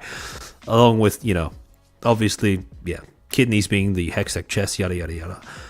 And all of it punctuated right at the end with a good old Riot Games CEO Dylan Jajaja reportedly considering the idea of killing himself. Source, Dexerto. Along with a side-by-side Photoshop of Dylan Jajaja's company profile pic and Dexerto's logo that they put next to their headlines on Twitter. Now, this is obviously very naughty, not funny at all. Now, as you can probably guess, between the outrage on Twitter and YouTube, this was a backlash from the player base that was kind of unprecedented in terms of how intense and how long it lasted for. Because, like Scooch said, usually it takes about a week for things to blow over. This was them still going strong even more than a fortnight later. And not even that, in addition to continuing to give Riot the finger, they were also players were also spreading the love to other things that Riot was trying to sell. So I would assume, most cynically, that was what got Riot to finally start paying attention. But in the wake of all of this happening, Riot finally, on February 27th, 5 days after all of this reached a fever pitch, they would finally put out a follow-up announcement, a follow-up address by Medler and Pabro, walking back the decision to remove Hextech chests. We're going to watch this video, but see if you can spot a few inconsistencies in what they're saying here versus what they said in the first one. He forgot to add in Minecraft. True. Good thing he didn't say it on Twitch. And good thing I'm not streaming this on Twitch either. Picture of soldiers reading newspapers that say Hitler dead, go here. True. Alright, let me switch off the music for a second. Alright.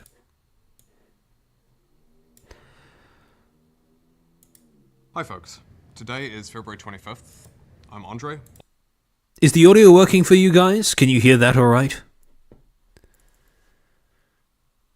They really want to fire these two? Maybe. I don't know why. Well, okay. Let me be fair. It is entirely possible that these two are, they're just developers that are volunteering for this role out of a love for the game and because they really care about Riot and because they really want to have as close a relationship with the players as possible, right? That's entirely, that is very much a possibility here. However, my point remains that regardless of whether the devs chose to do it themselves or not, I don't think it is an ethical decision for the higher-ups to approve of them essentially functioning as human shields for unpopular decisions made by corporate. For the exact same reasons why I disapprove of VTuber corpos using their talents to deliver company messages to their audience. Voluntold, yeah, I probably believe that. Yes, a bit louder? Okay, I'll up the volume a little bit. Let's see. Also known as Medler. And I'm Pabro. We know that some of you are frustrated, even questioning if Riot is still the company you've always known. And we get it. We aspire to put players first, and when our decisions don't land the way we intended, it can damage your trust. Recently, we've made... Again, I know he's probably trying to be like authentic and genuine and level with the audience, but it's such a it's so hard to take it seriously because of how, I suppose, infantile the mode of address comes across. A number of changes that didn't hit the mark for everyone. Louder? Listening to your feedback, and it's clear He's trying his best. I'm sure he is. Let me see if this is good enough. that there are areas where we need to adjust. Is that better? Or do we need it louder? Make it 200. It is currently sitting at 265. I'll take it up to 3. Louder. So today we want to walk through what's changing. Is that Always better? know, and we get it. We aspire to put players first, and when our decisions don't land the way we intended, it can damage your trust. Recently, we've made a number of changes that didn't hit the mark for everyone. We've been listening to your feedback, and it's clear that there are areas Somehow it doesn't raise at all? What? Alright, hold on. Let me turn it up to max. where we need to adjust. So today we want to walk through what's changing. I would like to know who wrote the script for them to talk. Yeah, me too, Evo, honestly. Me too.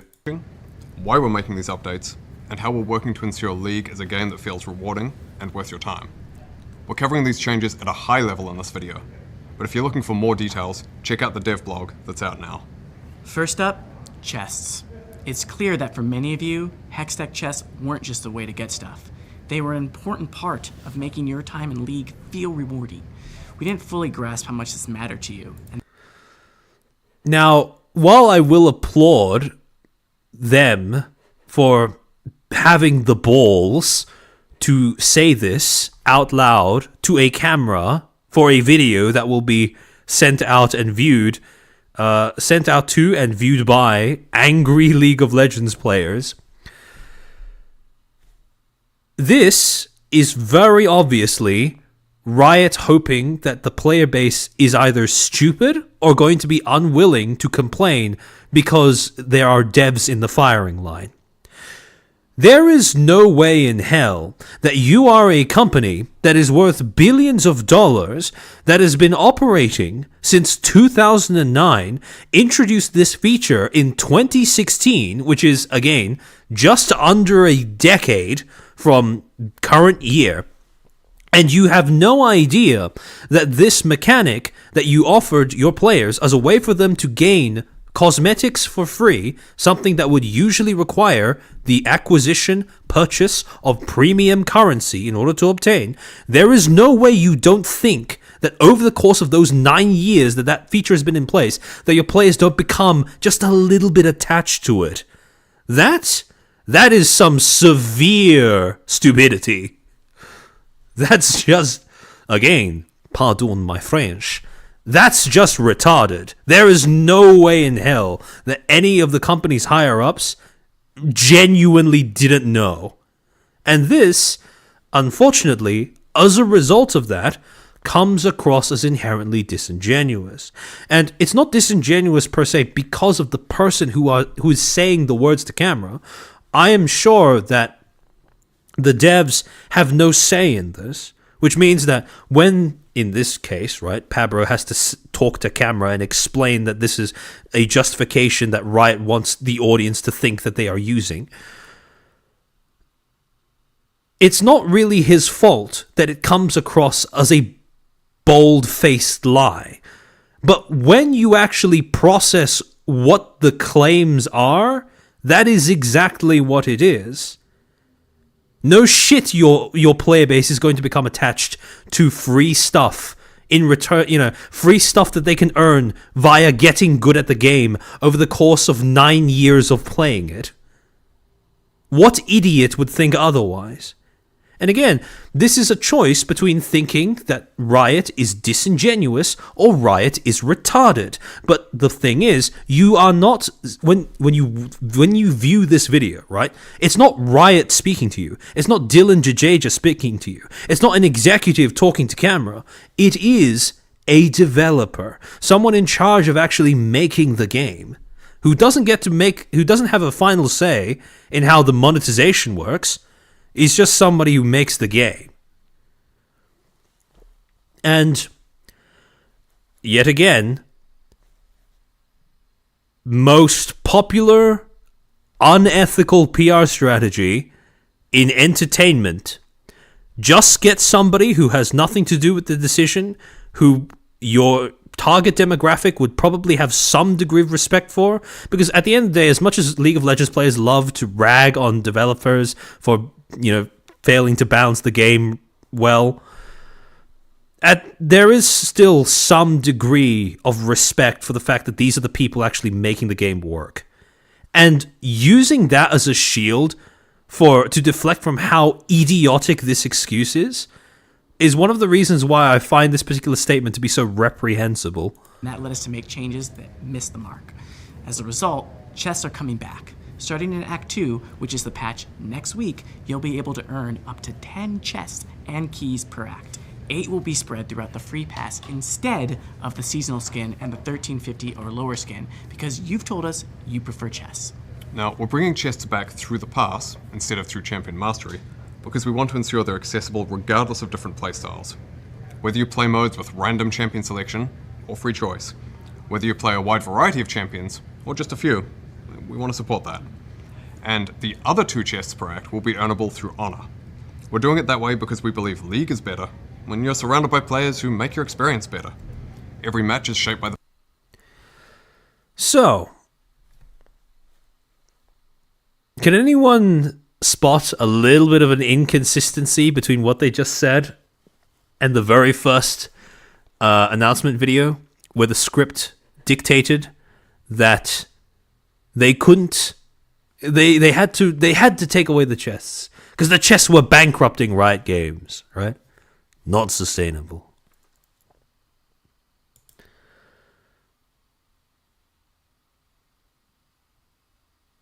Oh, your shop is an intermittent thing. It gets added at specific points in the year, so it's not constantly up.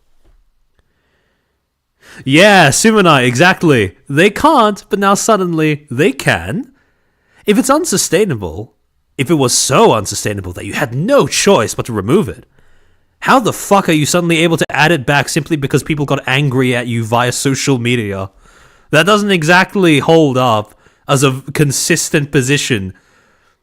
And that is what convinces me that this is a statement scripted by people who did not mean it in any sort of good faith way. This is a statement that is written to be disingenuous. And its disingenuity is, well, Riot is attempting to hide how disingenuous the statement is by getting these 2 poor sods to say it out loud to camera. players in it, and some of the best moments come from great competition, teamwork, and respect for each other. My audio got crispy? Oh shit. Maybe it's hold on, let me see if I can adjust the levels on my mic. Because I was worried about the mic peaking. Is that... Hopefully it's better now. I don't know what's going on, because I don't know if my OBS is being accurate when it shows that my mic is peaking or not. Because the audio levels, they jump quite a bit when I speak. So we want to explore ways to reward and recognize those of you who embody this. Also, I want to point out that the compromise for them bringing back chests was at least partially them being added onto the battle pass. So yet again, just really nudging players towards buying that battle pass. Short term, those honor chests will be delivered through missions while we're working on the honor system. To be clear, chests from both the pass and from honor will be the exact same chests as the ones you got through Champion Mastery. And next up, we've got champion acquisition. A clear problem for newer players especially is building out their champion roster. And for League to continue to thrive long term, it needs to be more accessible. And lowering champ cost is one way to help achieve that. It's certainly not the only thing, but we think it's an important one. And all the recent discussion about Blue Essence and champion shards has really emphasized that it's something we should be changing right now. So, we're going to be lowering the Blue Essence cost of all champions by 50% as of next patch. Third, we're going... Now, this is, again, pretty good compensatory change. Essentially, what they were just saying is, we understand, based off of your feedback, that especially for new players, it's really, really difficult to acquire more characters, right? Because League of Legends is a game that has more than, what was it, more than 100, more than 200. How many champions does League of Legends have again? Do we have any people who actually play League who know that number off the top of their head? The point is that League of Legends has a massive roster of different characters that players can play, and acquiring them can be a pain. So, as a compensatory change, they are now slashing all of the prices for each character in half. Right? Now it becomes a lot easier to grind out the ability to purchase one of them using in-game currency or free-to-play currency. A crap ton I genuinely don't remember. Fair enough, I don't either. Just below 170? Okay, alright, I see. Yeah, that's a lot. Going to be delaying Exalted Mordekaiser to take more time to make sure it better delivers on its core fantasy. We're also taking more time to improve all future Exalted skins, so you likely won't see one in every act this year. I want to emphasize that they are walking back the release date for that specific hyper-expensive skin, and they are committing to improving the quality of future hyper-expensive skins, but they're not getting rid of the gacha mechanic. The gacha mechanic is there to stay. As originally planned. Additionally, for paid seasonal pass skins, we're going to be replacing one of the non-prestige ones with 25 Mythic Essence.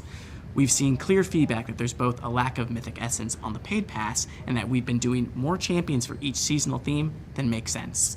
For Act 2, our plan is that the skins on the paid Battle Pass will be Darius, Scion, and Talon. And fourth, in the last dev update, we said we'd be running Clash less often. But after hearing your feedback, we realized that what we took away was actually really important to some of you.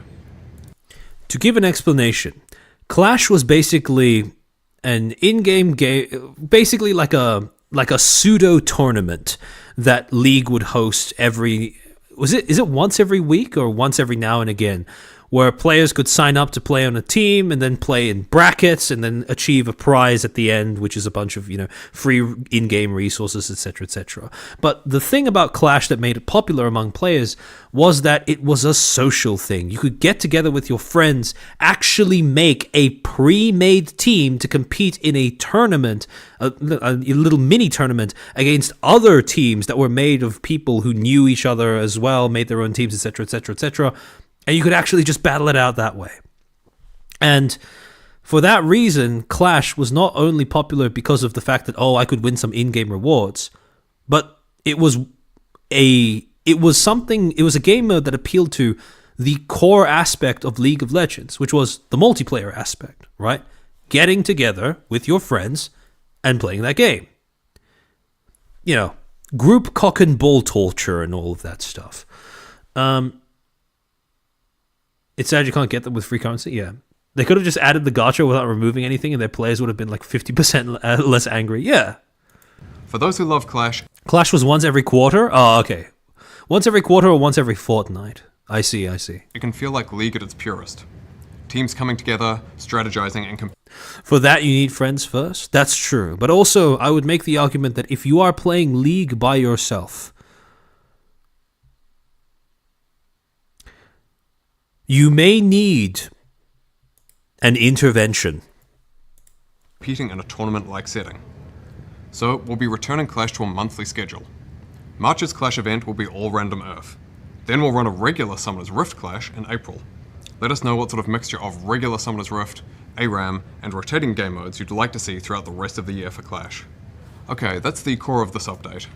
On a smaller note, we want to reaffirm, for those of you who've been asking, that both your shop and the Blue Essence Emporium will be coming back soon for their first runs this year.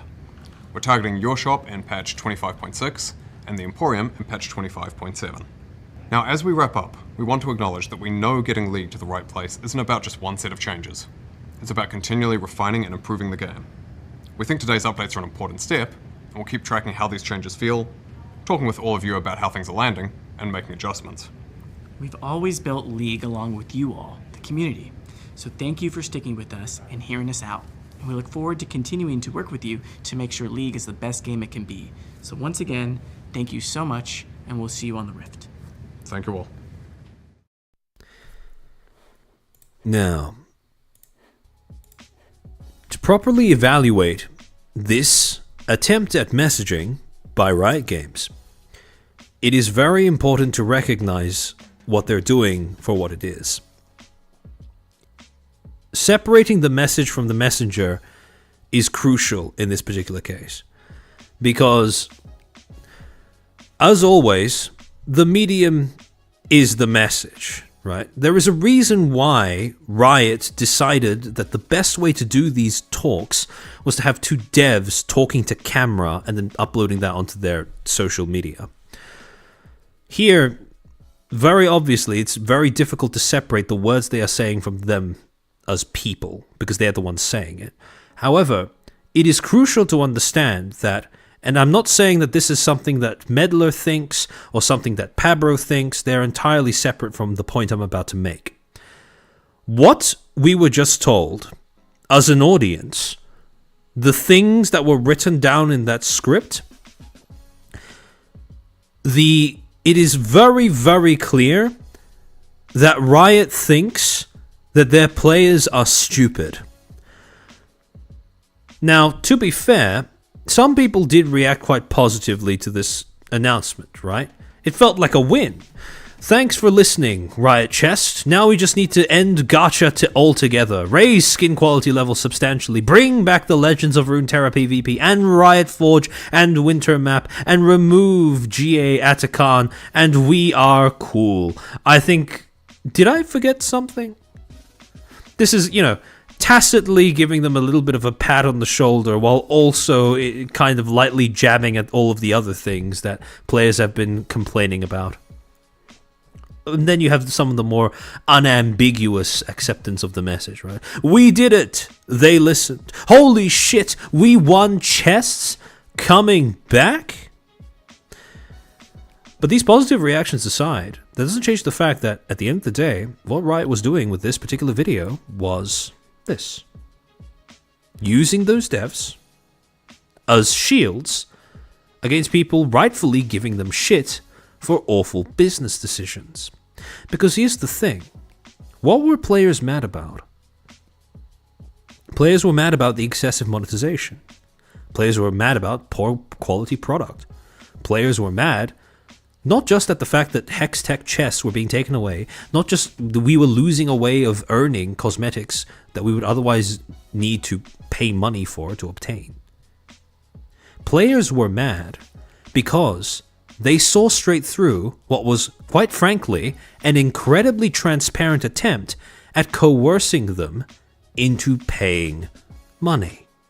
They even said as much. It's unsustainable for us to give you the option of earning items for free. So now we're taking away that avenue to earn items, so now you can only pay for them. And the problem with that was that it was way too obvious what they were doing. Take away player choice and force them into spending money. And players hate the idea of choice being taken away from them. However, there is something else. Some of you may realize something. That you had people complaining about a whole bunch of things before, as was quite satirically pointed out by this comment, right? We just need to end gacha, raise skin quality, substantially bring back League of Legends Runeterra, etc., etc., etc. These were all complaints that people had prior to this point. But now people are willing to accept that the gacha exists so long as the skin that you get from the gacha is good quality. Or at least, not every single player is willing to accept it, but a lot of players are. The goalposts have shifted. And you may notice, yep, Sumanite, exactly. You have to ask yourself at a certain point, are they actually that stupid? Did they actually think that removing chests was going to be something that the player base was just going to take lying down? Because certainly we've had companies that are bigger than Riot make sillier mistakes. But then you have to ask yourself, was it a mistake? Because that is some serious ignorance, if so. However, there is an alternative explanation for why they thought this was a good idea. And that alternative explanation is, and this is where we get into rat territory. maybe they were never going to go through with it.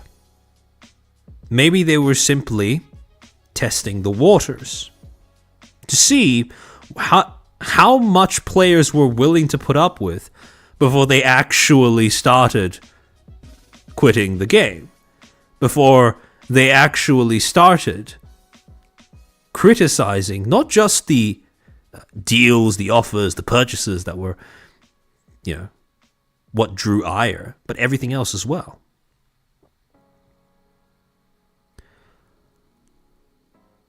And even if they crossed over too far, even if they found the point where players would put their foot down, the benefit is now they've anchored their players' expectations. This removal of Hextech chests, honors, your shop, that's as bad as, that's bad, right? That's how bad the game could get.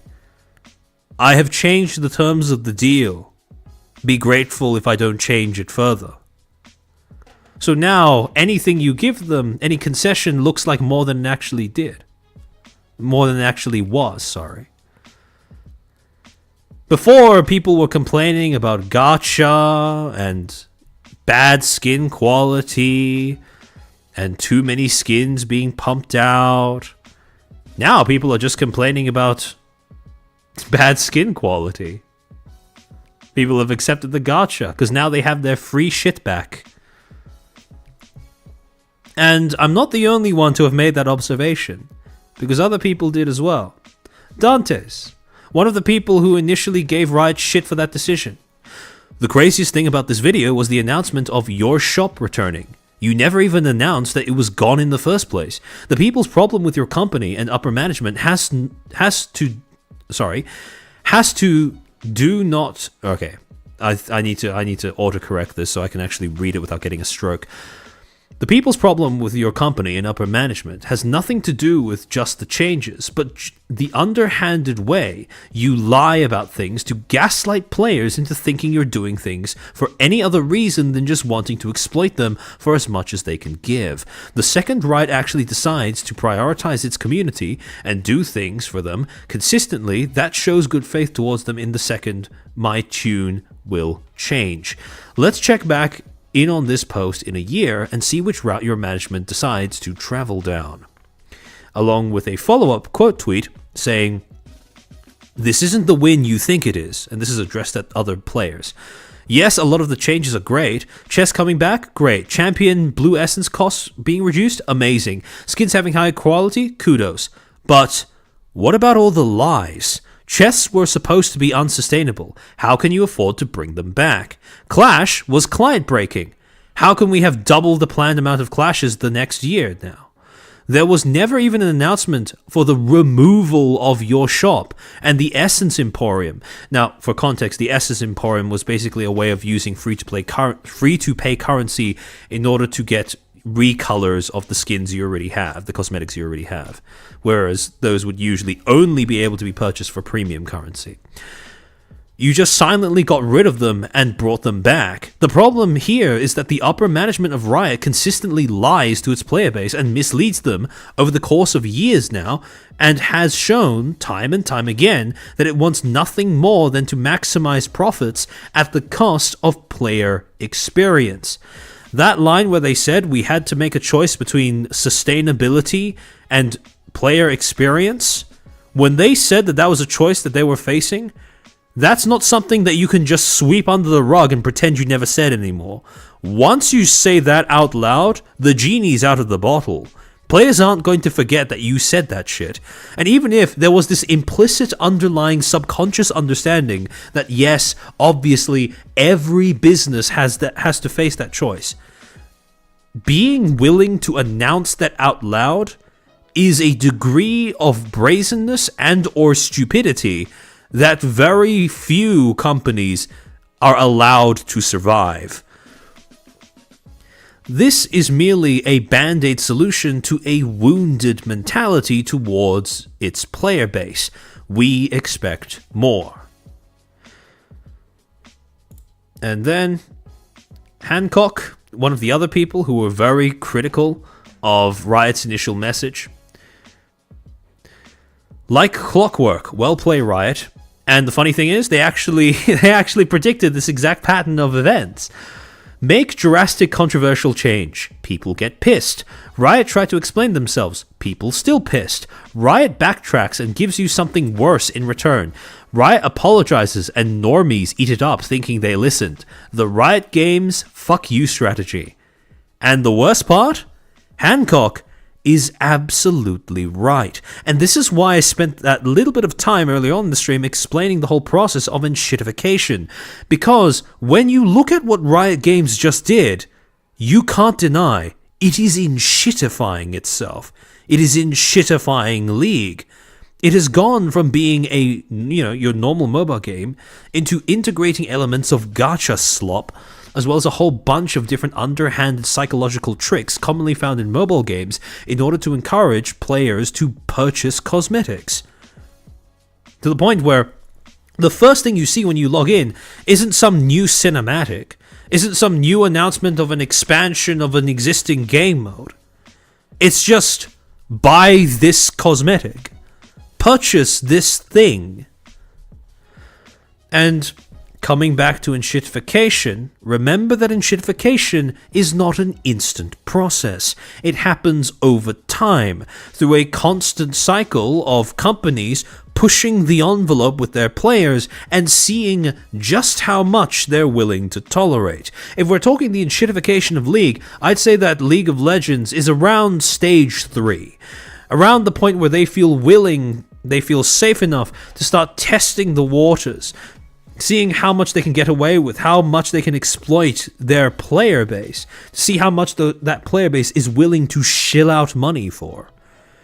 Because the thing with League of Legends that makes it extremely vulnerable to this kind of limit testing by cynical finance bros is the fact that League of Legends is a multiplayer game. Remember what I said earlier about monetization macro structures. There is no glue more effective at keeping people stuck to a platform than other users of that platform. And this is amplified by a factor of 10 when it is a multiplayer game. The thing that keeps people playing League is not the game itself per se. It's not just the game itself, although that is a big part of it for some people. It's the fact that you can just get on the rift with your friends for a 5v5. Cut loose. Int. Do something stupid. And yes, you might lose. Yes, it could be miserable, but it could also be fun. It could also be a stomp in your favor, where you all get together and laugh at a whole bunch of incompetence on the enemy team. We remember how you form these memories with your friends about silly plays or doing something that looks like it could have come out of a YouTube montage by accident or something along those lines. The fact is that League has reached a point where the main thing keeping the player base there doesn't seem to be the game per se, or at least not just the game. And so Now comes the long and excruciating process of the company deciding that it wants to maximize profit and therefore starting this, like I said, this grueling cycle of making shitty decisions and seeing just how much pushback they get each and every time. This is basically the corporate version of a pretty common slang term or meme among the League of Legends player base. A phrase that is commonly heard when somebody fucks up and then they get trounced by their opponent in the game. I was limit testing. Now, every day I'm happy I'm not a LoL player. I say as a Smite player, I'm sorry for your loss, Lumi. For those who don't understand what this means, basically, in League, when a player doesn't understand how strong their character is in-game, they go to start a fight with their opponent, an opponent that's immediately in front of them. If they win the fight, they've now learned that, it's a very common thing to say when you lose a fight one-on-one with an enemy, with your opposing player, right?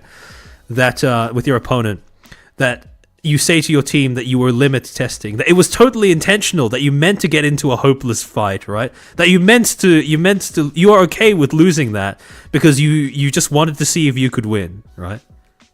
It's cope. It's designed to be a form of player cope. Testing your limits, seeing if you can, how much you can get away with. But there's a bit of a well, I guess a rather grim difference between how Riot uses limit testing and how League of Legends players use limit testing. See, when players in League of Legends say this, right?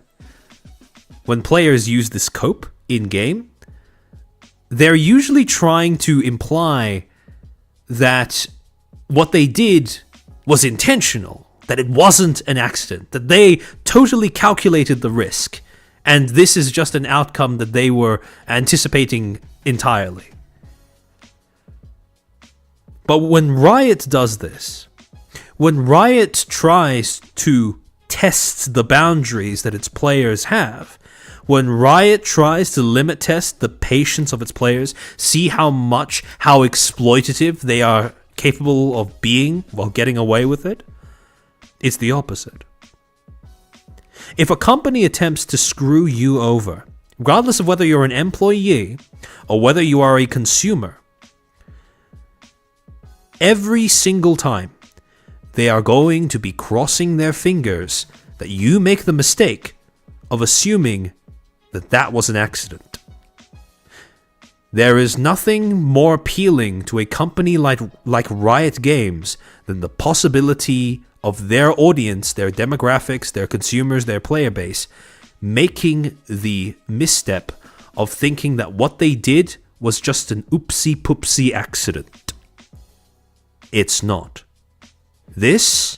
What Riot did with the whole announcing that they were taking away chests, that was 100% intentional.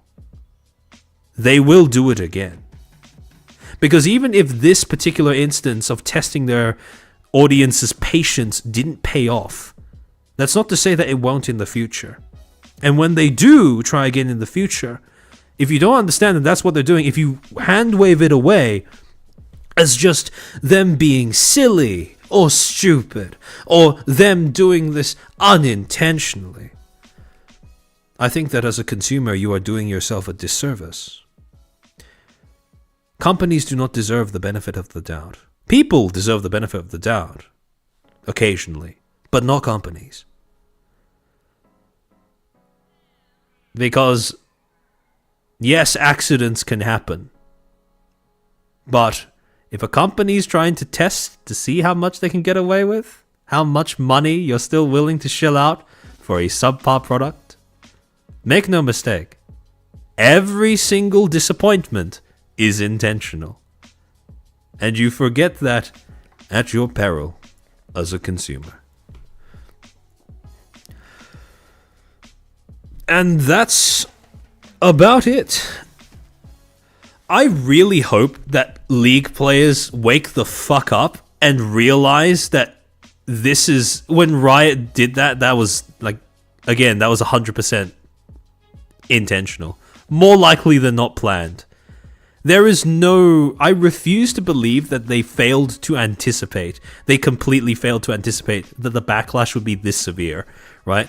You're asking us to believe that that is a degree of stupidity that does not compute, to be completely honest, when you're talking about a company of this size. And the thing is, the thing that convinces me that it's 100% intentional, the thing that convinces me that it's not just, oh, I don't get my players, or oh, I'm just too disconnected from my player base, etc., etc., etc.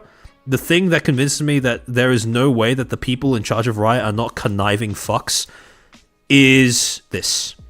This,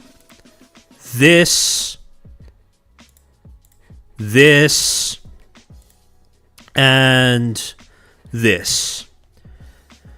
You as a game company do not have the ability to employ all of these little nefarious psychological tricks to try and prod your audience into spending money without knowing exactly what you're doing. There is no way in the year 2025 that game companies have not already figured out that the way you get gamers to accept worse products is by introducing worse slowly, gradually, as a drip feed of shit, rather than trying to dump it all on them at once. Rather than making a... There's no way that people haven't already figured out, that these companies haven't already figured out, these soulless finance bros haven't already figured out that the easiest way of evading outrage for one thing is to stir up outrage at something that is completely expendable. It's exactly like a lizard shedding its tail, right? Get people to get mad at and attack something that you didn't mind losing anyways, and you get away with whatever it is you wanted to do. Yeah, exactly, it's Sumanite. The way you get gamers to accept shit is you lower their standards.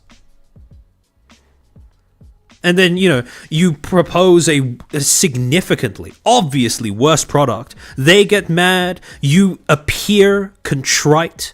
You appear repentive. And then, after they are lulled into a false sense of security, you offer them a product that is still worse than what they had before, but not as bad as what you just suggested. Like, it's the same playbook each and every time. And so there is no way that a company capable of doing this doesn't also understand that is, that's what you do in order to reduce to strategically lower the expectations of your audience so that you can also at the same time strategically open their wallets. Like, that doesn't make sense. We made it sauna time. Yes. The risk was calculated, but boy am I bad at math. See, that's the thing, right? I'm not entirely convinced that Riot is. That's what makes me suspicious. Because it is stupid, don't get me wrong. But is it actually stupid, or is it a deliberate feigning of stupidity? And that's the part that gets me. That's what I can't quite make my mind up on. But I am very much... I lean more towards this is intentional. It's that offer stupidly high price then change to a smaller price thing. Yeah, exactly. That is... I'm convinced that is what this is. Right? Offer, threaten your players with gacha slop, plus poor quality skins, plus triple digit skins, plus no free way of obtaining cosmetics. And then when players complain, give them quote unquote concessions. So now they only have to deal with, gacha slop, triple digit skins, and possibly poor quality. Although they might be walking that back, we've yet to see. Like, this is textbook negotiation where you hit them with I'm pretty sure this is like I'm pretty sure people have been talking about this when it comes to Trump's tariffs and like some sort of reference to Art of the Deal or whatever. I've never read the book, but it sounds similar to a concept that would have been discussed there if I'm drawing the right connections between the neurons in my brain. But it's the whole purpose of negotiation is to smack whoever you're negotiating with a whole bunch of offers, and even if you walk away with half of that, it's like compromise, right? You create the illusion of compromise by smacking your audience with, let's say, 4 different conditions that are all unreasonable, and then when you then walk it back to only 2 unreasonable conditions, now your audience has been anchored to the first, so they think that that's an improvement.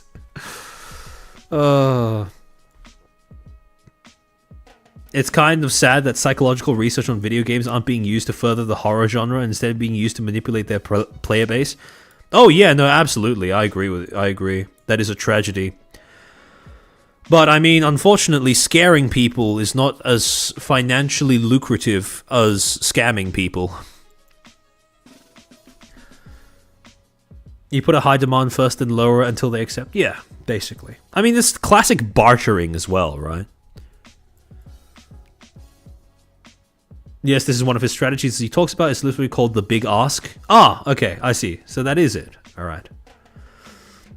League players waking up. That's a triumph of hope over experience. True. You know, the saddest thing... Actually, hold on. Let me see if I can pull up. What was it? Where is it? Let me pull up. In Dante's video where he was talking about how this change is bad, right? The saddest thing about this video is its end, where he says to people watching, if you don't like the direction Riot is taking, don't buy anything from them. And the reason why that's a tragedy, coming from a video that otherwise would have been a pretty solid refutation to what Riot was doing, is that's the exact same pitfall that the Genshin Natlan quote-unquote boycott fell into.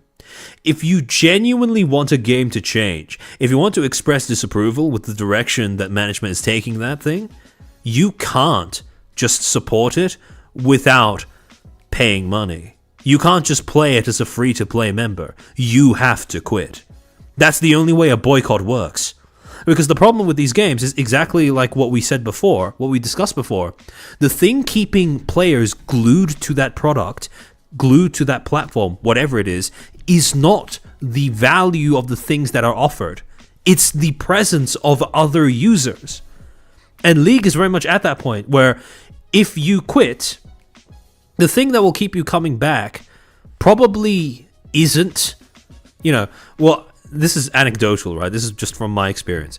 The thing that keeps people I know coming back to League isn't so much that the game is inherently fun.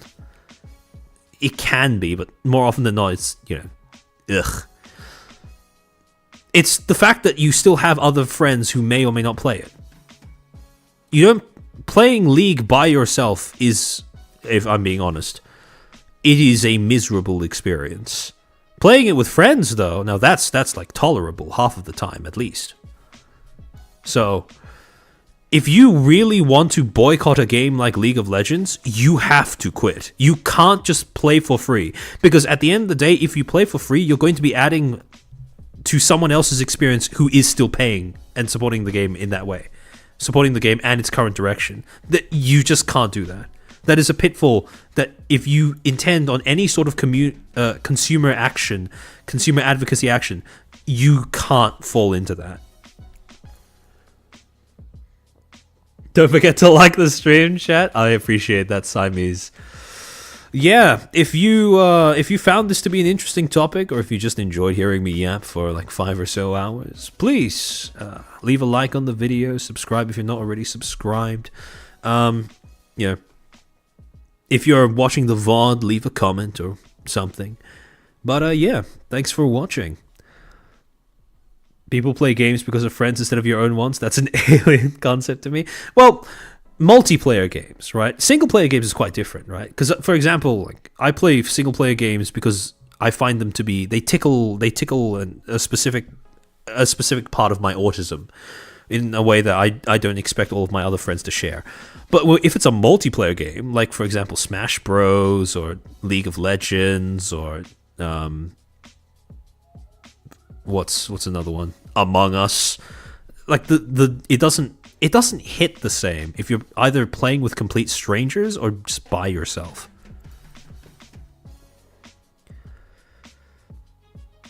I agreed to play LOL with my friends. They didn't.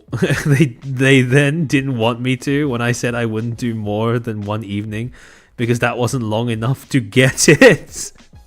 The dystopia of future.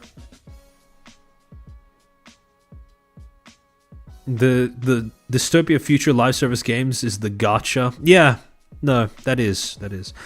Every single game, I'm convinced that the way that corporate gaming is moving, like AAA gaming at least, it's eventually going to move into a direction where every single high budget game is just a glorified Skinner box, and that's all it is. Like a glorified Skinner box that is designed to extract money from you. That's it. And I mean, you could make the argument that all games are Skinner boxes to some degree, right? Because obviously, they need to motivate you to keep playing. But there's something about the live service model that just is extremely friendly to the worst, the most cynical elements of modern video gaming. Is learning League like learning Yu-Gi-Oh? Less enjoyable than learning Yu-Gi-Oh. I think learning Yu-Gi-Oh is both... you can learn it quicker and you will have more fun than learning League. League is a miserable game to learn when you have never played it before. Relearning League is miserable enough.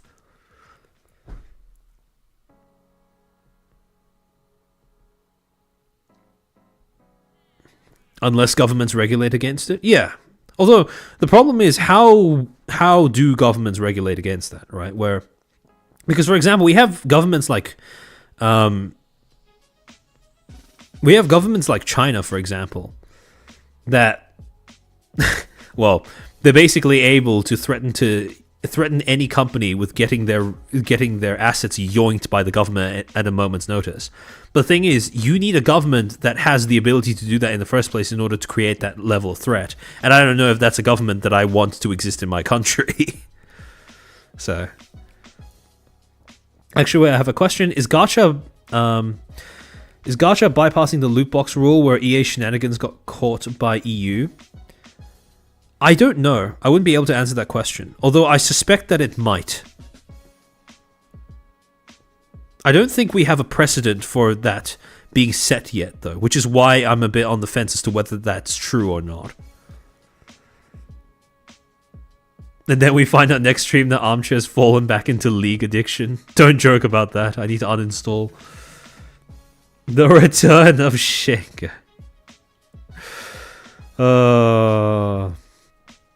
Man. Actually, I'm curious. Hold on. Let me go back to the Bartle types. I want to see which ones you guys are.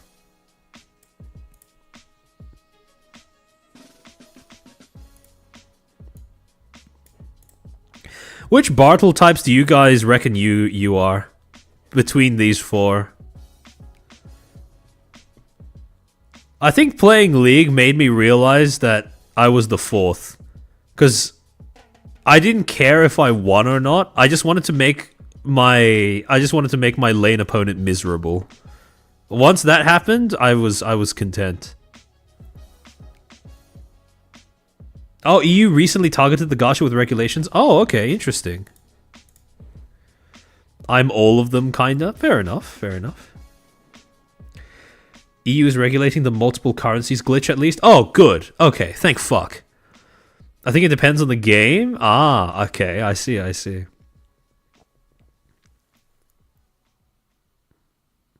Probably multiplayer games. This is multiplayer game only, by the way. This Bartle types are only supposed to apply to multiplayer games. Explorer plus Achiever. Socializer. Maybe Explorer, actually? Huh, interesting. Explorer. Many unfinished games. Second Explorer. Lane push always. Amen. Killers most likely, and I hate it. Oh, it's hard. It's hard being one of these. It's hard being a killer. Because that means that every game you enter has it's a zero. Every game you play becomes a zero-sum game. Because if you're having fun, someone else sure as hell is not. I don't play multiplayer games? Ah, fair enough. Fair enough. Kinda all of them, but I prioritize stories and lore. Fair. Achiever / Explorer. That seems to be a pretty common mix. For multiplayer, I'm socializing killer. Single player for the most part. I only play multiplayer, rarely of socializing. For single players, explorers and socializers. Makes sense.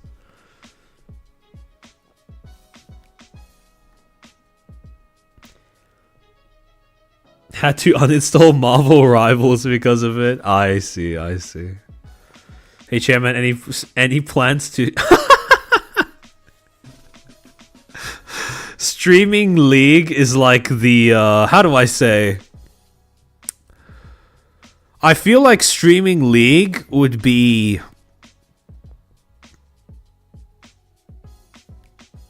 Like I'd have to really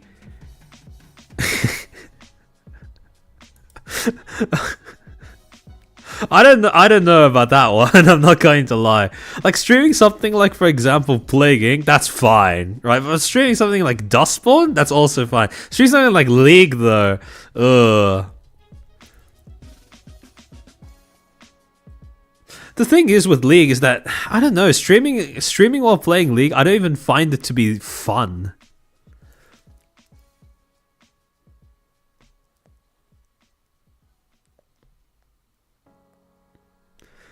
Rima, Sagi, and Parrot are waiting for you. Yeah, but you see, when you are a content creator and you are interacting with other content creators, genuinely you want to present a version of yourself that is at least to some degree respectable, right? You do not play League as Shaco and you still emerge out the other side being regarded as respectable by any other player, including your teammates. It's fine, Chairman, let loose all the insults you can find during the gameplay. Do not, the peer pressure is a trap. Don't worry, Sumanite, don't worry. I'm well aware of that. I'm well aware of that.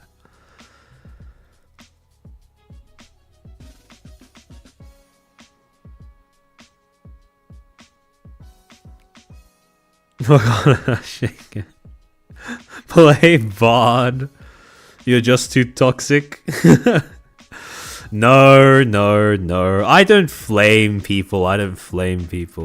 It just so happens that my way of enjoying the game makes it miserable for at least one other person. That's all.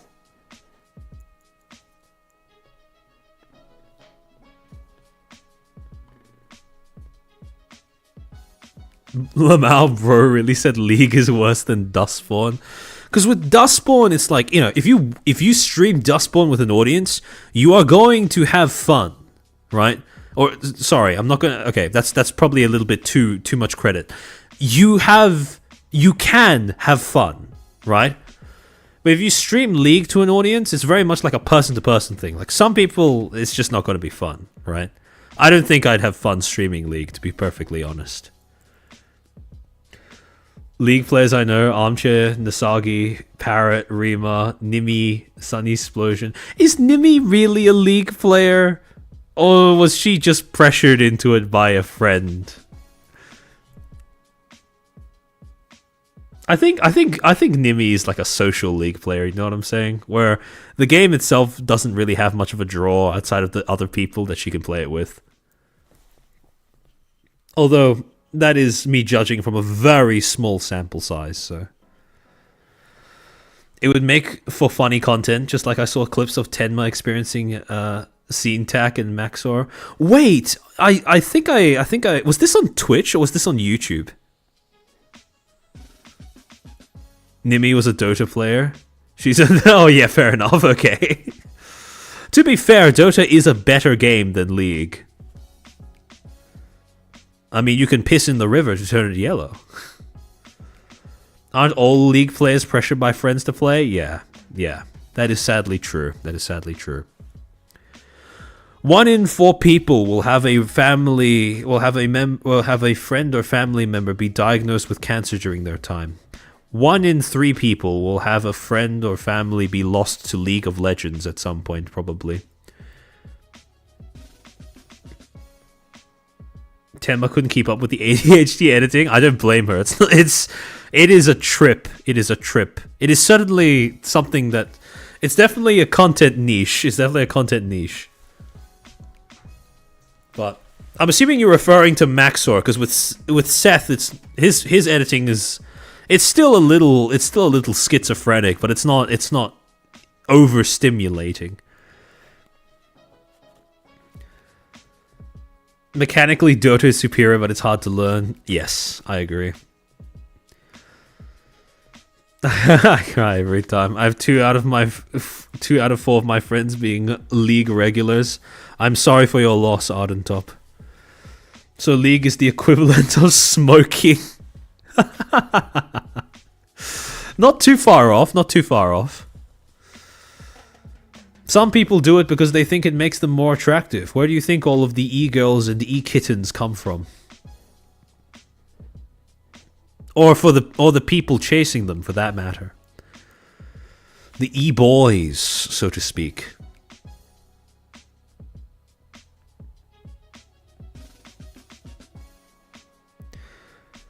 She immediately went 0.7 speed for both videos. Really? Oh, Seth's review of League. Oh, okay. I see. I was going to say I don't think I'm that brain rotted, but I don't think Seth's videos are that stimulating, right?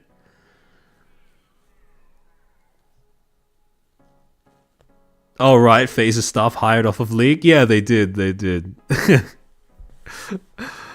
At a certain point, right, when you look at how Sakana has been building up his business, you have to wonder, like, is he just... Because obviously he's an intelligent man, right? But there's something about his luck that just... I mean this in the least offensive way possible.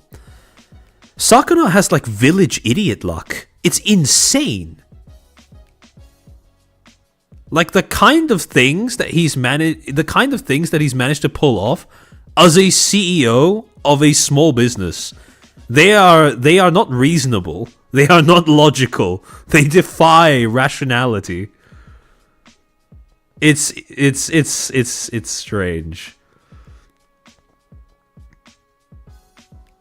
His joke per minute is way high. That's fair enough. League players have tough mental. I don't know about that one. I don't know about that one. I'd say their mental can be quite fragile at times, to be completely honest.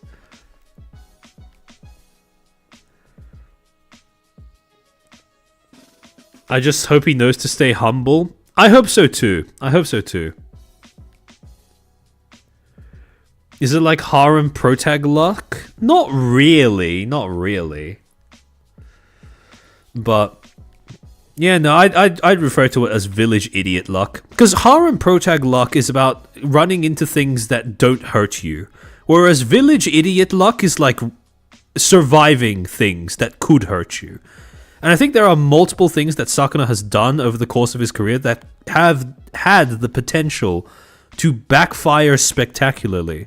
For example, hiring a manager off of League of Legends. Like, you say that sentence out loud and you have to wonder, like, what the fuck?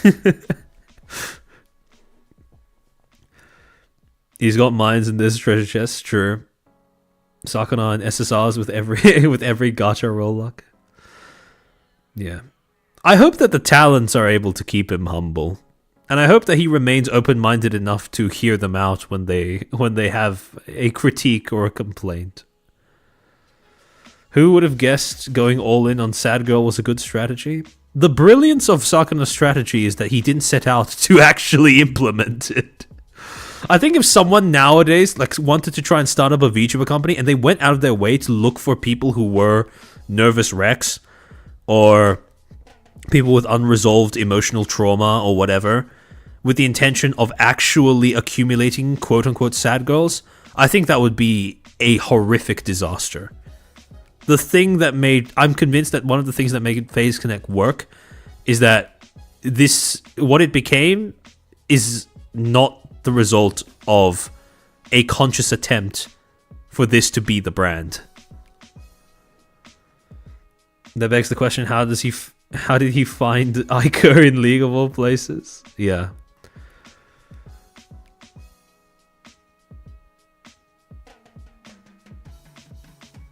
He just wanted to find his marine for his coffee company. Yeah. I don't think FaZe Connect needs a marine, though, to be fair. I think FaZe Connect is fine with whatever it already has. You know. Actually, never mind.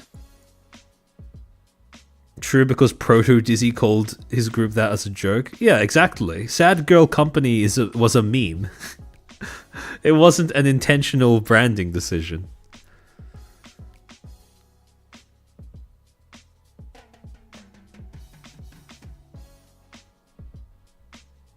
Man.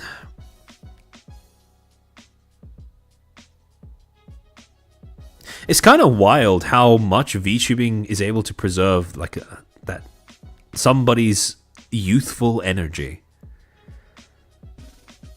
I'm not going to lie, before I started watching Face Connect, I had no idea that women over 30 could be so adorable.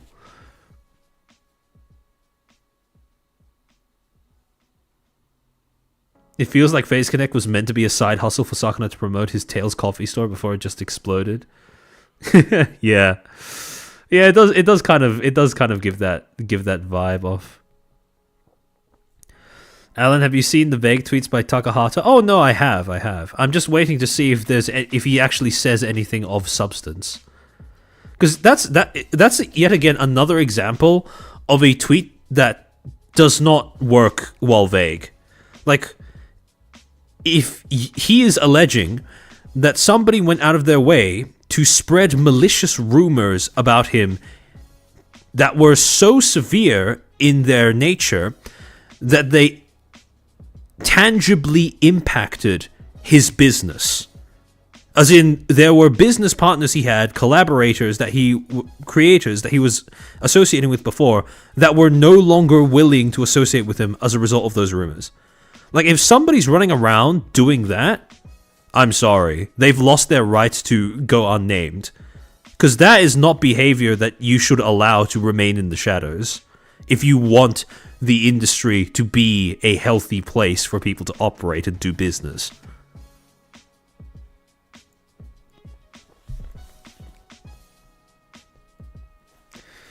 Sad Gold Company actually originally referred to Cinderia. Yeah, no. I don't worry, I've seen the interview. I've seen the interview between Slugma and Sakuna. Not to mention that Tenma mentions that Aiko is even more stable than Movie. That's crazy. What is someone that stable doing playing a league? Sleepy got hit with enough boob gun to maybe be a Marine. Sakana is a man of culture. He understands his audience. Who's Takahata? Twitch streamer. Bartender VTuber, from what I remember.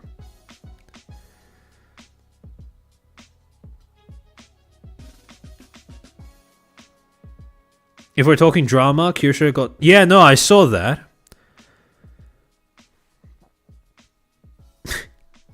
It's such a... It's things like that make me question how the fuck anyone who operates on the modern day internet cannot understand like how to filter information between stuff that is basically just all, you know, maliciously taken out of context quotes and stuff like that, malicious lies, and, you know, actual quotes and statements. It's just it's wild. Although, to be fair, it's just kind of a skill issue on their part. Wasn't Kirsha their biggest promoter? Their biggest affiliated creator or something? Takahata, ain't he from Team Fawnstar? I wouldn't know. Sakuna is somehow still relatable. That's because he is the... Sakuna gives off the impression that he is the company punching bag. But I think that's why. When we think of Sakuna, we don't think about how wealthy he is. And we don't think about, you know, him as a businessman. We think about him as a meme, mostly, and that's probably why. Granted, that is probably a brand image that... Well, that is a brand image that does work in FaZe's favor, like, as a company. But... it is rather amusing.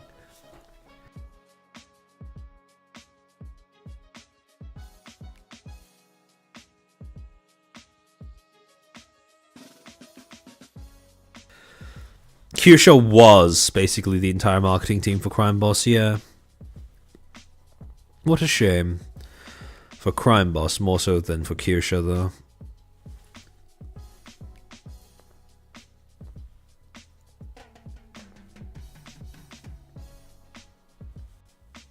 It's actually getting funny. It's getting actually funny. Kind of, yeah. He's a pinata, talents berate him and get money. I genuinely do think that the talents have a better, I think that the talents have a pretty solid relationship with him, right? Where I don't think... like, for sure, they have arguments regularly. But from what we've been allowed to see, it does seem like they trust him to be a supportive boss, and he trusts them to be competent workers.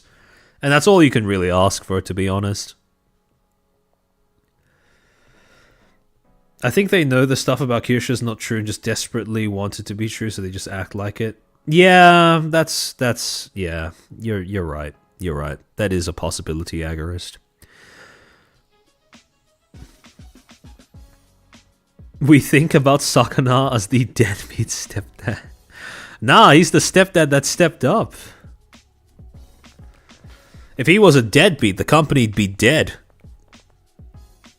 We have plenty of examples of deadbeat CEOs over the past year. You'd think so, but boy, do other companies get it wrong. Kirsha was their marketing team, but now she's their... I don't think so. I think she will just let them... I think she'll just let them, fend for themselves.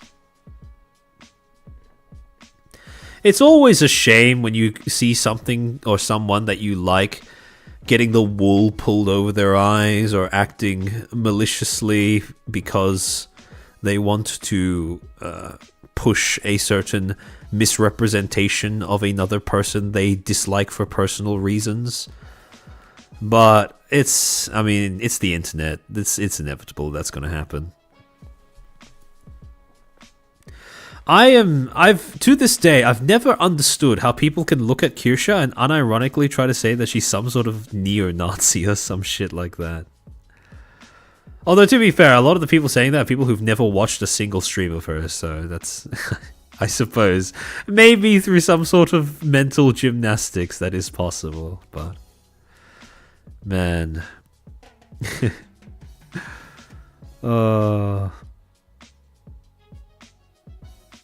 I miss when the word Nazi actually meant something. Because at least then people took the implications seriously. Now it's just, I'm looping. I've for sure had this talking point on stream before, but now it's just a meaningless buzzword. The funniest thing is... it's gotten so overused to the point where nowadays I have spoken to people who unironically don't even know that Nazi is supposed to be a shorthand word. They unironically think that Nazi is a word in and of itself. Like, that is crazy to me, that people don't know what Nazi is short for.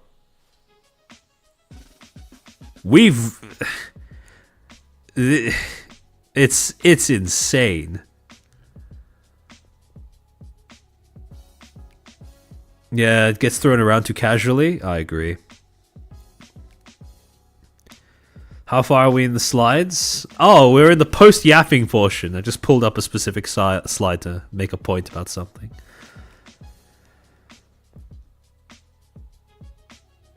We are in the age of paranoia. Yeah, I agree. National Socialist something something. Yeah, that's the thing, right? It's important to understand what the word Nazi means, just so the word doesn't end up losing meaning.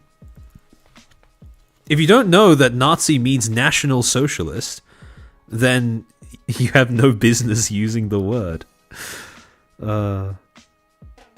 Naziing my point, yeah.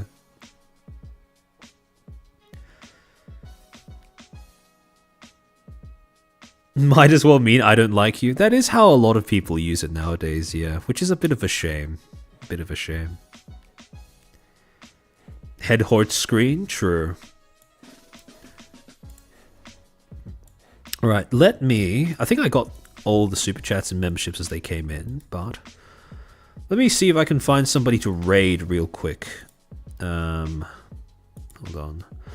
At this point, no one knows what a National Socialist or what the word socialist means. I'd go a step further and say that people don't even know what the word nationalism means anymore.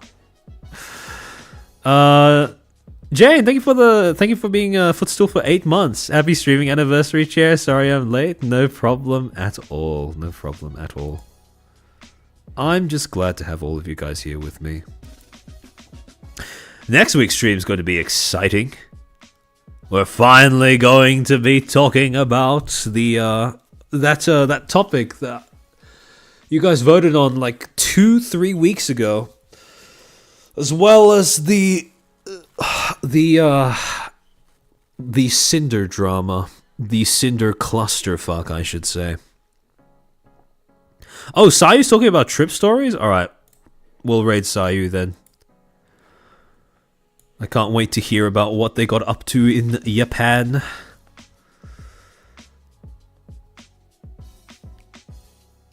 We will raid Mari Mari some other day if opportunity arises. You know, if there's one thing that I really appreciate from the from Face Invaders Quest, is just that how many of them are absolute tanks when it comes to stream length. It's clear is truly what I aspire to emulate in terms of being a streamer. 8-hour plus stream incoming. Yapping cat donkey. Sure. Man, is Aquarake here? For those who didn't see, Aquarake made a beautiful little illustration of Rima, Parrot, Sayu, and Sagi in Japan.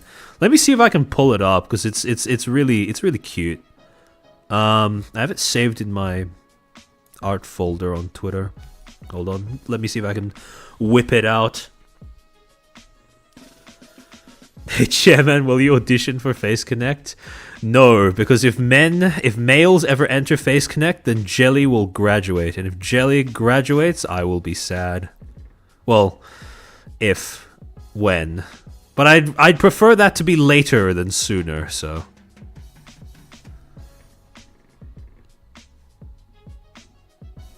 Noose has a mini cameo? Yeah. Wait, hold on. Oh, let me find it.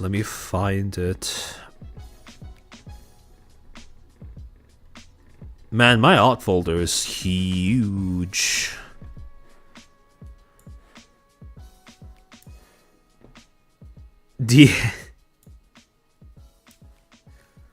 Let me see if I can pull it up. Hold on.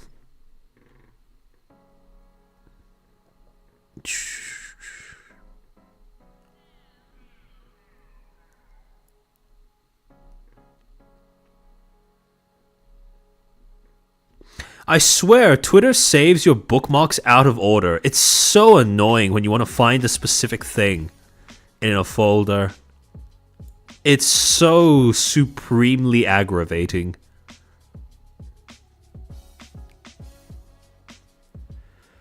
Isn't Sakana a male? Yeah, but Sakana didn't audition. That's the difference.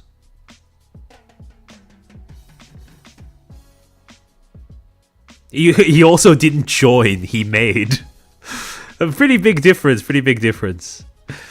Oh, where is it? For fuck's sake.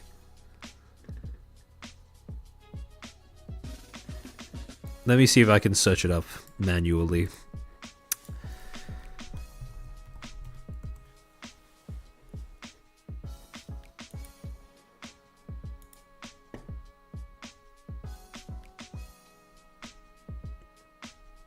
There we are. There we go. Charlie, thank you for the 2. Chairman, this is just business. But of course. Why wouldn't it be? Alright, there we go. I found it. Really cute artwork.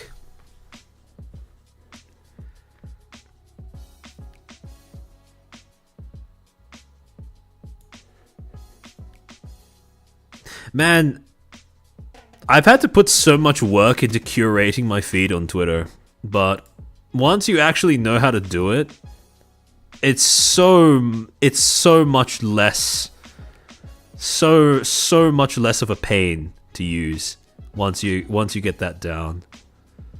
But yeah.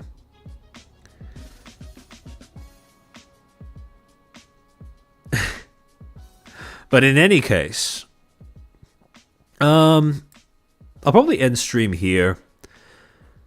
Hold on. Raids locked in. Alright. So, next week, we're going to be talking about the Cinder Drummer plus the thing that I alluded to 3 weeks ago. How, in the EN side of VTubing, I think we've built up a bit of a religion around anti-corpo sentiment. And to be completely frank, I don't think it is a healthy thing. And I'd like to do a little bit to push back against it, in whatever capacity I can. Because I do think that my content has at least tangentially or indirectly popularized that a little bit. Which is something that does make me, I suppose, not sad, but uncomfortable a little. So, I feel like it's about time we had a bit more of a nuanced, or attempted a more nuanced discussion of the place of corpos in VTubing, and how sometimes, maybe a lot of the times, indie is not always better as a blanket rule. Charlie, think about the two. I forgive her for two big reasons. I've been seeing you in Remocord, expressing your reasons for forgiving Cinder. I know. Very informative. I'm glad to hear that. In any case, hope to see you guys next week. Formal announcement will be sometime tomorrow, and timestamps will be going up a few hours after this stream is a few hours after the stream ends. Slides will be going up on Patreon as per usual, and yeah. Let me just make sure the raid's locked in properly. It is. Okay. Thank you all for watching. Like, subscribe, comment, yada yada yada, and I will see you guys next week. Otsu chair.